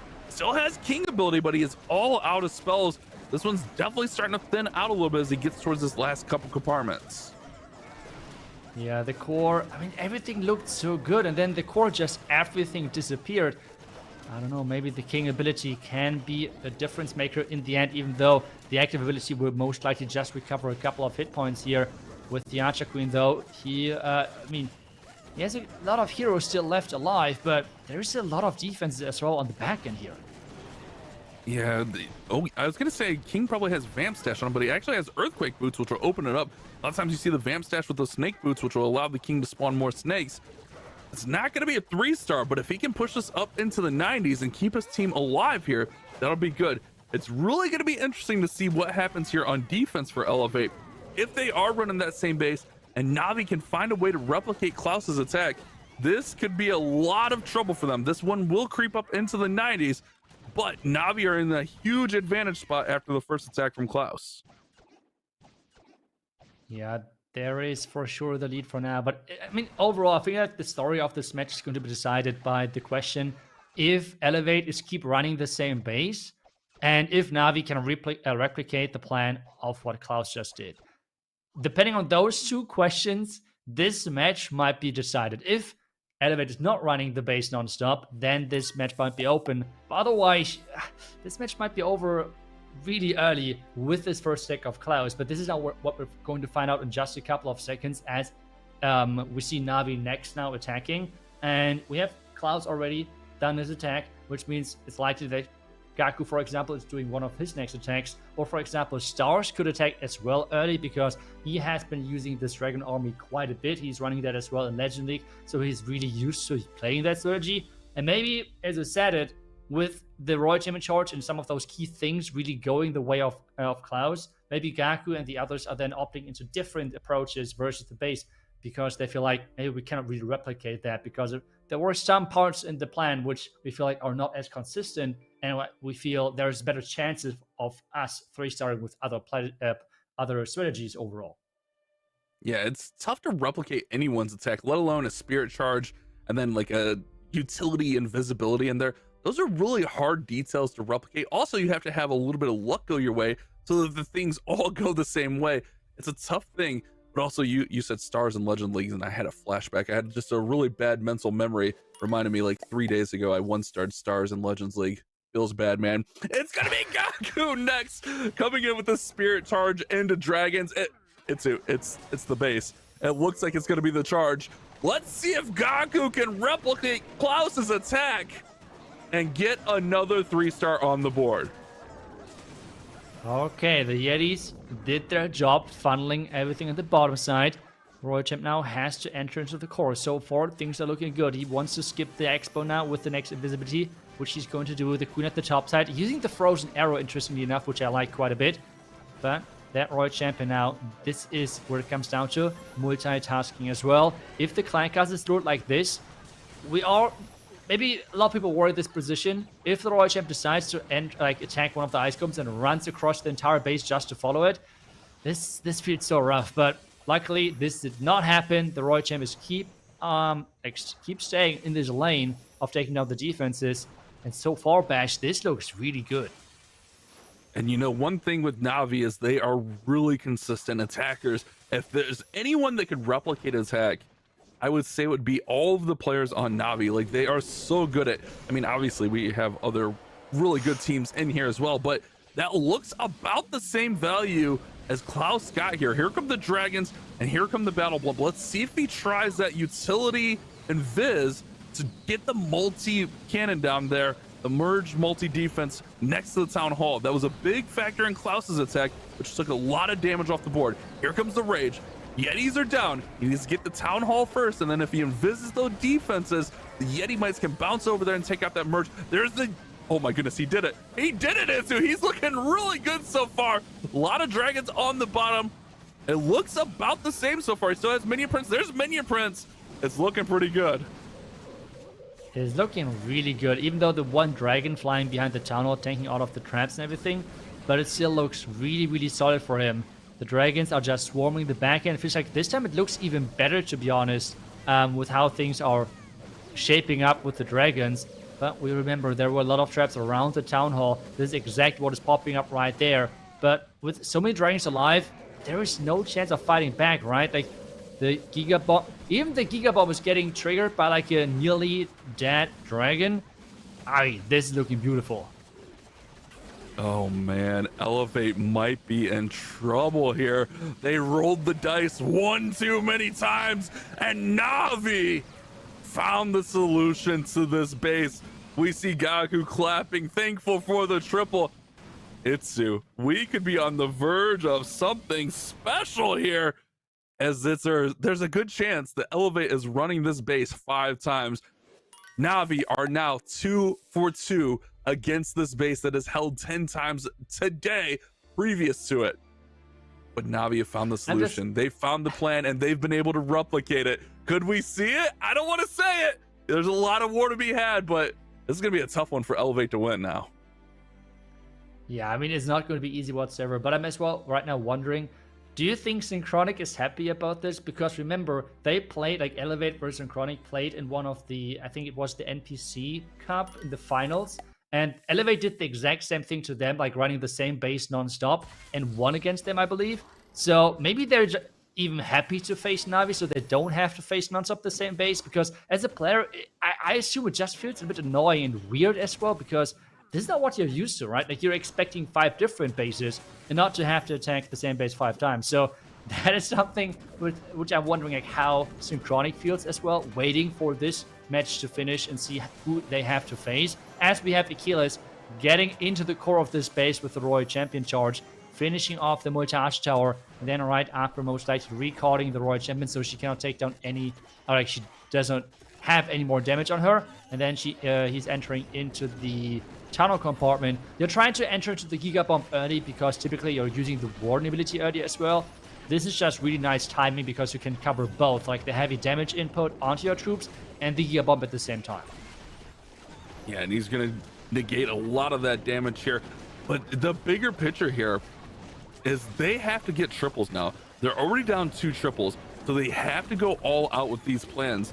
Navi has been doing really well on defense, but we saw Elevate just come off of a 12-star performance where they're really close to getting even more than that. So they have to get a triple on the board right here, and Achilles is making his way into the middle of the base. Great freeze there on the multi-arch tower and the fire spitter to negate that damage. Here goes the minion prince to go ahead and slow down some more damage. I love the way he's getting rid of the damage on the base here, just slowing everything down. He's got a really good slow trounce through the base with the root riders. Now he just needs everything to kind of just stay compacted, and he should have a good chance to get 3-star on this one. Yeah, as long as everything is staying compact, as I said, the healers are doing such a great job of keeping everything alive. But with the Elephants and the Black Mans, he keep losing those healers as well. The Archer Queen ability, again, I'm never really sure on when to use it, because I feel like the pros are using it a bit late, because those healers would be so nice, because the Archer Queen is nearly full. They would transition over most likely to the Royal Champion or something, and that would be so nice to have more hit points on her, because on this back end now, this might get close depending on how the troops are pathing.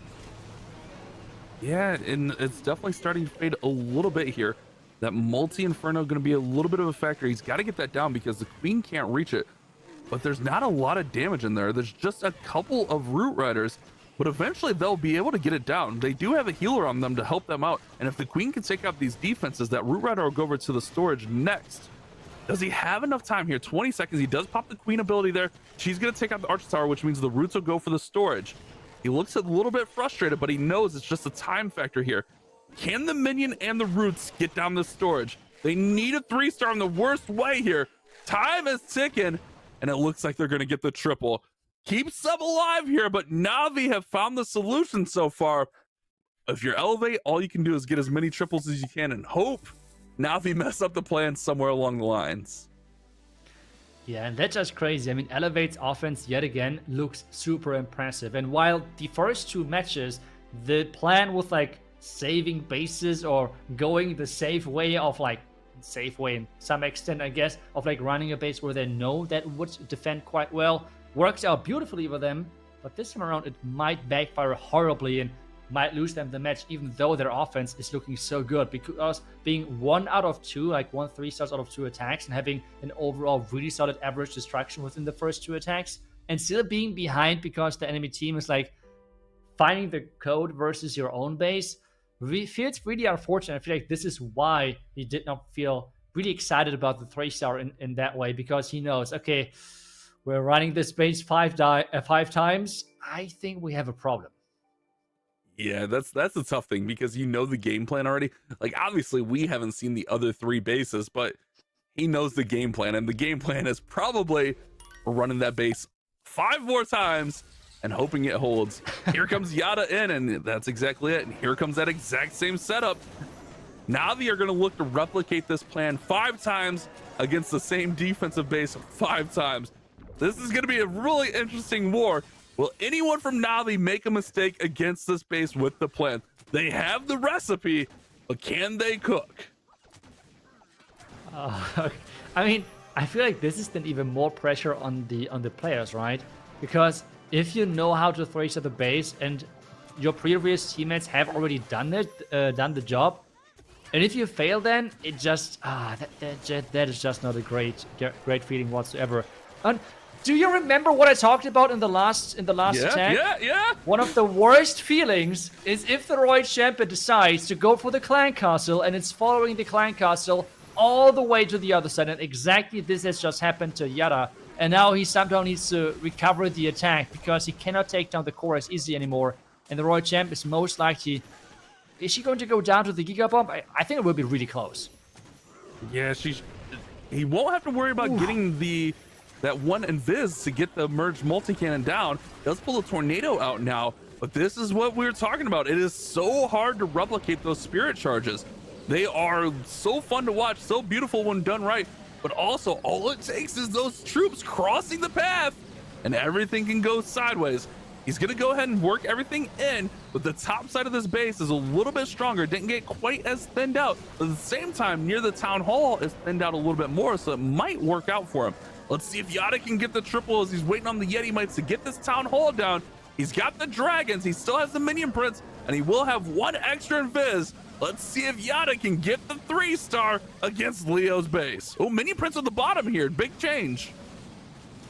Yeah, this is something new. I mean, I'm not sure if that was a good or bad change. Remember, there are a lot of traps around the town hall, which are still getting triggered. There's the first black mine. King is going down. We will see another black mine popping up. There it is. Then there were more black mines behind the town hall. There we go. By now we know all of the traps. I mean, we have seen this base getting attacked 13 times by now. We will see the red mine farm now in the core. Like, it's like nothing is really surprising anymore. But the minion principality early, and this can really backfire because it did not catch the monolith, and that might be a fail. Yeah, he's looking a little bit concerned, and I think with the monolith staying up, Tesla farm up top, even though Navi have the answer to this base, it doesn't mean it's a given. It is still tough in hard mode, and one little thing like an ice golem crossing the path of the world champion is gonna cost this attack, and it's going to be a 90% or maybe 91%, which interestingly enough is going to be lower than Pado's attack. Pado hit at 92. It finishes up at 90%.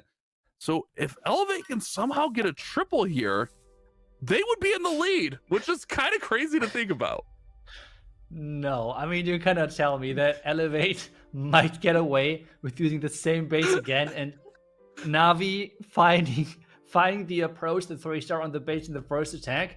No, I mean, if Elevate wins it then on offense, that will be so deserved because their offense right now is just insane. And yes, they did the mistake, like, I guess, of using and rerunning the same base again. What makes it then easier for Navi? Not easier or anything, but easier on that side if you have found the approach in the first attack.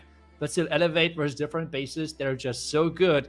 And right now, it's the chance of proving it. And so far, they were really close with Leo now up next with his attack. And he's going in again as well with the dragons. 11 invisibility spells. And as well, the frozen arrow. We're seeing more and more frozen arrows again, which I like quite a bit. This equipment is overall really good. The reason why it kind of disappeared a little bit is mostly because, well, it's typically a queen charge equipment. And queen charges are not used at all at Town Hall 17. But, well, with those angry jelly charges, kinda, you are seeing it more and more again. And this one, though, did not work out as intended, I guess. I'm confused. The queen got nothing. She got obliterated there. He needed some kind of support. Maybe even just a skeleton spell, but the monolith and multi-arch tower just crushed that queen.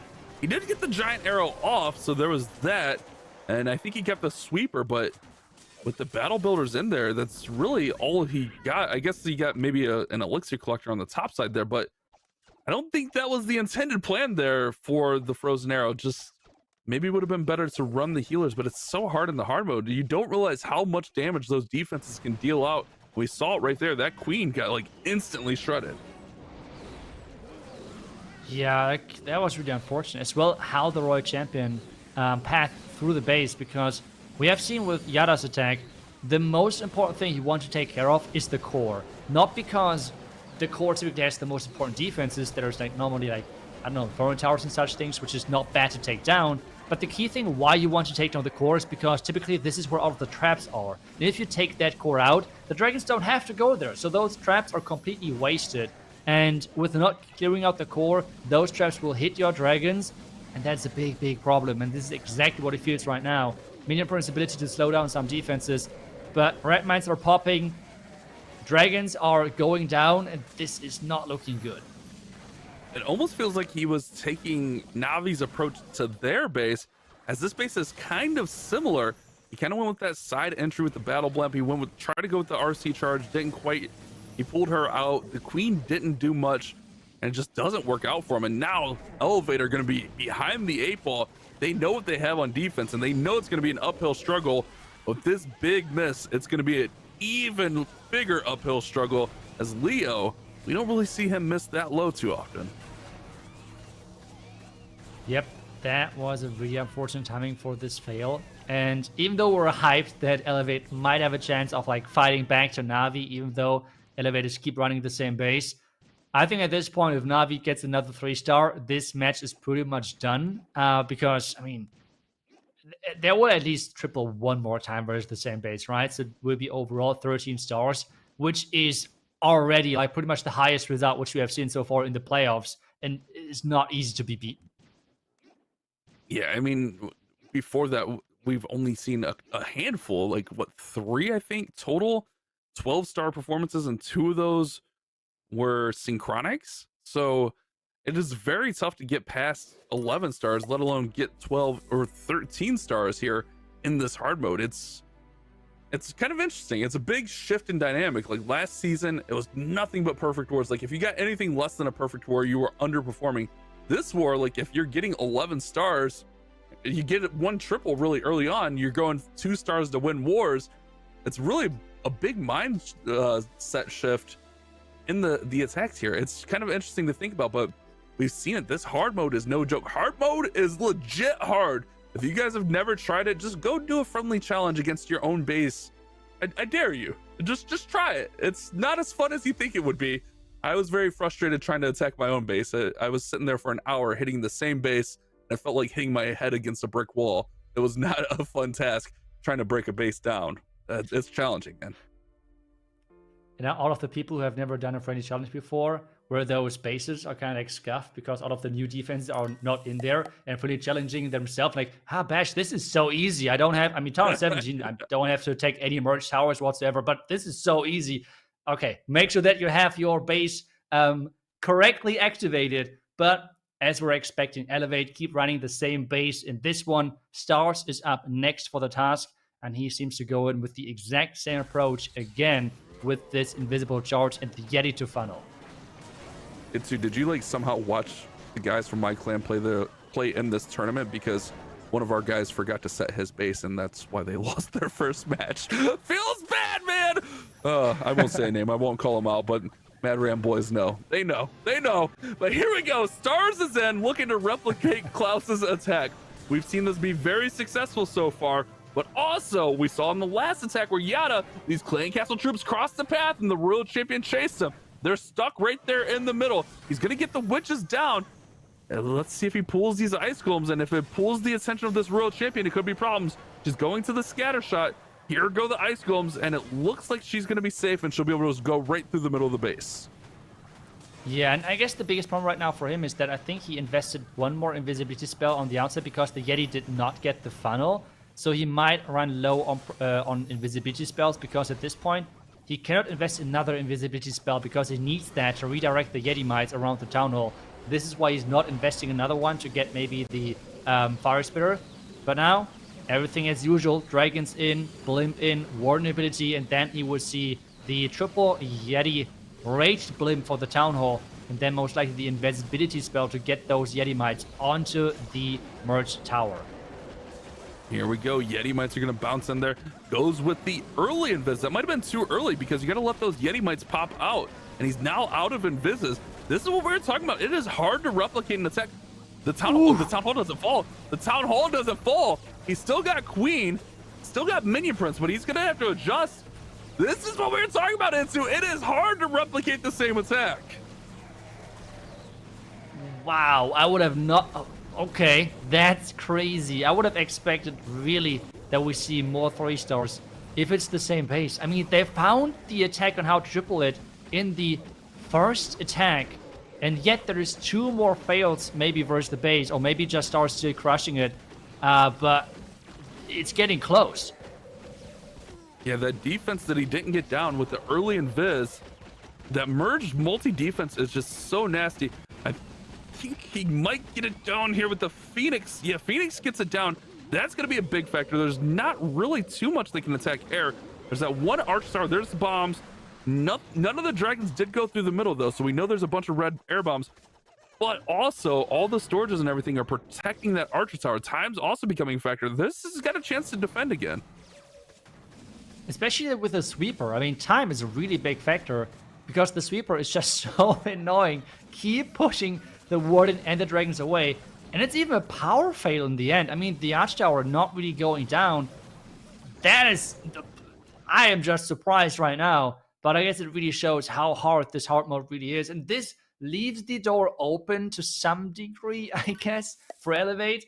Because if they 3-star now back-to-back, which is not easy, but maybe, and Navi fails again versus the base, anything can still happen, but they need to 3-star this next attack. This is so crucial.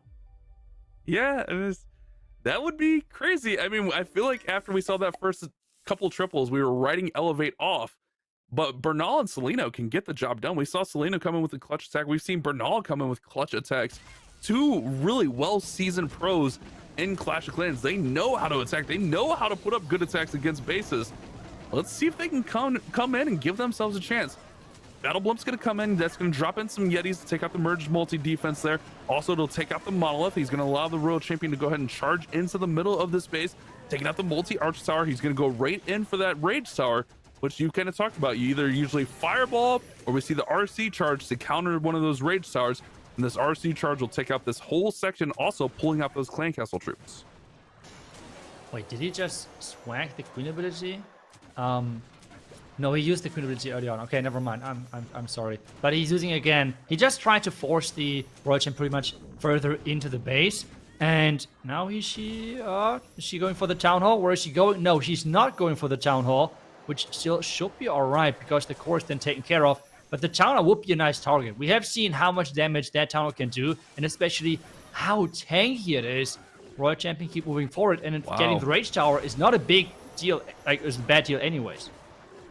Look at how much value he's gotten. The whole left side of this base is gone. The Royal Champion is still going. But again, we've seen this before. We've seen these crazy entries with the Royal Champion charge before, and then the Dragons just don't have enough gas. So we'll have to see if Bernal can get through here. There's a lot of damage. Early Warden ability will protect, but the Town Hall has to go down. The Minion Prince has to go down. This Giga Bomb gonna blow up. It looked like they might have been out of the Eternal Tome, so they might have taken some damage, although they are still healing passively there. But he's also starting to run out of steam a little bit, and this is what can happen. You invest everything early into that Royal Champion, and then the Dragons have no kind of support. It's all on them. Minion Prince ability is nice there, though. This one air defense took down so many Dragons. Luckily, it finally went down, but I think it might be too late for that because I think it took down like 6 Dragons or something on the flank. That was just insane. Always staying protected. I always feel like, is it maybe then worth it to bring, I don't know, some outside troops or something to take it out early? But at the same time, there's not many key defense left standing. Is Bernal happy or is he not happy? I'm not sure yet with this reaction. I think it's really close right now. 40 seconds, but it should be enough, right? He's fine. He's good. Yeah, he's good. There's no air targeting defenses besides the Battle Builder there. He's got 3 Dragons plus the Prince and the Warden. He was worried there for a second, playing it cool, and Bernal gets the triple. So Elevate still technically have a chance in this war, which is kind of insane to think about. If they triple their last attack and Navi miss, Elevate will win running the same base 15 times on day 2. That would be insane. How is this close? I don't understand it. I mean, I could understand this being close if Navi fails the first attack and they maybe don't have a concept and approach, something against the base. But they tripled in the first attack, then again, and look like, okay, this match is done. Now they failed twice, and somehow this match is still close. We're having 10-10 right now. There's only the percentage lead in favor of Navi because, well, we had the unfortunate one at really low percentage 2-star from Elevate. But otherwise, I mean, it really now depends on Navi. If they fail one more time, Elevate is the one team to punish that because they're just so good on offense as well. If there is somehow the chance of them getting this comeback with another 3-star, Navi should be careful here. They have to 3-star this next attack. Yeah, but this is what we talked about. It's at the beginning of the war. Even though they had the plan, it wasn't an easy plan to replicate. And we saw all it takes is one little thing. The Clan Castle troops pulled Yada's RC away, and then the Yeti not setting the funnel properly there kind of threw things off. Let's see if Kazuma can do the plan. Yeah, he's got the exact same setup here, so he's all in on it.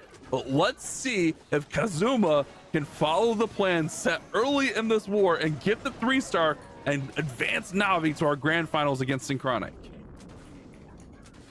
And the Yeti this time around did create the funnel, so this is already looking better compared to the one from Stars, for example. The Yeti did get that funnel in, and now there's some witches walking. Royal Champion, please ignore them. Please ignore the Ice Golems as well. Don't follow them.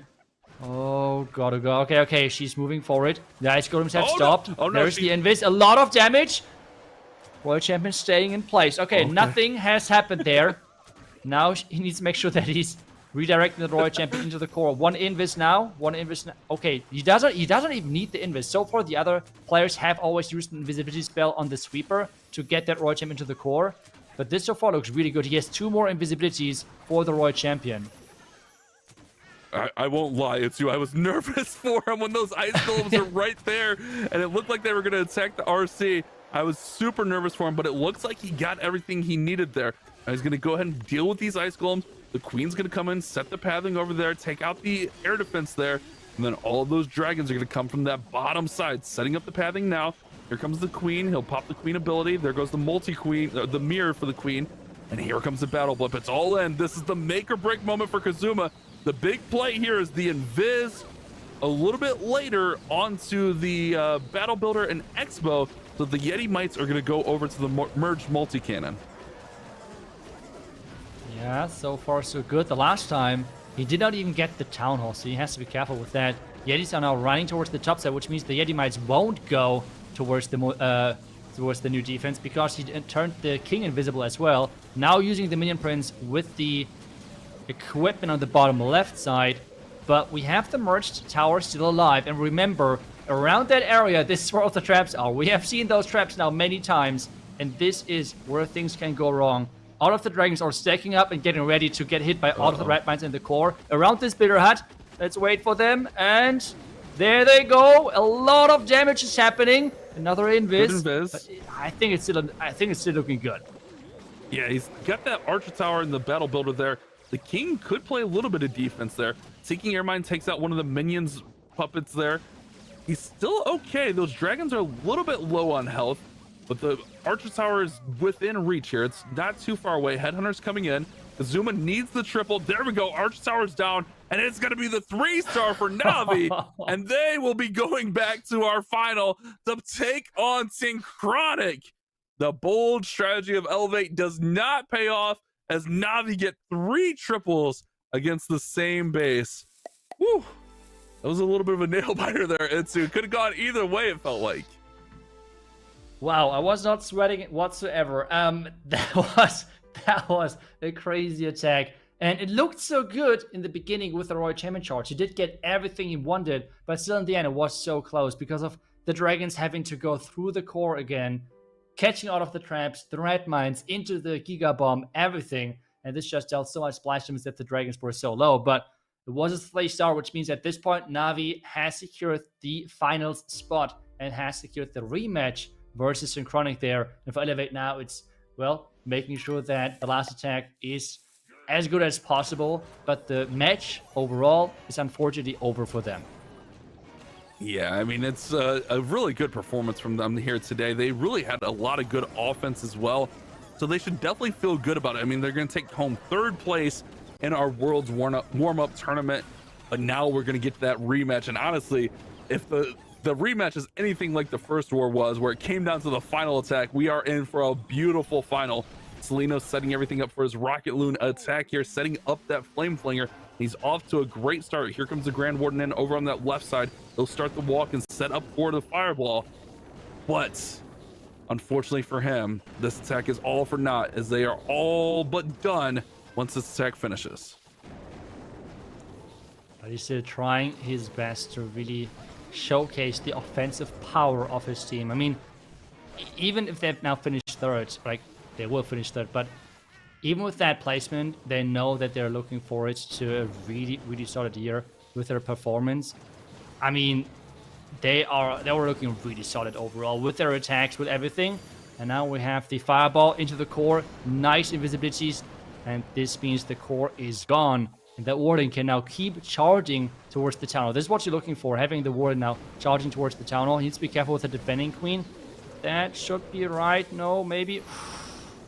Okay, the Warden's staying alive, and the Town Hall is up next, but he needs to keep protecting that Warden. Yeah, it's so tough to do, man. The Warden walks, it felt like before this hard mode, the Warden walks were such a safe strategy. Like, the Warden would have to get in a real danger area to be under any kind of risk. But now all it takes is 2 defenses locking onto him, and that Warden could go down so quickly. And we've seen that throughout the whole tournament here.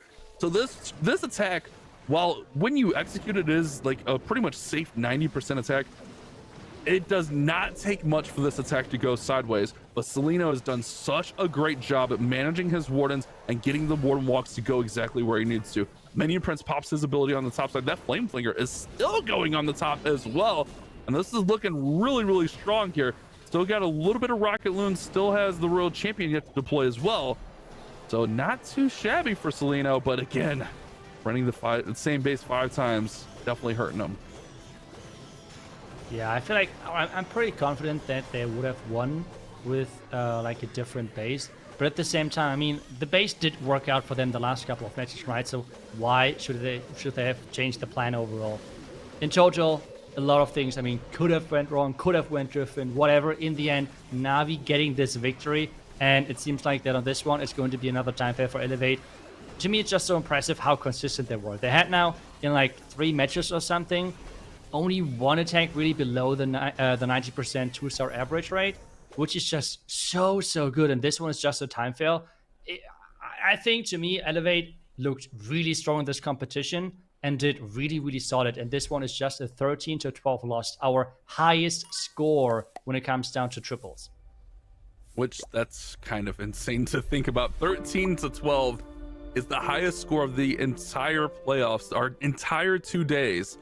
And it was mostly because Elevate ran the same base 5 times, which allowed Navi to get 3, I don't want to say easy triples, because they weren't easy. They were very stressful, but 3 triples on that base. Oh man, what a match, what a run for Elevate. I mean, they should definitely be proud of themselves. 13-12, a couple 12-star performances from them, and they look really good coming into this season. But Navi will move on to take on Synchronic in our grand finals. That is correct, as we're again seeing all of the different stats here on the screen for this one last match. Overall, it was a crazy one, ups and downs. I still cannot believe that in the end it was somewhat close with Elevate running all of those same bases, but they were just so good on offense, and that versus complete different bases. But in the end, we have the rematch between Navi and Synchronic in those finals, and that's going to be for sure an incredible match. But now it's up to Carbon. Which replay did you pick to break down? Was it from Navi or Elevate?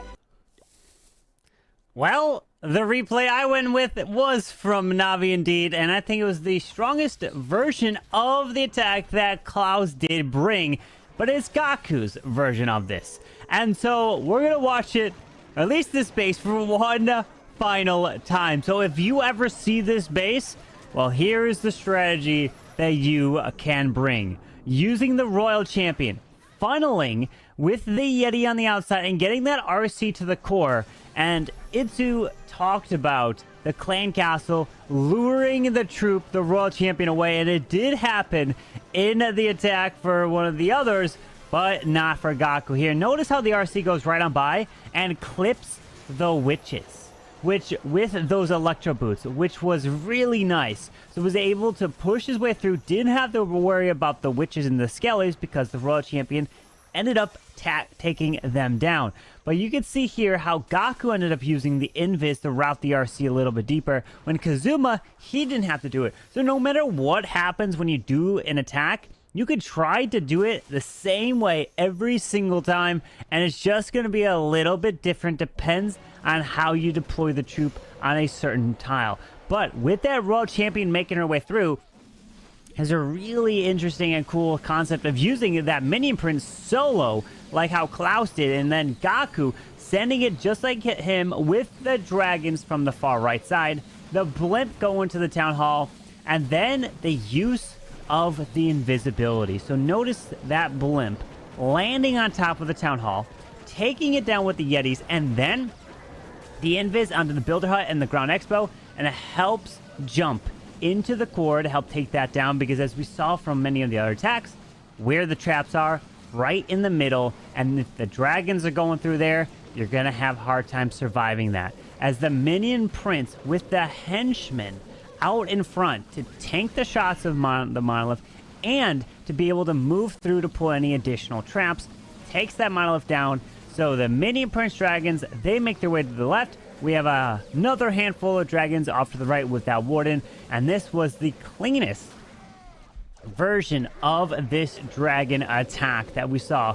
And luckily, Klaus did come in with the very first attack, which showed us how to take this base down. And every single attack after Klaus copied it, because Elevate is the only team ever to run a base this many times in a tournament of this caliber. With the amount of prize money on the line, I and everyone else is probably thinking it's crazy, but it got them to this point. But unfortunately, they won't be winning this one, and Elevate will be going home, which means that NAVI is advancing to the grand finals, where we will be seeing them try to take on a rematch for Synchronic, and NAVI must force that bracket reset to have a chance to be crowned the champion. So if NAVI win the next match, we will play one more after that. But what a match we had there, Bash. Yeah, that was... Oh, man. I wasn't sure that Elevate would be bold enough to run it again. But NAVI coming out and just cracking it right away, and then still struggling. Not necessarily struggling, but still having issues with the plan was crazy to see. I mean, it felt like that war, even though they had the plan, still could have gone either way on all those attacks. Yeah, and I mean, it was just so iconic as well. Like, us thinking about, okay, maybe the Royal Champ is going to follow the troops, so that could be an issue. It wasn't in the second attack as we mentioned it, but then in the third attack, exactly that happened. And for Yara, the Royal Champ is starting a crazy chase across half the base for the Ice Golem. I mean, that was just an up and down as well, like for the feelings and everything. But that match was just crazy to watch and even to cast. And I don't know. I mean, I'm just looking forward to then the finals, because if this is even getting close to this one match, we are up for a really, really cool final match on this one. We are going to be in for an awesome finals match. You do not want to miss it, because we're going to be jumping into that one next. And the crazy thing that I was looking for in those attacks was the clan castles were the exact same, which means that everything of the base was the exact same, which is wild to think about, that they would do same traps, same troops, same for everything. But what we do have is something new to bring you here today, my friends, because we got a little surprise. We got a little live interview. So let's go ahead and welcome the one and only Marco here to the cast. We will be interviewing a community manager. Marco, welcome here, and what a match we saw. I want to get your thoughts on seeing the base being run that many times in a row. Hello everyone, thank you for having me. Happy to be here. Hello everyone watching as well. And it's been a crazy match. I can't believe they went out with that strategy. And I'm looking forward now to see the rematch between NAVI and Synchronic Gaming.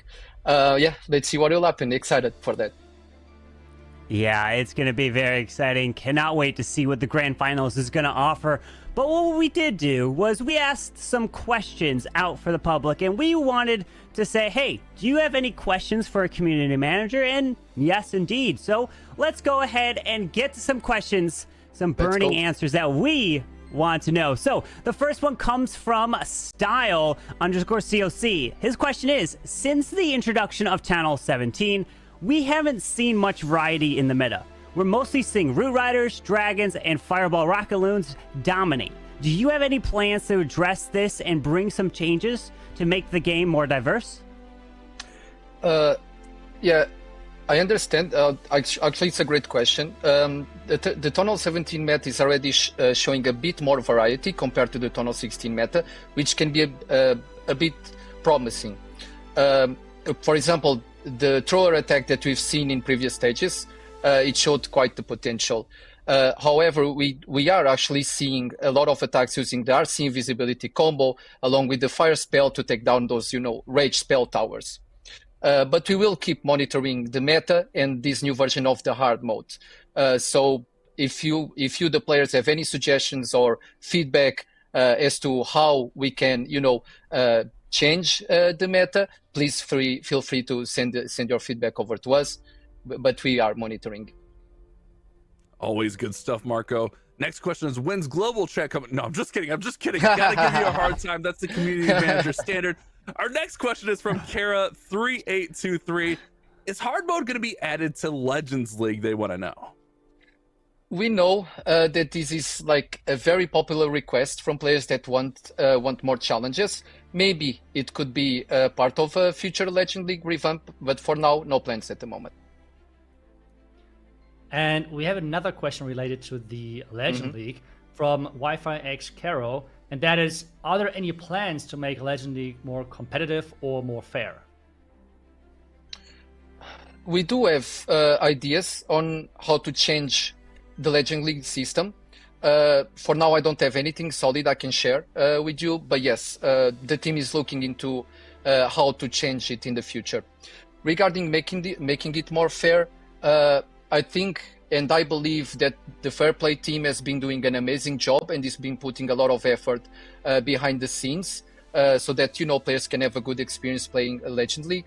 As an example, looking at the global leaderboard in the previous season, we've seen and that, you know, with the right grinds, with the right skill and effort, you know, it's possible to have fair winners.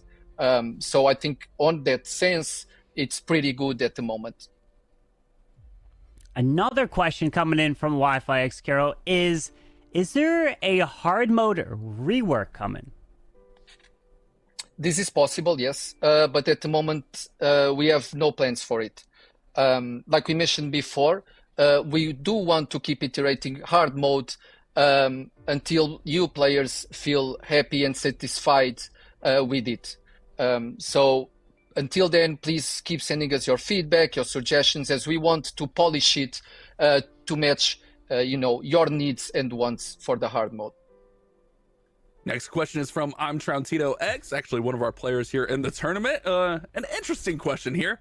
What's your 9-in-1 shampoo? Well, okay, I'm gonna share a secret. I have this go-to place. I have this go-to place that I go that produces this super cool tailored shampoo just for me. She's this really amazing old lady that wears this green pointy hat called the Alchemist. I'm not sure if you're familiar with her. It does cost me some gems, but it's totally worth it. Have you seen this amazing hair? Well, that was a really good question, but there were a lot of rumors about like possibly a new pet. So we had a lot of questions like this. New pet? Question mark. Okay, that's very straight to the point question. Yes, a new pet is coming. What I can say about it likes to sneeze a lot, and its name rhymes with cheesy. Okay, that's all I can say. That makes us think. Okay. I wonder what. Okay, I'm gonna have to start thinking about that. We have another question coming from Zuno Chakma. Asking, can we have major time reduction on buildings in the future because they take a lot of time? That's a great question. We understand that some upgrades can be quite costly and lengthy, which can be frustrating to some players. This is something that the team is discussing a lot.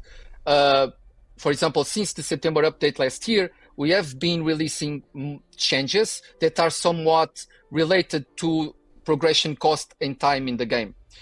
Some examples are the major costs and times reductions that we released for lower and mid tonal levels. And as well, the 2-week long Hammer Gem released in November update. But yeah, this being said, our aim is indeed to keep releasing more events and changes that help players progress faster. Yeah, and those are always fun. Definitely makes it a more enjoyable experience. And our final question coming in from 1-star Clasher. Why do I keep getting the troll comments here? If you could control any of the elements, which element would you pick, Marco? Interesting one. I would say definitely the air element. I mean, how cool would it be if I could master the air to make myself levitate like Avatar Aang, for example, and to create some fresh breeze during those hot summer evenings without, will require a fan. Yep, that's for sure. That would be a really cool one, but that's all the questions that we had here, because I'm also hearing that there might be a final thing that you have to reveal. Is there a little secret? What am I hearing here, Marco? I think your information is correct, Carbon. I'm ready to show you something. Let's get the drum roll on.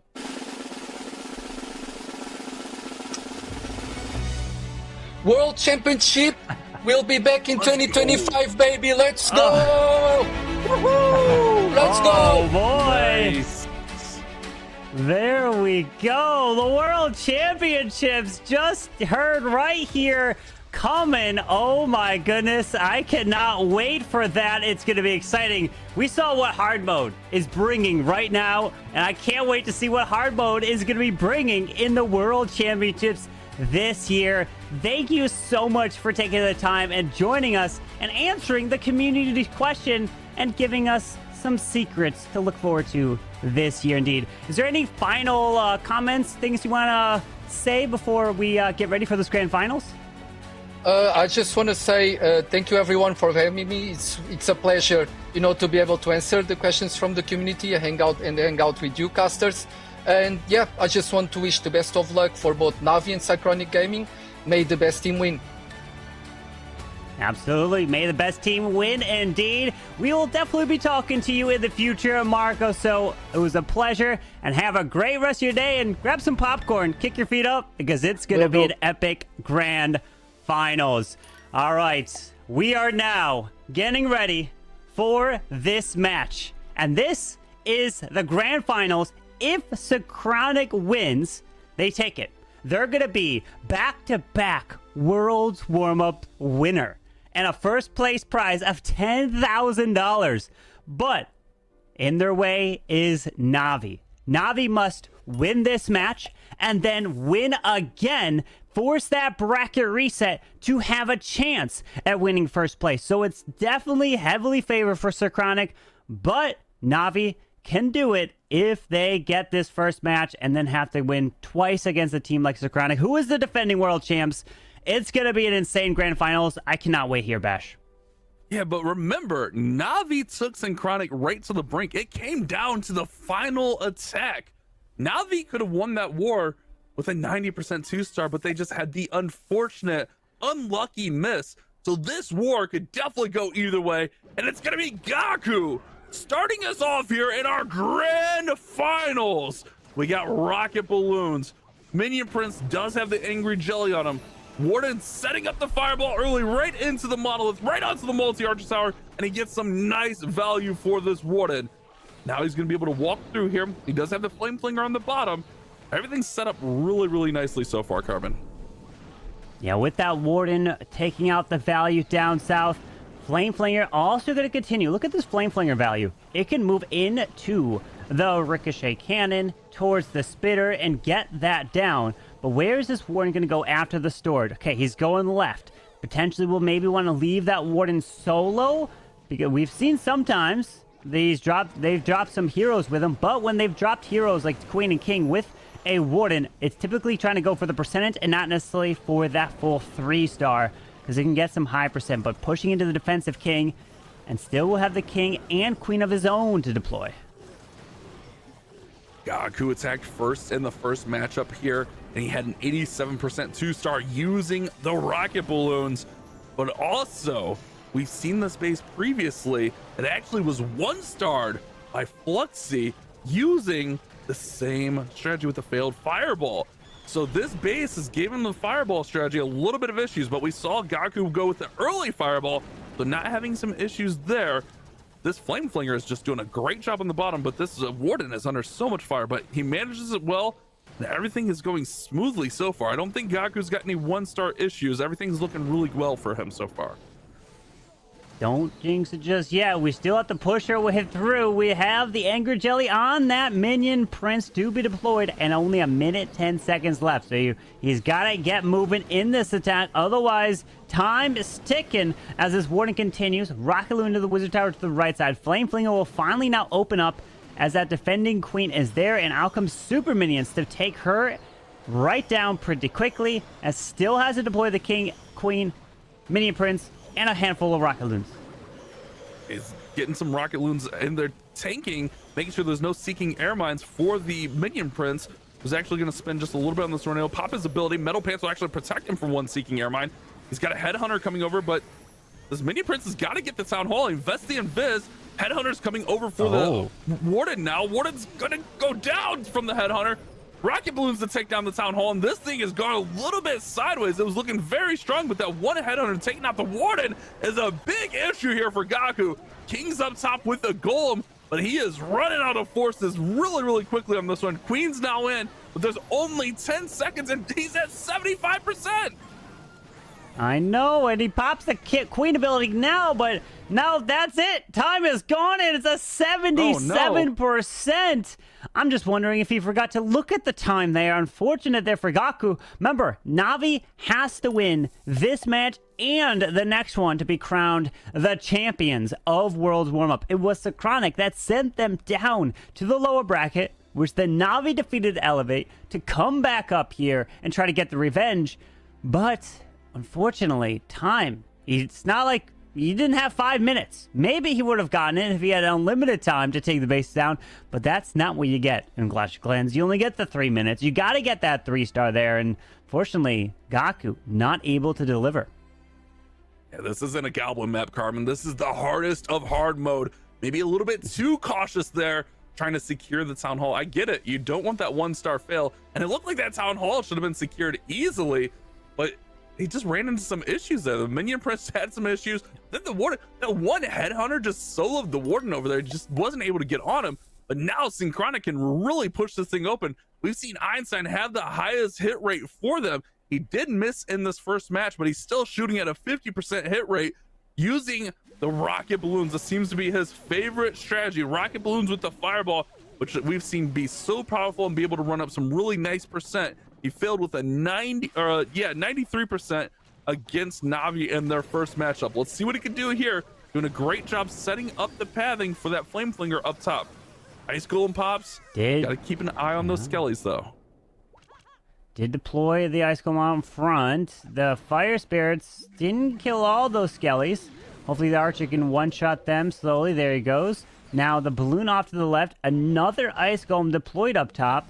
Looks like it's making its way off to the multi-art shot, but the minion prince now will pick off that flame flinger. Super minions working through it, but invis, and something to no way! I saw by his reaction that a Tesla must have popped, and it did right there, and a fireball goes to the outside, and now it's about recovery. Can he get above the 77? That's what Gaku got in his attack.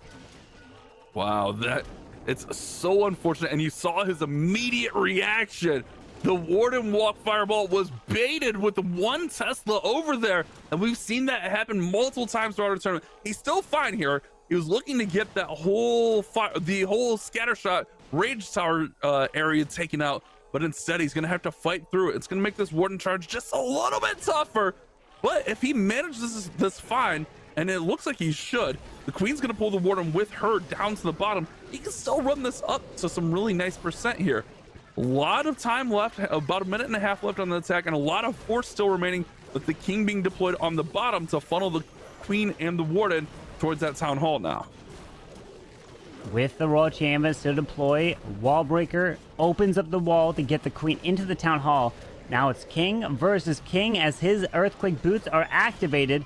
Queen's gonna have to burn her ability, but look at the monolith. It is still there behind that town hall. Can't reach it unless he was able to wall break through, but the King's Earthquake boots are already gone. He Earthquakes the right side for the Royal Champion since he couldn't really Earthquake the Fireball since it was sent to the outside. So he's needing to get above a 77. Can he get that mark to be above what Navi did? If he can't, then Navi will have the lead after the first attack.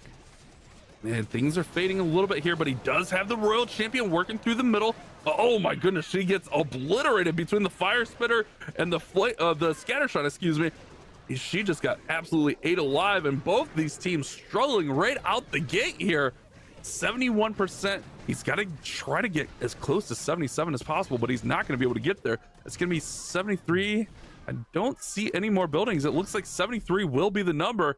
And NAVI, after the big fail from Gaku, actually hold a 4% advantage. A few building lead for NAVI going into their second attack each for both teams. And that's all you need. Just a little bit of percent. Granted, this is the lowest percent for each team. They're not used to that. They're used to trying to be put up to the 90s. But now it's still a close war, meaning it can be anyone's match. So Gaku started it off here. The last match, we saw Klaus start off with that 3-star, but it was a completely different scenario because Elevate ran the same base 5 times, so then they had to do the same attack 5 different times, and it didn't always triple. So that's something to keep in mind. Now they're bringing different ones, but now it's Klaus's turn. Going to the ground with the Root Riders. Does have that recall for the Royal Champion. Let's see if he can get the value to recall and pull her back, but keep your eye on the Spear Fox. Will he be able to protect the Spear Fox and recall both of them? Yeah, that's a big factor in here, and it's so tough to do, especially with the nerf to the Invis. Remember, it's just a quarter of a second, but that quarter of a second leaves those the Spirit Fox and the Royal Champion exposed for just that long, so they can just take a little bit of damage. He's going to use an Invis to push her back into the monolith. She's going to be able to take this monolith down, no issues here. Really needs a high percentage. Using another Invis to push her right into the middle of the base. She's going to pop her ability as well. He's doing a really good job managing the Spirit Charge so far, but he's running out of invisibilities. Fox is still hanging on though, Carbon. Yeah, RC is invisible, and he's taken a full advantage of the invisibility of the Spear Fox, and wow, he was able to get that RC all the way into the core and pull it back without the Spear Fox dying. So now later, the RC can utilize that ability as the log launcher coming through the top side with the King and Queen. But look at this, from the opposite side of the Town Hall. And all I'm seeing is a 1-star potential here if that Town Hall is not locked onto. Klaus's heart might actually break if he 1-starred again against Synchronic. He's got all of his army still to go essentially here, with the King and Queen getting stuck up top there fighting the enemy King. Those fire spitters are doing so much work, but the Queen has basically full health. Here come all the roots from the right side with the Royal Champion redeployed. He's got a straight path through this base. He's just got to keep everything working here. He also has those 8 super barbarians that can help out on the backside of the base that looks really, really deadly. Ice Golems out of the clan castle will slow things down. That's going to allow those fire spitters to get even more shots on this Queen. Town Hall falls, so no 1-star risk, but he's still got a lot of heavy defenses. Well, look at this. With the freeze on the backside, it was a brilliant Warden and heal to protect these healers through the Root Riders, making their way through the backside.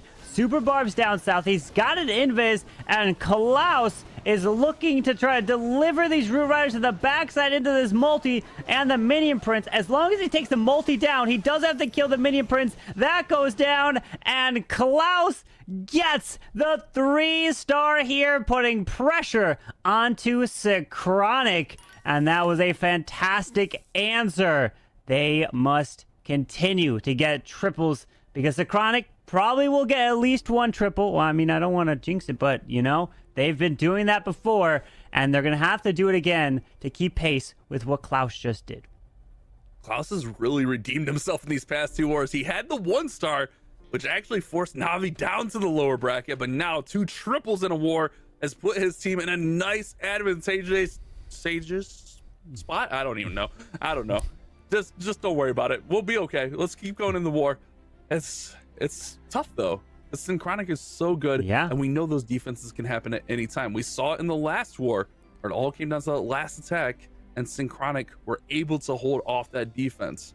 They need a triple here in the worst way, though. You don't want to go too long without 3-starring, because then that lead builds. Remember, NAVI was up 4% going into that attack, so Synchronic can really use a 3-star here.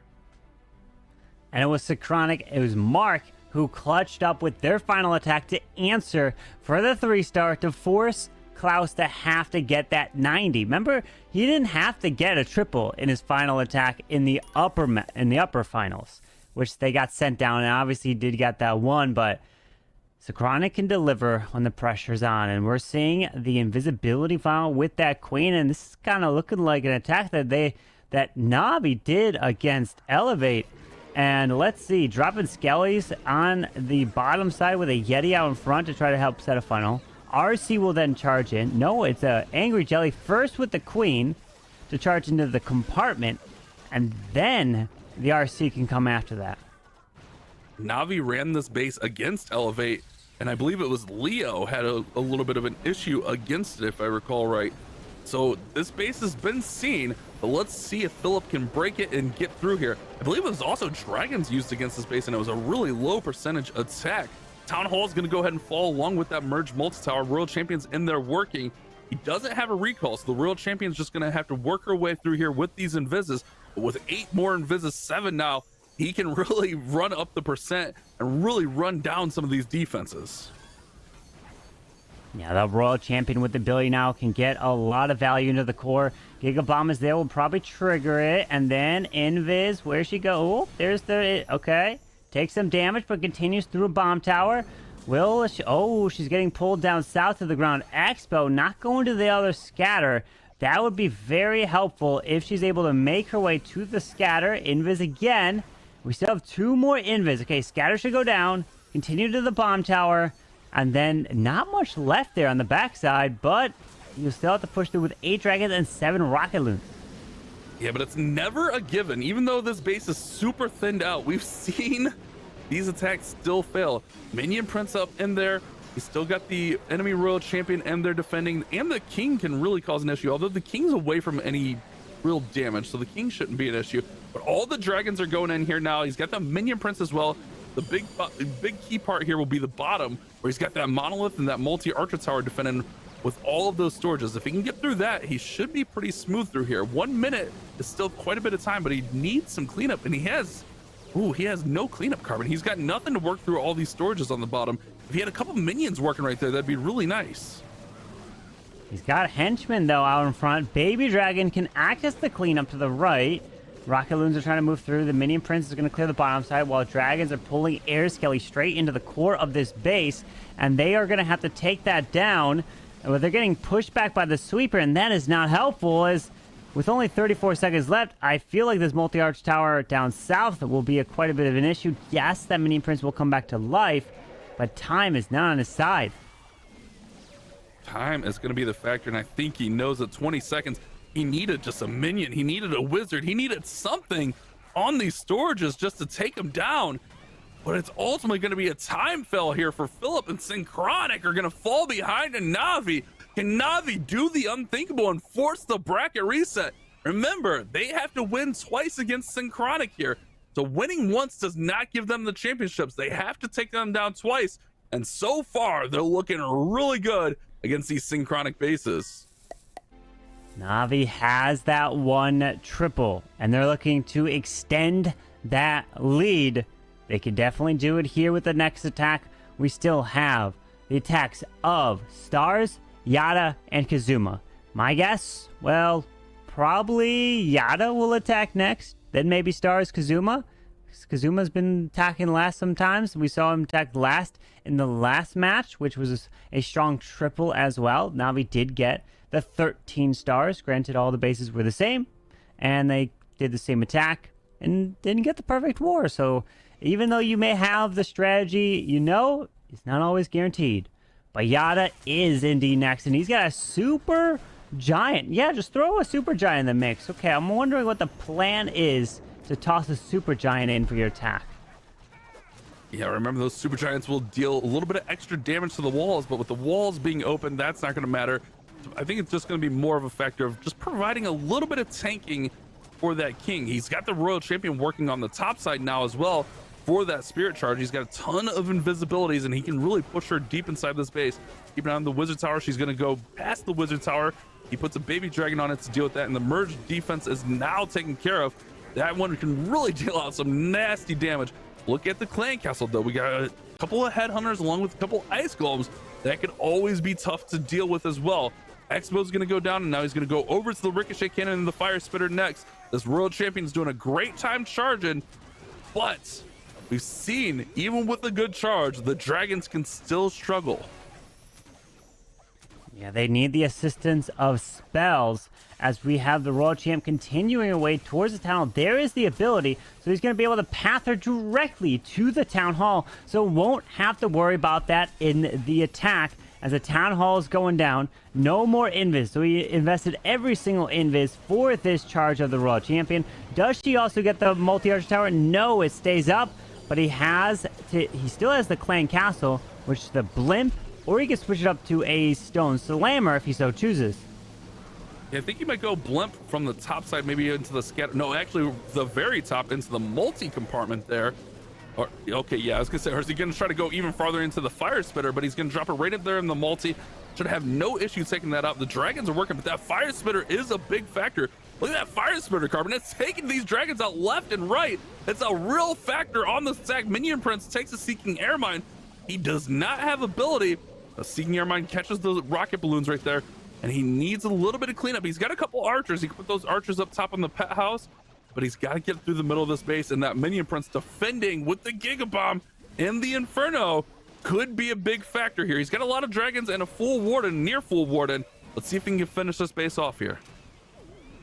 He dropped that rocket balloon to try to pull any traps to help try to protect the dragons even more, but there's a Seeking Air Mine. He's moving through. He's liking it, and Yada's looking to deliver another 3-star here for Navi and wants to force that bracket reset and try to claim the first place title, which includes $10,000. So now 2 triples for Navi. Synchronic needs to get at least 2 triples to tie, but then a possible 3rd triple depending on percentage of the remaining attacks.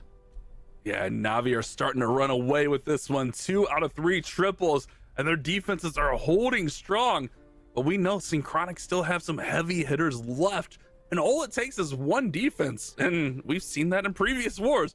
1 big mistake, it still costs. So this one is not over yet, but Navi definitely look to be right in the driver's seat to force that bracket reset. It'll be really interesting. Can Navi win 2 in a row and win that $10,000? I guess we're gonna find out soon, but they're looking really good so far, Carbon. They are, after the performance against Elevate, coming in with those triples, bringing the dragons, quite a bit of those dragon attacks, and then trying to ride that momentum. And that's something to keep in mind is, yeah, you get sent down to the low bracket, but then you win, and you're like, okay, you know what? We feel good after a win, and we want to keep that going. Synchronic did have to wait, have to sit out while waiting for their opponent there. So it's been a little bit since their last match. But now Leo needs to triple. We still have General X, Leo here, and then Mark still to attack. So if Leo triples, they still have a chance to get 3 total triples, but we haven't seen that once on different bases. We've seen it when it was run the same time in a war, because then you can bring the same attack, but in one that's been different bases, it's the most has been 12 stars. It's an uphill battle, man. It's going to be very, very tough. We've seen a good handful of 12-star wars, but getting that 13th star is definitely difficult. Leo's working in here, and Navi's bases are looking really strong. I like what I'm seeing from them, both on offense and defense. Oh, look at that, Carbon. He set off the Giga Bomb right before he recalled and then got her out of there before she took any damage. That was a beautiful play. Skeleton Spell is now in to protect the Queen from that defense along with the King here. The Frostmites will go ahead and help slow things down, and now all the roots are going to make their way towards the Town Hall. He's got a strong push here, but so much base remaining. A lot can happen on this attack, but I really like his opener so far. Yeah, the balloons are out in front, pushing his way towards this Town Hall. There's a Rage, and then a Warden ability could be used to help protect the... There it is. Oh, he goes Minion Prince ability first. Still hanging on to the Warden. He really wants to wait till later in the attack so that he can try to have these Root Riders stay alive and the healers heal up. But nope, he's waiting. He's patient. Now, finally. Oh, okay. You know, he pops the Warden ability after the RC pops her Hog Riders. So the Hogs could get going. Yeah, that's a great play right there. That fire spinner was dealing so much damage. I was worried that it was going to pop that too late, but the healers are doing a good job keeping those roots up. But man, those fire spinners do so much damage. Now the minion prince gets locked onto by the monolith, has to use an invis there so he doesn't lose the minion prince. Still might lose the minion prince. He does. Minion prince goes to Phoenix here. A lot of this base is gone. He needs something to go over and get this monolith down. Minion prince is going to go over there, but the Phoenix is going to fade on him. Now the Phoenix is going to go down. RC's working. The Queen's still got ability, but I think Leo's run out of gas here. That monolith is shutting this attack down. Unfortunate there. Yeah, he tried to wait very late for the Warden ability, but the defensive clan castle, the Ice Golems, stalled him up and didn't allow him to continue to push through this base. And those defenses, man, the new geared up cannon, you have that geared up archer tower, you have the spitters, and then especially when you pair it in defensive rage spells, nasty. Unfortunately, Leo's not going to get it. He is bringing up the percentage, which means that there's still a chance. Even though might be a slim chance, but it's still there for Synchronic. Granted, if Synchronic lose, they still have another shot because a bracket reset would occur. And then another match will take place after this, and then whoever wins that will be crowned the champion and really take home the grand prize. Yeah, but they really need like something catastrophic for NAVI, which hopefully doesn't happen. Yeah. But at the same time, Synchronic, they're just struggling to take care of business for themselves. You can't hope for catastrophe if you can't get a triple on the board yourself. So Synchronic got to take care of business on their own end before hoping that their defenses hold against NAVI. Meanwhile, NAVI just kind of got to put it in cruise control here, go for some safe 2-star plans, run up 90%, and they should have this war secured. I think that would be the game plan, and that's what we've seen other teams shift to. But then they have a whole nother war ahead of them, so it's not smooth sailing at all. But if you force that bracket reset, and then it's even playing field, anything can happen. Anything can happen when it's just one match left, for sure. But we still have some of the best players in the world to attack for NAVI of Stars and Kazuma. Who's to say that they don't add a triple themselves and put it completely out of reach to try to get up to 13 stars yet again that they got in their previous match? So I'm assuming if Stars comes in, it's going to be Dragons. Hold on, let me guess. And it is. We got 10 invis. The Dragons are selected, and he wants to get that value with his Royal Champion. Of course, that haste vial on her to really protect. Henchman onto the Minion Prince, and the classic approach with that Royal Champion into the core. Yeah, starting off with the Battle Blimp also early. It looks like he might shove the Royal Champion in between the King and the Battle Blimp, which is normally what we tend to see when both of those are deployed so early. He can really get some nice value with 10 invises, but also 2 rage spells. A lot of times, we're seeing all the spells be committed to the Royal Champion charge. He does have this Wizard Tower. He might have to make that invisible. I think she should go inside. No, she's going to the Wizard Tower. This could be trouble, Carbon. I think he's intending, okay, she's going to come back. He's going to invis to be safe, but she's going to come back where he's intending her to go. Yeah, unfortunately, he's going to have to encounter the Poison Spell Tower. He's going to encounter the Giga Bomb and like a giant bomb and stuff. Ooh. She's going down. And there it is. Bye-bye, RC. 5 invis is still left for her. So he wanted to get at RC to get way more value, and unfortunately not able to do that. Dropping 2 baby dragons. I think he wanted that RC also to include that Town Hall. Yeah, I think that's what I was going to say, Carbon. I think that's the bigger case here. I think the Royal Champion was in charge of getting the Town Hall. Now he's going to have to adjust plan and pretty much full send at the Town Hall, or at least send a good chunk of the army at the Town Hall, as all the dragons are now in, and they're going to go right at the Town Hall with the Grand Warden. He does have those 5 invises, which he can use kind of wherever. Throws in some balloons in behind. Oh my goodness, look at all those red air bombs. It is a farm right there. Warden ability is going to protect, but these sweepers are giving them fit. There's archers in there. Stars is struggling here. Well, if you drop that Minion Prince, it could take out archers. Remember, as the Dark Orb flies across, or any of those like 1 troop housing units, as they dropped another invis for the Minion Prince and the dragons to try to take out the spitters. But this one is looking to be the lowest attack of the war. So far, the other lowest attack came in from Einstein, who got a 73%. And then other than that, it was Gaku's attack. That was a 77. So those were the two lowest ones. And it looks like this is going to be quite a bit lower than both of those and bring the percentage down. So if Synchronic, General X, you get a 3-star. And then if Kazuma doesn't, Mark does, things are looking different. Yeah, it's tough. But the big thing here, Carbon, is he got the 2-star. That's the big factor. If that was somehow a 1-star, Navi could have been in trouble. But he was able to secure the 2nd star. Remember, they're still up 2 triples. Getting 2 triples, going 2 for 2 is very, very difficult. So Synchronic still have a very uphill battle. The last dragon goes down there. It's going to be very low. But also, if you're Navi, you still got to feel good about your chances.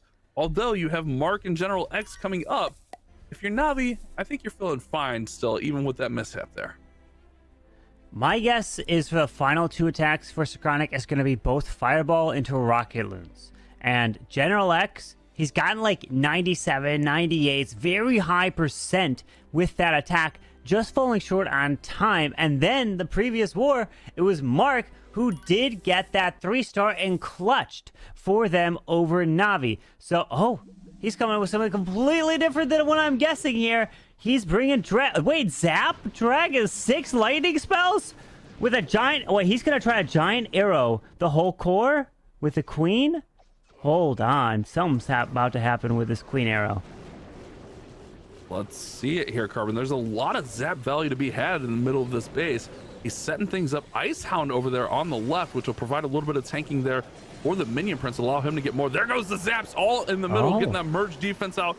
I think there's a Rage Tower in there as well. A lot of good defenses there, zapped out, but it is a heavy investment. He's got some really great value. There goes the giant arrow through the middle of the base. The Queen will go ahead and just set things up. He gets one of the sweepers out there. She's going to accompany these dragons, set the pathing, but he's also got the Minion Prince in there accompanying, setting some pathing. But also, look on the opposite side of the base. The Flame Flinger's doing some great work. He's off to a good start, but there's a lot remaining.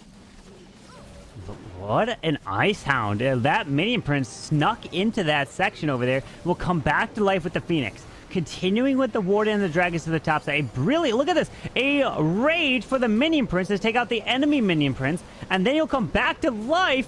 And he'll be having the Phoenix. Wait a second. This Rage up Minion Prince is doing work over there. Yeah, he wasn't even down because of the metal pants, Carbon. Remember, they negate a lot of that damage. That allowed him to get through the model. Now he goes to Phoenix. He's got the World Champion throwing those spears. This is looking really good for General X. A minute 28. He does have to deal with the enemy Royal Champion. He's feeling good. He's flexing. He's pumped up, and it's looking like a 3-star for Synchronic. The first part of the deal is done, but they still need a lot of help. They have to get a defense, and I'm losing my voice, Carbon. Oh, no. Yes, it was a dragon attack, but this is the attack of the day, utilizing the Ice Hound and then a Minion Prince soloed towards the bottom side, and really the perfect execution of that Minion Prince ability of the Metal Pants to be able to get through that area under Rage. I thought, he's gonna have the Ice Hound and put an Angry Jelly onto the Minion Prince, move in, go defense targeting. No, he didn't. He had a Phoenix and Rocket Loons to move in there and then continue to the bottom side, raged him up, which the enemy Minion Prince pulled his Minion Prince kind of into that section and then cleared the Monolith and the multi and that value. Incredible attack from General X. We take a look at the score right now. Navi is only up by a star, but they are down on percentage. So, if Kazuma gets a 99%, that means Synchronic can still win it on their final attack. Yep. Okay. Yep. Any defense in a triple, and Synchronic can do the unthinkable come from behind victory. I thought Navi was looking really good, but now there's definitely going to be some pressure. They do have Kazuma hitting, who's a really, really strong, solid attacker. So they definitely got to feel good about that. But man, if anything goes wrong, if he misses, we could be looking at Synchronic with a runaway tournament winner. We'll see it. It's going to be coming in soon, Carbon. It's coming down to the last 2 attacks. It will all be decided here. However, just remember, if Kazuma gets a 3-star here, the war's over. So it's all in Kazuma's hands. That is true. This is true. But for those that are also curious, if this is your first time watching esports to know this, Synchronic, well, they are the defending world champions. They won last year, the world championship. NAVI is a previous world championship. They've been in the worlds every single year that it's been out. Well, at least Gaku has, right? Many of these players have multiple years of experience. But here we go. Kazuma. If you triple, you lock up the victory and force the next match. But if you don't, even if you get a 99% or a 99.9999%, it doesn't matter. If it's not a 3, then Mark can clutch with their final attack as this RC is pushing through the bottom. Invis off to the left, Invis to the right side, allows her to go into that cannon to help take that down. Still will have one more Invis and can pull the RC back with a recall. Gonna get the ricochet cannon and see if she sets off the bomb. She gets the bomb and the Tesla. The Giga Bomb is now off, or the tornado, excuse me, not Tesla, wrong word there. But that's pretty huge. Also, the Fox pulls, did he miss the Fox on the recall somehow? Pulls the poison spell out, so he won't have to deal with that. Queen is starting to work through here. King is going to come in from the right side. It's a great opener. I think he got everything he was hoping for on the opener. Maybe wanted to get the Fox recalled as well. I'm not sure why the Fox wouldn't have been recalled there, but it definitely looks to be taken out. Here come the heroes through the middle now. Tired. The Fox is taking a nap, let it be there. It just didn't want to get pulled back. Unfortunate Fox there, but the log launcher's moving straight into the core, taking out the monolith, sniping it with the logs. King's ability went off, taking out that top side, and now we got Yeti's Headhunter working through the King. Can grab the multi and the poison spell tower as the Root Riders are going to push their way towards this town hall with that recalled Royal Champion. Yeah, something to keep an eye on, these ice golems down at the bottom. I think the Yeti should be able to take them out. But he's got really great pathing through here. Just got to get to the town hall. Still has a rage spell, still has a freeze. Also 6 super barbarians there. Royal Champion is in there taking down the town hall. Town hall's going to fall. Great overgrowth. 65%. Smile on Kazuma's face. Kazuma's feeling good about this one so far. And there's still a lot of defenses up, but he has also still got a lot of force and a lot of healthy heroes with the rage spell.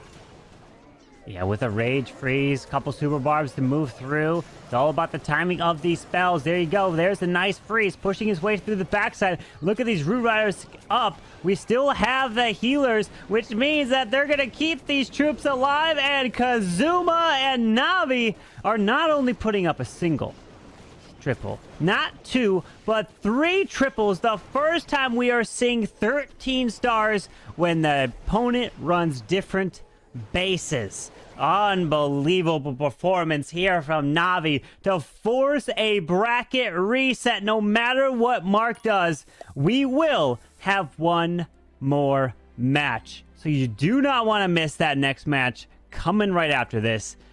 Oh goodness, that was an incredible attack. And we have so many incredible attacks that, I mean, Itsu's going to have a tough time picking one to break down. This is insane. 1, 2, 3. He might have to break down all the triples in this war. I mean, we're going to have a little bit of time because these two teams are playing again in the bracket reset. So we're going to have a prep day and then they get a little bit of time. We might have time for a lot of replays here, Carbon. But NAVI they've been on fire. After they lost, after the mistake, really, they shouldn't have lost that first matchup. After that mistake, they've been on fire. They have not turned back. They are looking to move forward and win this tournament. Synchronic, man, they got to figure it out. They got to figure it out in a hurry because they're just going to have one war left. They can get a little momentum here from Mark, but it feels like Navi's holding all the cards right now. Yeah, this attack is actually important for momentum, just like you said. It's for that morale, especially for Mark to say, hey, you know what? This worked. Maybe I can continue with it. I'm feeling good. I can triple again. It's the worst feeling when you come in with an attack and then something goes wrong instantly, and then you react to it, and then it just mentally wears on you. But let's see as Mark charges this RC straight into this monolith, continues right near this defensive minion Prince. But if she can grab this valley, oh, Okay, nothing more than just that monolith there to help set up that initial funnel. Looking good so far. He's going to have everything coming in here from the bottom side, or not everything, I should say. The Root Riders coming in here from the bottom side with the Minion Prince, Royal Champion redeployed, Queens over there on the left-hand side. Got a long way to go to the Town Hall, but remember, this is all just to feel good about itself because the war is over. NAVI has won this war, forcing the bracket reset. We will see these two teams playing again in the next matchup, with the winner taking home $10,000 and being crowned our Worlds Warmup Champion. Also, Carbon, don't forget, Marco announced our World Circuit for 2025 will begin in April. So huge news here in the Worlds Warmup. Let's see who will win in our next matchup, though. Will it be Synchronic? Will it be NAVI? But first, Mark, let's see if he can triple. As this Root Riders continuing, triggers that Giga Bomb right near that Town Hall, but working onto it. Does have the Minion Prince ability, and very nice there across the base, but does have the pants onto the Minion Prince. Can continue to step right on through. Does he get more value? He probably should with the Tesla, the multi over there, but the air defense is waiting for the Minion Prince. He's going to go down really quickly as the metal pens have worn off. Comes back to life with that Phoenix, but does secure the multi-target Inferno. Does pop that Queen ability. I mean, with a minute left, the biggest threats remaining is the multi-arch tower and that ground expo. If the healers keep that Queen alive, he might be able to do this. That's a big factor here, is the Queen's health. She's looking pretty good. If that Root can open up this wall here, that would be really nice. Also, well, I guess he doesn't actually need that wall. I lied. Doesn't need the wall open, but if the Root can tank, that'll be good. All right, Queen's working, 42 seconds. Time's not a factor here. It's all about if the Queen can get these last few defenses, and that multi-arch tower is just, oh, she's just doing so much work to the Queen. Come on, Queen, hang on. Minions distract, and the Queen's gonna go down, and it's gonna be a 2-star. Oh, man. With that Queen going down, unfortunately not able to get the triple. It is just in the 90s for the 2-star. Nice try, Mark, but he knew that he couldn't even win with a 3. But congrats to NAVI forcing the bracket reset, as now we will have another match, and this will determine the winner of the World's Warmup. And my goodness, what a match. What a few matches that NAVI has now done. And look at that. Klaus, Yada, and Kazuma all getting the triple in hard mode nonetheless. Look at the performance for NAVI. It was triple or bust here, as their two other attacks kind of went sideways. Synchronic were right there. It's not like Synchronic were out of this war. Einstein with the missed fireball kind of cost him early on here, but NAVI definitely came to play. Definitely liked what they saw from those Synchronic bases, but you know Synchronic and NAVI, both of these squads, are going to be running their best bases, fresh bases, in this last war with the prize on the line. Their Synchronic knows they have a little bit of wiggle room. You know, they have that extra life, but now it's all going to be on the line. No more time for relaxing, Carbon. Everyone's got to buckle down and see who can win this final war. It's been a long couple days of wars, but it'll all come down to this. Yeah, to think we had 8 matches yesterday, and we're having, what, I think it's like 7 here today, now with the bracket reset. So many wars, and then there was the Swiss stage, the open qualifiers. These teams have been playing quite a bit.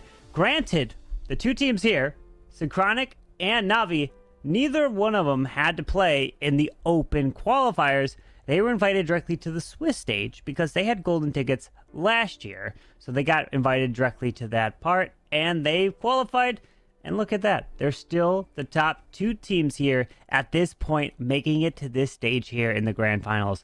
So a great performance that we saw from NAVI, but can they deliver it again? Will they be able to do it? Because we had so many 3-stars. So now it's time for the one and only Itsu to pick maybe 2 of those 3-stars to eventually now break down for us. Well, I think we're just starting things off with, in my opinion, my favorite at least, attack of the entire playoff series so far, because this was complete out of the box thinking from Genera X. A strategy which we have not seen so far in that way, which is a Zap Dragon attack. And he makes this even more fancy with really identifying the weaknesses of this base, which is, for example, if you take a look at the far left side, the compartment, which is one air defense, and then the archer tower right in front, and that's pretty much it when it comes down to air coverage of defenses which you can plan with. Yes, there are some Teslas around, but with the reinforcement of rocket loons and as well the Ice Hound, he can really make sure that he's having like a minion prince charge into that compartment, and that is then setting up the pathing for the dragons later on perfectly, as the core is already taken care of. The fire spitter, the as well one of the spell towers, everything is taken care of. And then on the other side, on top of that, we have the flame finger working. This is such a unique way of breaking down the base, which is just so cool to watch, and really I feel like this is something which we have unfortunately not seen enough in this playoff stage, because you really see, okay, you have now the street of defenses and of regular buildings of what the minion prince can now follow, and with the rage spell and the pans, it's so tanky, it can go for the monolith next, while the dragons are clearing out the top side with the town hall, and as well half the core is already gone from the lightnings, because people like to stack those defenses close by, especially when you're using those rage towers. Identifying that in such a short amount of time, because remember, those top players are having only roughly 8 minutes of planning for the first attack, is really, really impressive, and that to me really is just, I think, the attack of the playoffs so far, because it was just so different than everything else. Otherwise, it was Royal Champion charge, something else. Oh, the Royal Champion charge, something else. So this is really, really nice to watch, that it's so unique to something which we have not seen whatsoever in this competition so far. As well, we obviously had a lot of 3 stars, as Bash and Carbon highlighted, so we have already a second replay as well to discuss, which is then going more into the classic approach, but still bringing the unique twist to things, because this is something which Navi likes to do as well on their own, and that is a lot of times the use of how they're utilizing their heroes in the way of supporting them. Yes, we're going to again have a Royal Champion charge, but it is not going to be with like Royal Champion charge and then just the dragons or then the Root Riders. It is going to be a different setup with the heroes, which is just the most important thing about it. So as soon as we're getting into the replay, I will break it down for you so you can really understand what I mean with the kind of like the Navi twist, as we could name it, because slowly other teams that start to doing it as well. But I feel like Navi really likes to have those empowered hero dives with the king and queen.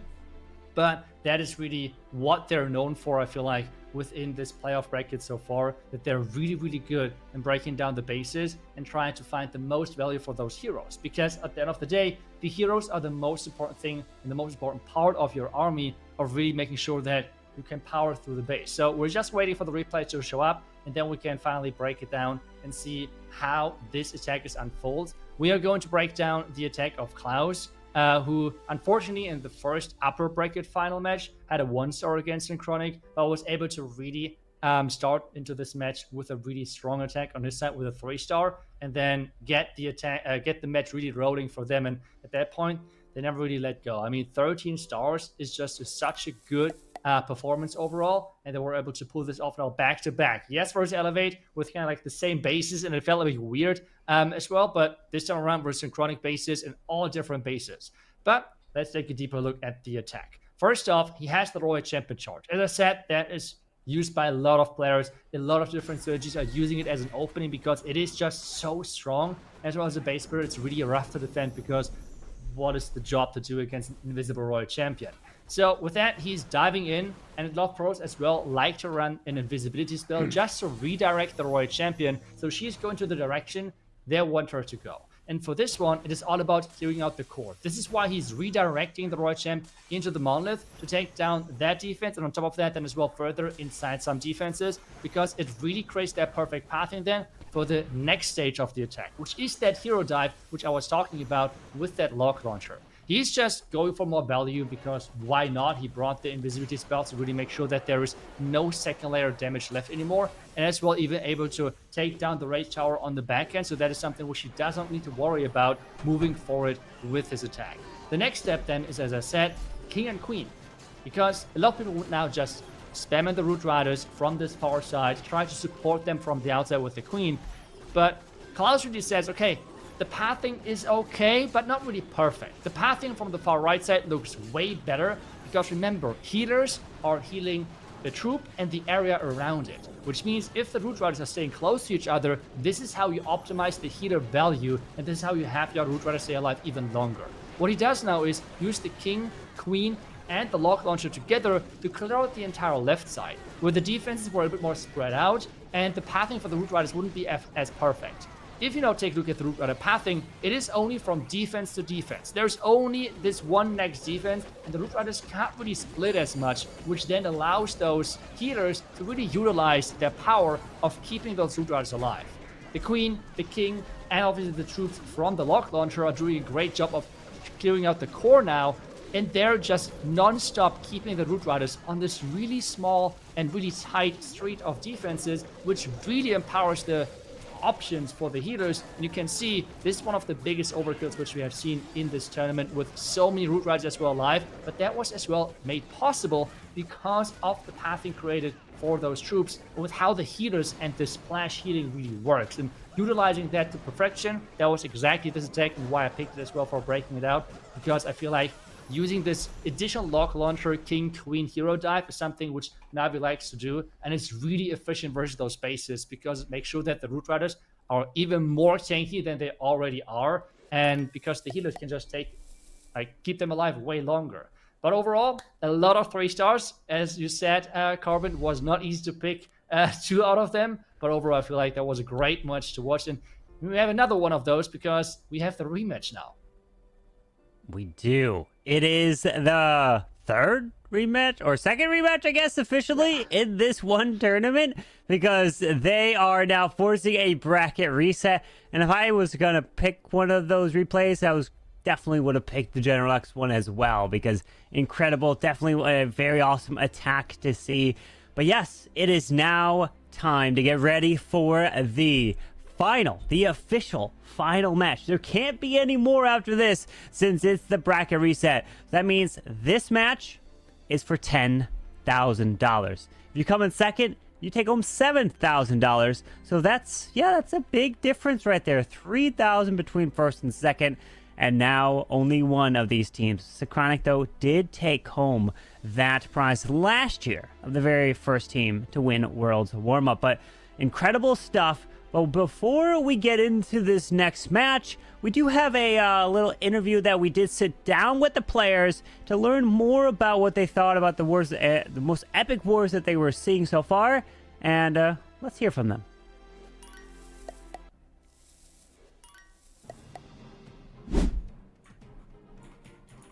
Bueno, para mí una de las guerras más épicas fue precisamente una de las últimas, la que enfrentó a OnlyBats contra Team Elektros. Precisamente porque los dos venían de ganar 2 partidas y perder 2 partidas. Era el KO y uno de los dos pues se caía y el otro seguiría en los playoffs. Y fue apasionante, la verdad es que lo viví de una manera muy especial y creo que parte de la comunidad también vibró con esa guerra. Epic war siguro yung laban between Millisim MG versus Elevate. Kasi doon natin nakikita yung mga 1-star attacks. They are showing really good bases. 我希望在总决赛上看到 Mark， 因为我有一份礼物要送给他。 E o que eu espero do Esports nesse ano de 2025 é que os jogadores tenham mais dificuldades em executar o ataque, que as partidas sejam mais equilibradas e que os jogadores precisem tirar novas habilidades da caixinha e trazer novas combinações de ataque. Uno de los jugadores que sin lugar a dudas tiene más versatilidad y que más suele salir de la zona de confort del meta es Almoalín, capitán del conjunto de Team Elektros, pero si me tengo que quedar con un solo ataque del fin de semana, te diría el ataque por parte de Gaku. Guerra entre Navi y Trikenin, duelo de titanes donde Gaku hizo un ataque con Reinar que era con recall, luego una maniobra de Sui espectacular, bola de fuego del Warden y terminando con la Lone que se quedó cerca del pleno pero finalmente no terminó siéndolo. Lướt tấn công của Star và mẫu bay của Checo trong trận đấu giữa Navi và Supersonic là một lượt tấn công đầy tính sáng tạo. Star đã sử dụng khí cầu chiếm Blin vào vị trí góc 12 giờ, sau đó đưa King vào phá góc 3 giờ nữa. Ở khoảng trống góc 2 giờ, bắt đầu tiếp cận bằng cách thả nữ tướng Royal Champion vào. Đây là một cách tiếp cận trong combo đánh rồng hoàn toàn khác biệt so với những người chơi khác. Và điều này đã giúp cho trận đấu 3 sao này nhanh hơn rất nhiều.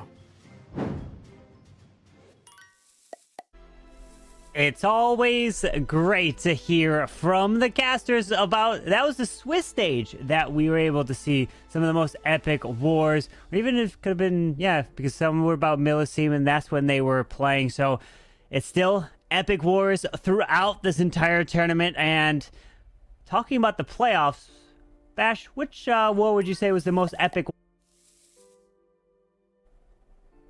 Honestly, for me, I think it was the upper bracket finals between NAVI and Synchronic, literally coming down to that final matchup.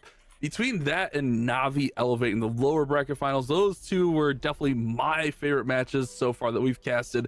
But I have a feeling this bracket reset championship match is not going to disappoint. What about you, Ezio? Which ones did you like? I mean, just the last match already was really crazy with some really creative approaches. As I said, I just always enjoy when the players are thinking out of the box and trying new stuff. And we have seen a lot of those mass invisibility Royal Champion charges. And even though they're still impressive to pull off because how tough the hard mode is, I just think attacks like what we have seen now from NAVI with the Royal Champion charge into the lock launcher dive is really cool. But especially just the attack you mentioned as well, Carbon. The attack from General X for me is just the highlight of the weekend so far. Because it is just, we have not seen anything close to that. And I mean, getting excited about a dragon attack for such a long time is really something really special. But the way on how he set up the minion prince, I feel like was just so cool. And I think we should remind everyone again what those teams are fighting for, because the prize pool is quite big with $30,000 total. And right now we're deciding between the first and the second seed, 10,000 or 7,000. That's a big difference, Carbon. That is a big difference. That difference is fourth place. Look, fourth place takes up 3,000. That's the difference between winning this one war in Clash of Clans, a Worlds Warmup, and it could be a lead-in to the rest of this year. Because that's what happened last year. Synchronic won the Worlds Warmup, then they went on to win the very first golden ticket, and then there were some people thinking, you know what? There's been a big gap between when they won their golden ticket and when the World's Championship was. That are they going to be at the top of their game? Were they taking it easy? Because I remember when I was talking to Synchronic about that, like, hey, how's been your mindset when you're for preparing for Worlds? And they were like, so we did take like a month or so off. Then they still play Clash, right? But they didn't really like go full effort like they were before going for the golden ticket. So that was very interesting to see. But here we go. The match has begun as it is now the official final match. The bracket reset is here as Philip for Synchronic is kicking us off. The winner here will take home $10,000, and it's all down to these final attacks. Let's see if Synchronic can start off with a potential 3-star, trying to take down Yada's base. Oh, and that is actually a really nice start with Angry Jelly Queen charge into recall. Really unique way of approaching this. As I said earlier, I just love those unique approaches to the bases. And the next step for him now is to set up the pathing. Again, we're seeing more and more people using the Minion Prince. The Minion Prince is just such a strong hero, it's crazy. And especially in hard mode with the pros are utilizing a lot as well the Dark Orb. It is just such a powerful equipment of slowing down so many of those key defenses. This means way less damage on your troops.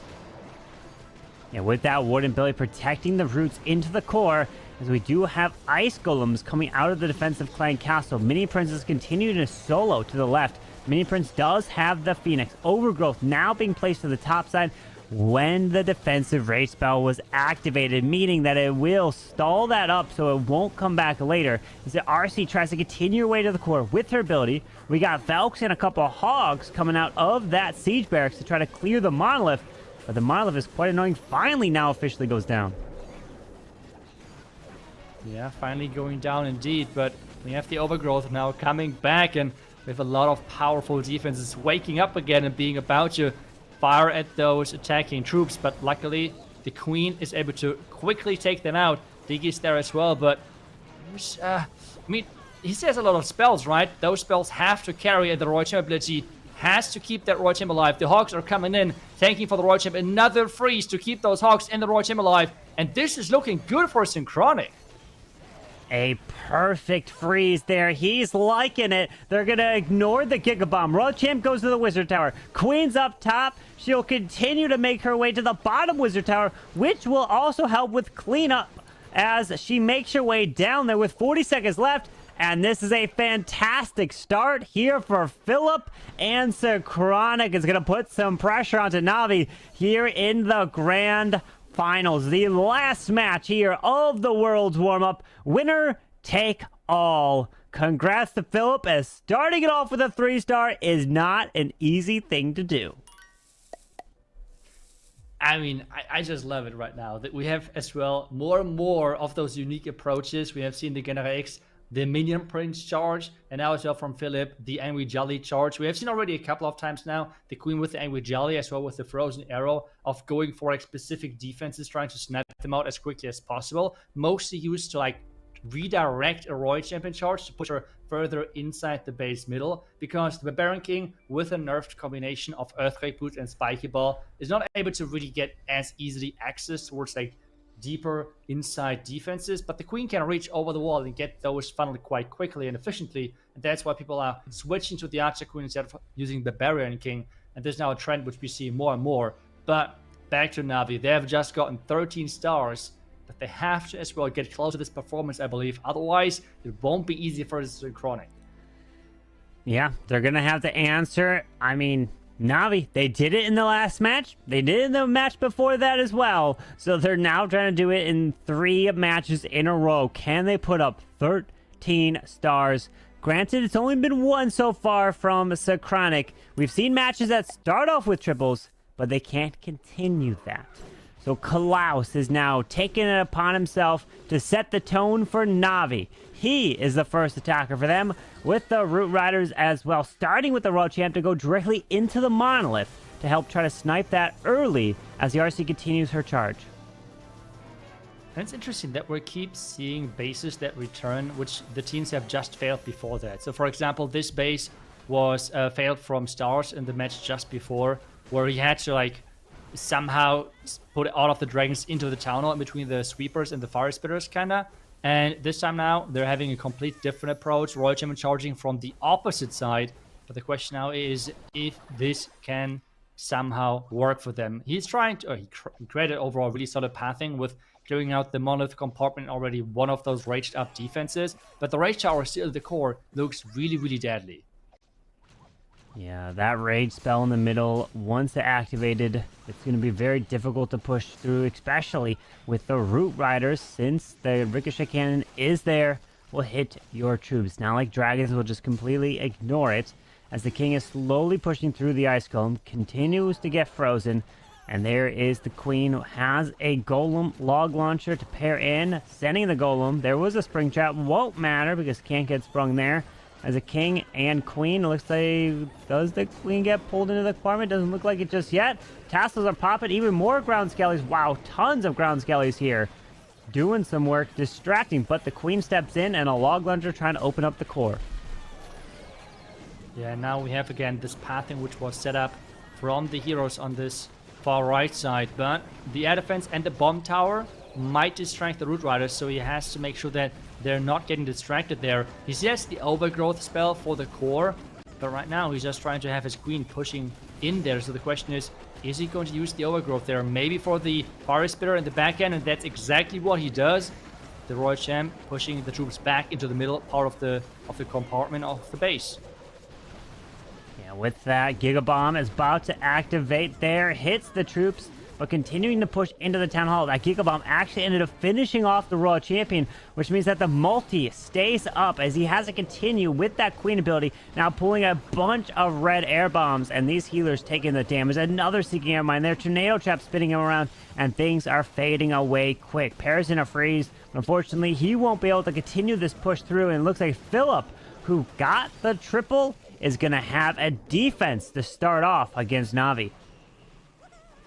And overall, that's a really solid defense. We have seen that Synchronic, even in their fails, typically, they'll get around the 90% mark.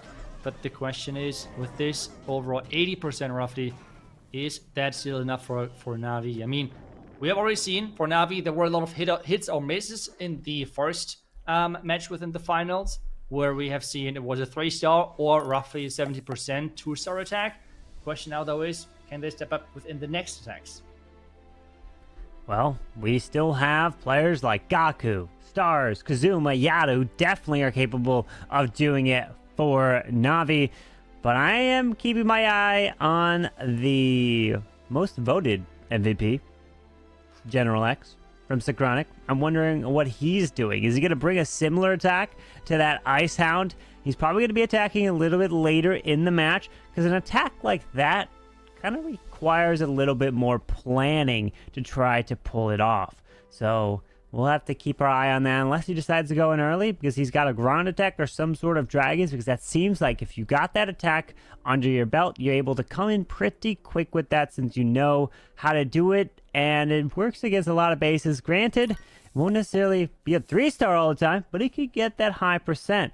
And it is, Super Witch is coming back. It is not a super... It's not a Fireball Rocket Loon, but Super Witches with that Fireball.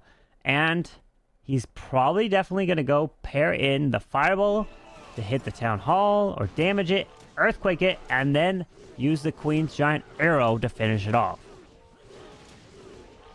And we have already seen the first match of Synchronic that an outside Tesla has really messed them up. So you need to be careful with those Fireballs. If there's a random Tesla popping up, they need to react quickly. He has 5 invisibility spells total, which means he has the option of turning a lot of defense invisible. But it will be for sure really, really intense as soon as that Fireball is getting launched right now. And it's again a an Tesla outside again! Tesla yet again. You cannot make this up. It is non-stop happening to them. Not only them, but him! This is the second time happening to Einstein. A little troll Tesla pops up right in front of where a Warden would charge, and stopping the value from coming through. And that could be the saving grace that NAVI needed to make a comeback in terms of just at least one triple. That could be huge here, as now he's continuing this push into the town. All this area, the spitters, all that was supposed to go down, including the Town Hall probably with that Queen's ability, but now he's going to have to use the Queen ability somewhere else because it's not going to get that Fireball value. This is so rough, especially those Super Witches, or in general those heavy push attacks, is really problematic because, well, you don't get the outside buildings and the outside defenses, which means all of those outside non-defensive buildings won't go down, and you're really missing out on those percentages. Right now he barely crosses the 50% mark, and he has not many troops to reinforce. There's another outside Tesla at the top side, which means, oh, this is going to be a really low percentage, and if NAVI is going to catch 1 or even 2 3-stars, this would give them a really, really huge chance of winning this match with this really low percentage 2-star attack. But again, we already mentioned it, like the outside Tesla anywhere could be problematic, but it seems like NAVI is just keep predicting those Fireballs, and it's just so good at defending them with those outside Tesla. That's all it takes. The Tesla placement makes the difference there. And it would be crazy. Yeah, it happens twice to a team, but it happens twice to the same player. Einstein. Not only once, but then again, where the Tesla pops up and you see his reaction 2 times in a row, and he just can't get away from that Fireball going to a Tesla to the outside. Now I'm really curious, if that Tesla wasn't there, would the attack have worked? Would it have been a 3-star? Granted, 3 stars is still very difficult, but Einstein, nice try. Now it's going to be the lowest attack of the war. Klaus's attack was a 78%.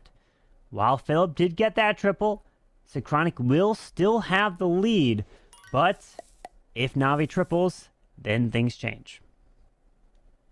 Yep, so obviously even with the 1 fail, match is far from over. We have seen in the tournament so far that a lot of teams have struggled with getting those 3-stars in general. And since we have seen Synchronic already with their first 3-star on the board, they are still in favor, and NAVI still has to deliver 1 or even, as we said, 2 3-stars. They were able to get 3 3-stars which is not common whatsoever. The question is if they can somehow replicate that. Gaku is in again with a mass invisible Royal Champion charge. This is the strategy which worked for him as well in the match versus Elevate. They knew the base back then, but still, it felt like the most successful approach and strategy for Gaku so far. Yeah, with that Queen and the Angry Jelly sniping those defenses to the outside while the RC continues her charge towards the Rage Spell Tower, and then the Boots will finish off the scatter just like that. Great job. As now the RC continues into the core, moving closer to this Town Hall, and yep, he's gonna invest the Rage. Gonna go for that Town Hall, and she's taking that down. Wow, Gaku's RC doing work. Just the combination between the Rage and the Haste Vial from the Royal Champ is just so good. Particularly that she's just not stopping. He has another 2 invisibility spells going for the Bitter Hut. Is he going to get a multi-arch tower? That would be crazy. No, it's going to be an emerged cannon there. That is obviously not having as much value compared to the multi-arch tower since he's doing an air attack.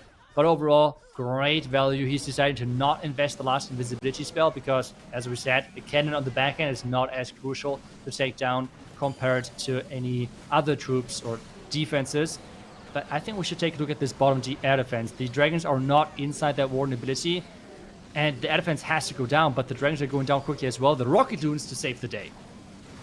Yeah, the rocket loons were specifically designed to go for that air defense because we've seen other attacks where air defenses absolutely shred the dragons. Now this blimp will be nice with these Yetis to go for that monolith. And we have the Minion Prince launching some of the skellies, continuing right on through here. Now he's probably going to try to save these other 2 rocket loons for the top side air defense if he could somehow path his way into that. Well, hang on. He could use an invis onto the Wizard Tower and Mortar and snipe the air defense with that invisibility spell. That's my guess. That's what I would let's see if he sees that. I mean, this is kind of fancy. I think the plan would be amazing to like turn those to invisible and then use the rocket loon. But I don't think he's going from a different angle. He still got the air defense, so he still should be alright. I mean, it's better than my plan because he still has the invis at this point, and he doesn't even need the invis. Okay, look at that. And 3-star for Gaku. Now they take the lead with the percentage. Well done. And oh my. And of course, see, swagging in hard mode. Gaku, take it easy on us. Oh my. Wow. Nice job. What an charge. I mean, that Royal Champion charge into the middle of the base, just where the Clan Castle was, and then we had the Rage and Haste Fire combination to just take down the tunnel within seconds was the crucial part of the success of this army. The dragons just as then the cleanup kinda, and this is going to result in the first 3-star now for NAVI. It really shows the top teams, when they're feeling it, they're getting those 3 stars in, even in the hard mode. And so far, both teams with 1 each, but the percentage is in favor of NAVI. The question though, can they keep that? Synchronic is up next, and they want to increase the triple score for sure on the next level. And you already said it, the eyes are on General X. I guess he's going to attack on the 4th position. That typically is attacking spot, while Mark is normally finishing things off for his team. So let's see if they're sticking to the plan. I mean, for Gaku, I think that was his first official 3-star of the Worlds Warmup, other than when he tripled Elevate, because when he tripled Elevate, he was just mimicking a plan, right? He was seeing a plan that worked from Klaus, and he was replicating it on the same base. So this one, it was a standalone attack, and was the actual first triple that he came in with. So what a way to get your first 3-star in Worlds Warmup. Obviously, he wanted to be a little bit better of a hit rate, but hey, you know, you'll take what you get. As General X, the man who's probably always voted MVP, coming on in with a RC and the King ability right away to the outside to help clear a lot of this stuff, including the defensive RC, and his Royal Champion is going to charge away into the core. Okay, again with an ice sound, so maybe Minion Prince charge somewhere. I'm just looking if there is any weakness when it comes down to like a possible exposed compartment, which is not getting covered as much by, for example, air targeting defenses, but this so far seems to be not the case. The Royal Champion really struggling with her hit points, I believe. But she has the active ability. There goes the Earthquake. Ooh, he has to reinvest the Invis there, taking a lot of damage. Now he needs to make sure that this Royal Champ is not going down, but the new merged tower should not go down because of the one invisibility. Kinda swagged, unfortunately.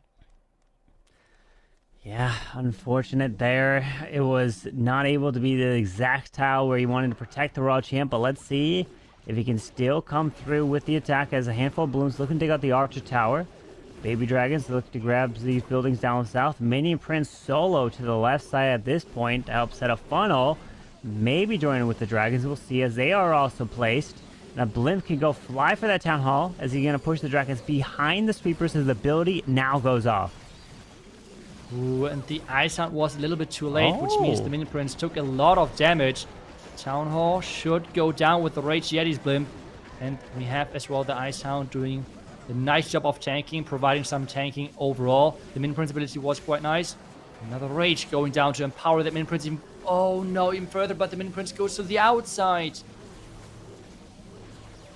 Unfortunate there, the Ice Hound that went up top is not really going to be able to tank for anything, as we have a few Dragons have now gone, well, to the bottom. We got one all the way up to the top side, and this one is definitely not going to be a 3-star here, as he's trying to grab as much percentage as possible. But Navi, with the percentage lead at the moment, is looking good. This one's trying to approach into the 80s, and at this point in the Grand Finals, 80s, you want to try to hit it up into the 90% range to be comfortable if you want to win on a percentage victory. As remember, this is the final match here of the Worlds Warmup. This is a bracket reset. Nothing else after this.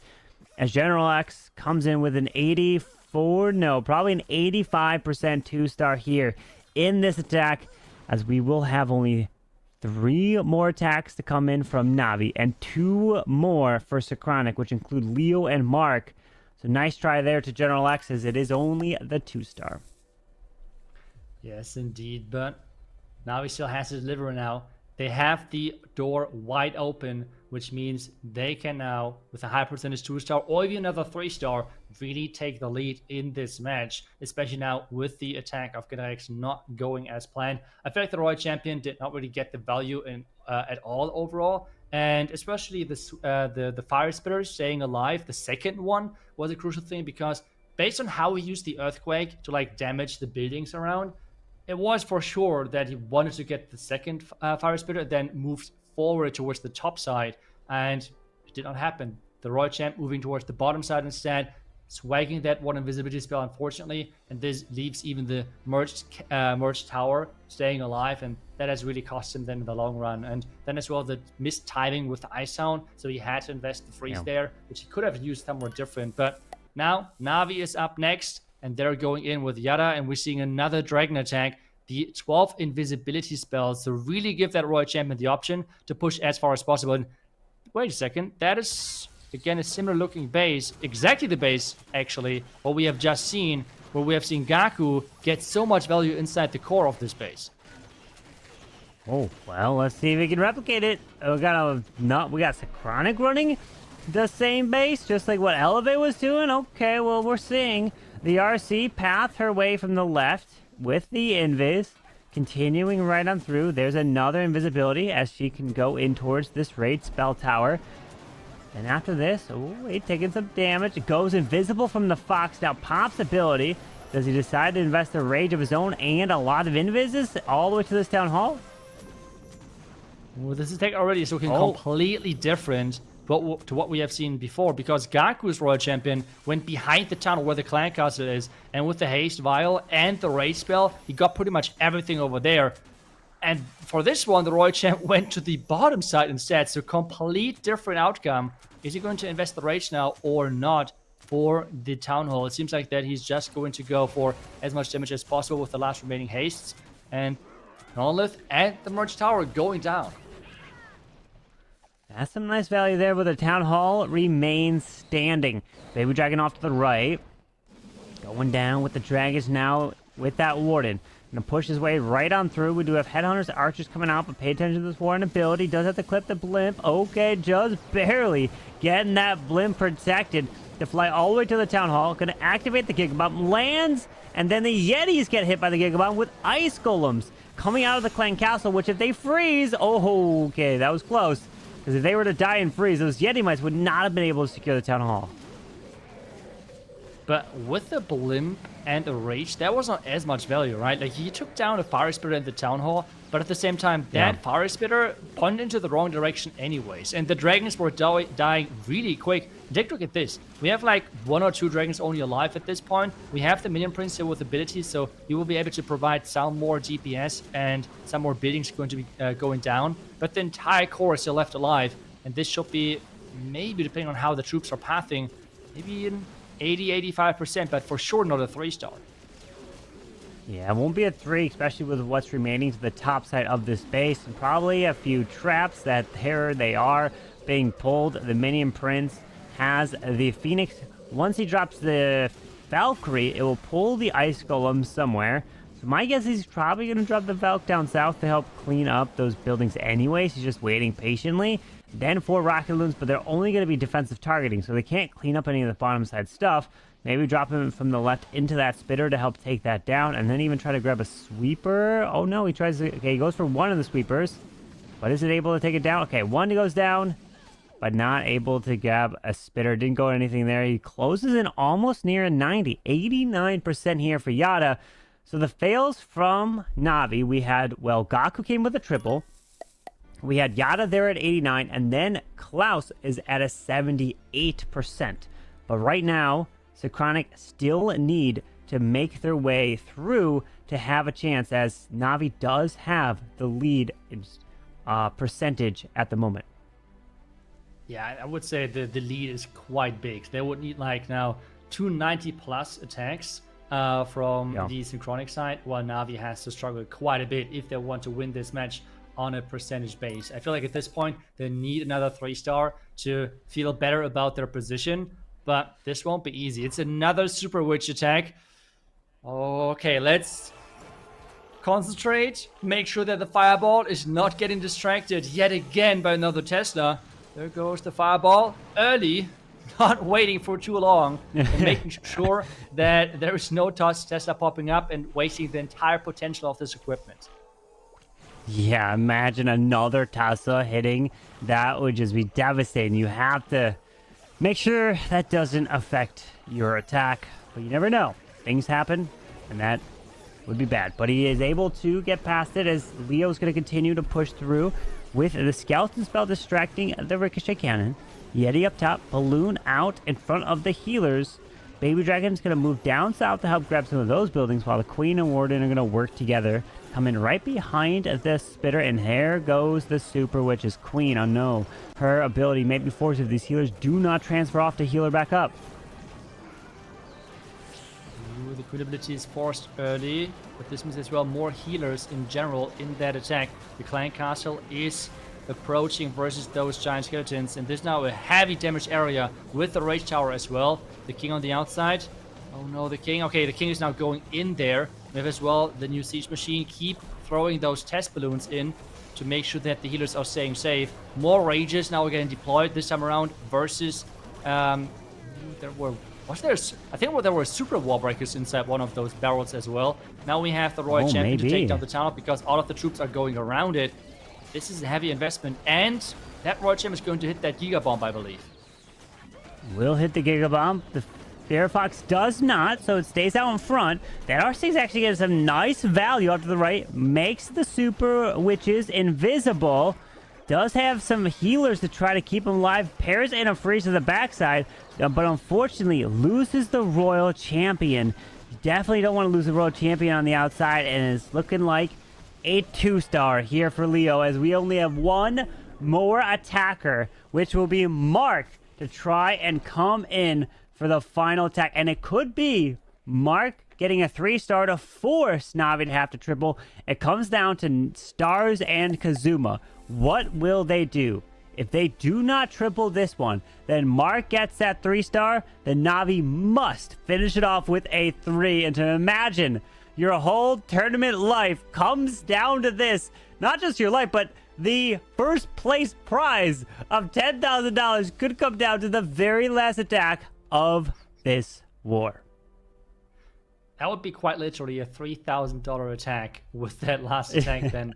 That is a lot of pressure there, but Navi's attacking first, so he can relax it a little bit for now. Make sure that the plan is set, make sure he has the correct army, equipment, everything. Hopefully there's nothing going to be messed up then. But as you just said, Navi has a lot of really good attackers still left, and if they 3-star, then the match is pretty much over. If they're not doing a fail right after, that would be then maybe a different story. But 1 3-star from the Navi side, and this match is pretty much won for them, and they were able to come back from the lower bracket and win in the finals twice. But 3 more attacks to go, and then we're going to find out who is actually going to win. And not only that, getting their revenge against the team that sent them to the lower bracket, which was Synchronic Gaming.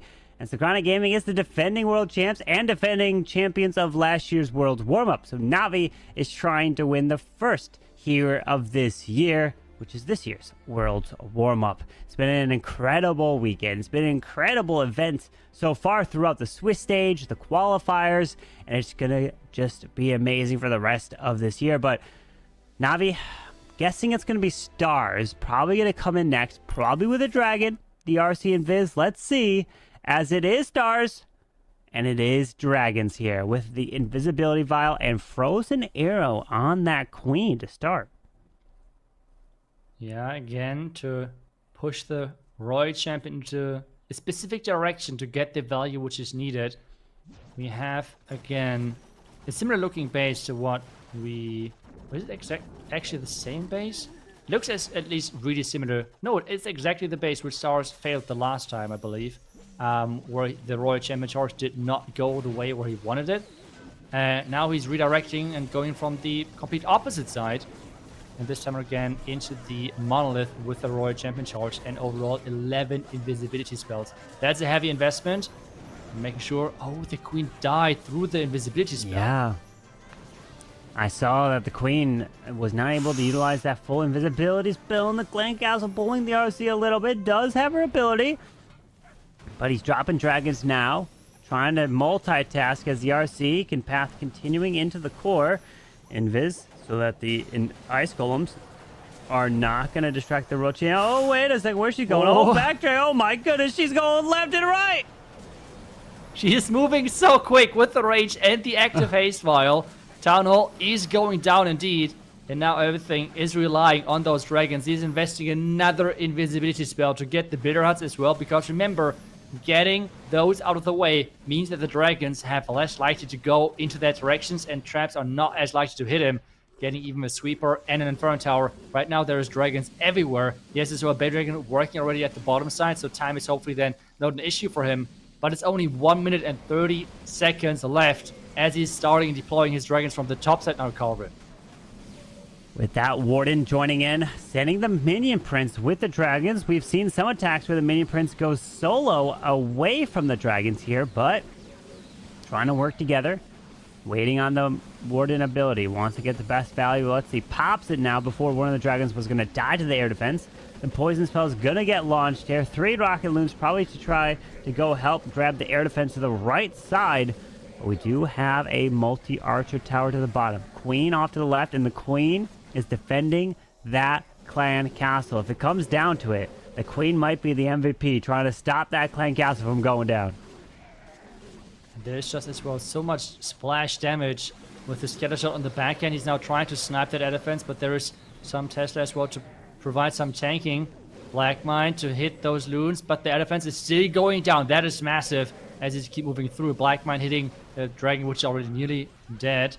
There's 27 seconds. The Wizard Tower is about to be sniped. The Valkyrie at the bottom side tanking and providing some cleanup.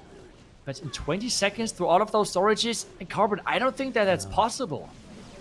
There's no way he's able to push through here, especially with the clan castle remaining in the middle of this base. It's all good. You could get it 99%, but Synchronic is like, you know what? That's fine. We just have to deliver a 3-star. So great percentage there for stars. So right now, their total percentage is at a 72%. At the moment, as it's 9-9. So with it being 72, if the Synchronic were to triple, obviously they have to triple because then they'll be down by 3. So that's what Synchronic is trying to go for and get the victory if they can triple. The last attacker for them is Mark, and the final attacker for Navi is Kazuma. Yep. The pressure is on. Marcus in. And we're seeing a Roy Champion. No, wait. It is... Oh god, another fireball. Okay. Carbon, get ready. The Troll Tesla is about to pop up and about to mess up the entire attack. Hopefully not. Let's see. Oh no, hopefully not. Let's see. Invis. Tesla. No, Tesla pops. Okay. Lands Earthquakes and takes out that Valley to start, and now places the Queen with the Ice Golem out in front. Ooh, I love that one archer. The one archer order to take down the air defense. Those are the small things which I really love about those plans. Like if you add those for like cleanup purposes, and obviously having to not worry about a back-end air defense, why not? Even with those ground attacks, with like the minion prints being a thing and everything, those air defenses can be a difference maker as well. He's now approaching with everything into the tunnel compartment. Needs to create the counter funnel though to really push everything in there, and that's exactly what the Royal Champion does right now. With having a fireball opening, he is having the Hot Rider puppet, which means he has the extra protection for the Royal Champion, but he does not have the extra protection for his troops because there is no warden ability in this army composition anymore. Ooh, and the minion prince ability is kind of forced off to the left side, not able to pass this way deep into the core. We do have 2 spitters, but he's kind of avoiding that area as the Queen is getting stuck onto these ice golems as the Royal Champion ability has now been forced. Trying to continue into the scatter, does pair in a freeze. Doesn't have too many spells left with the Queen ability. Oh, there's a lot of damage. I think Royal Champion just went down or is about to go down, especially now with those traps. And this is what the problem is, right? You're having the crazy fireball, which looks explosive and great in the beginning, but this means they are really missing out on that Eternal Tome Warden ability later on in the attacks. And right now, it just seems like there was too much damage around the Rage Tower, and this has really cost him. Or just imagine he could have saved that Minion Prince ability with the Warden ability in the bottom side. And this is not looking good right now for Synchronic, and this means with another 2-star, Navi just needs a solid percentage 2-star and would win the finals, and is getting this comeback victory. A comeback victory from the lower bracket, forcing the bracket reset. It was actually Synchronic that did that exactly last year, coming from a lower bracket, and I think it was against Navi, right? For a gold ticket there, I believe, I'm not mistaken, but they're getting their revenge. Navi got sent down to the low bracket, coming back, and now all they have to do is get a solid 2-star, and they will win $10,000. That is correct. And as well, I feel like we haven't seen a different style of attacking. While Synchronic really loved those fireball attacks, Navi just stayed to the Electro Boots and the Royal Champion charges. It just feels like that is the safer approach right now, and that is really what has worked that good for those teams. And well, Navi has to do one more attack, and let's see if they can maybe triple with that last one. We'll have to see if he's able to get it, but we will find.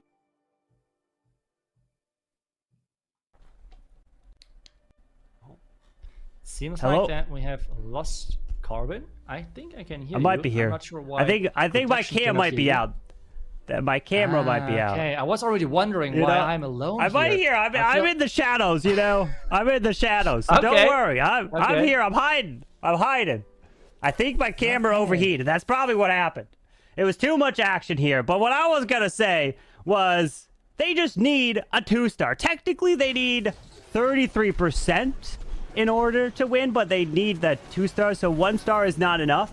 But so a 50% 2-star, and you are victorious, and you can take it here, Kazuma. Good luck with these dragons.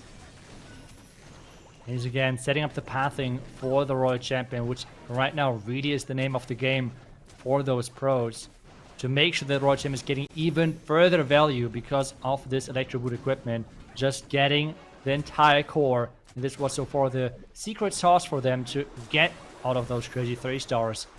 Minion pretty thin for the back end, but the Queen with the Angry Jelly, always such a game changer of really redirecting the Royal Champ into the right direction. But right now, the Royal Champ going everywhere, but not where she's supposed to go. Yeah, with that RC off to the right side, that's okay. You know, all he's looking to get is the 2-star at the end of the day.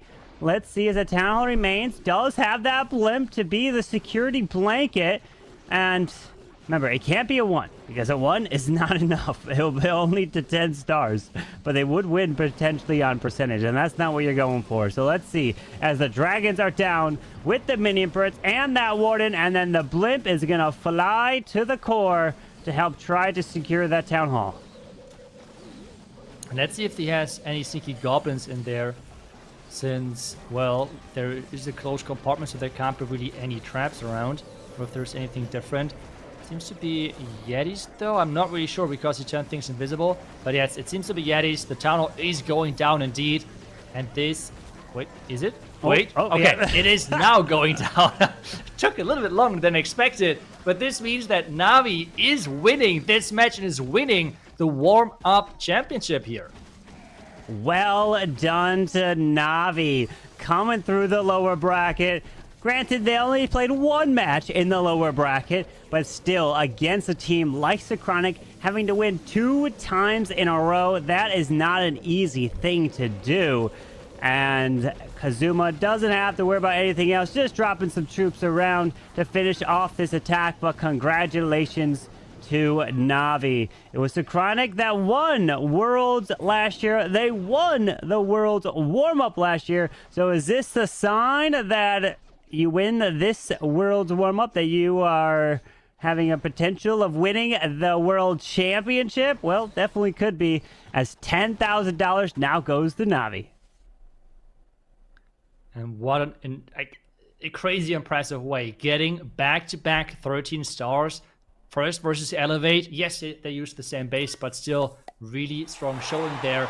Then in the first match of getting and forcing the bracket reset, and then getting 11 stars in the second final match. The champions are NAVI. What an impressive showing by them. Congratulations, NAVI, taking home first place in the Clash of Clans Worlds Warmup. A well-deserved victory, getting sent down to the low bracket, making a comeback, forcing a bracket reset, and taking down the defending world champions, the defending Worlds Warmup champions as well. And we've got NAVI back at the top of the Clash of Clans. And we're going to have more action throughout the year, which you're not going to want to miss. And there it is. NAVI taking home $10,000. Synchronic $7,000. Elevate $4,000. Team Elektros $3,000. And then we have the 5th and 6th $2,000. And then the last is Dizzy and Tribe Gaming. They got eliminated yesterday. They both took home $1,000. So just making it to this stage, you earned some money. You'll take that. But of course, the teams wanted to fight for that top prize. But congratulations again to NAVI. What a set of wars they had, and it's just an amazing to watch that, Itsu. That was indeed amazing to watch. But Bash, welcome back. How did you enjoy that last match? Oh man, that was crazy. The come from behind victory for NAVI. I still don't think NAVI should have been in the lower bracket. They just had that one mishap, but well deserved, well earned. What a day of wars, boys. That was fun. Yeah, it was an action-packed day. Yep. Sorry. Go ahead. I mean, I just wanted to say as well, again, like, I think it's just so important to highlight the offensive strength of NAVI with really getting, I mean, 13 stars was the highest scores which we have seen, and going back-to-back with 13 stars is just so impressive. And I just think that should be highlighted. That is just really, really cool. And I think they deserve 100% this win in the end and being crowned the champions here, Carbon.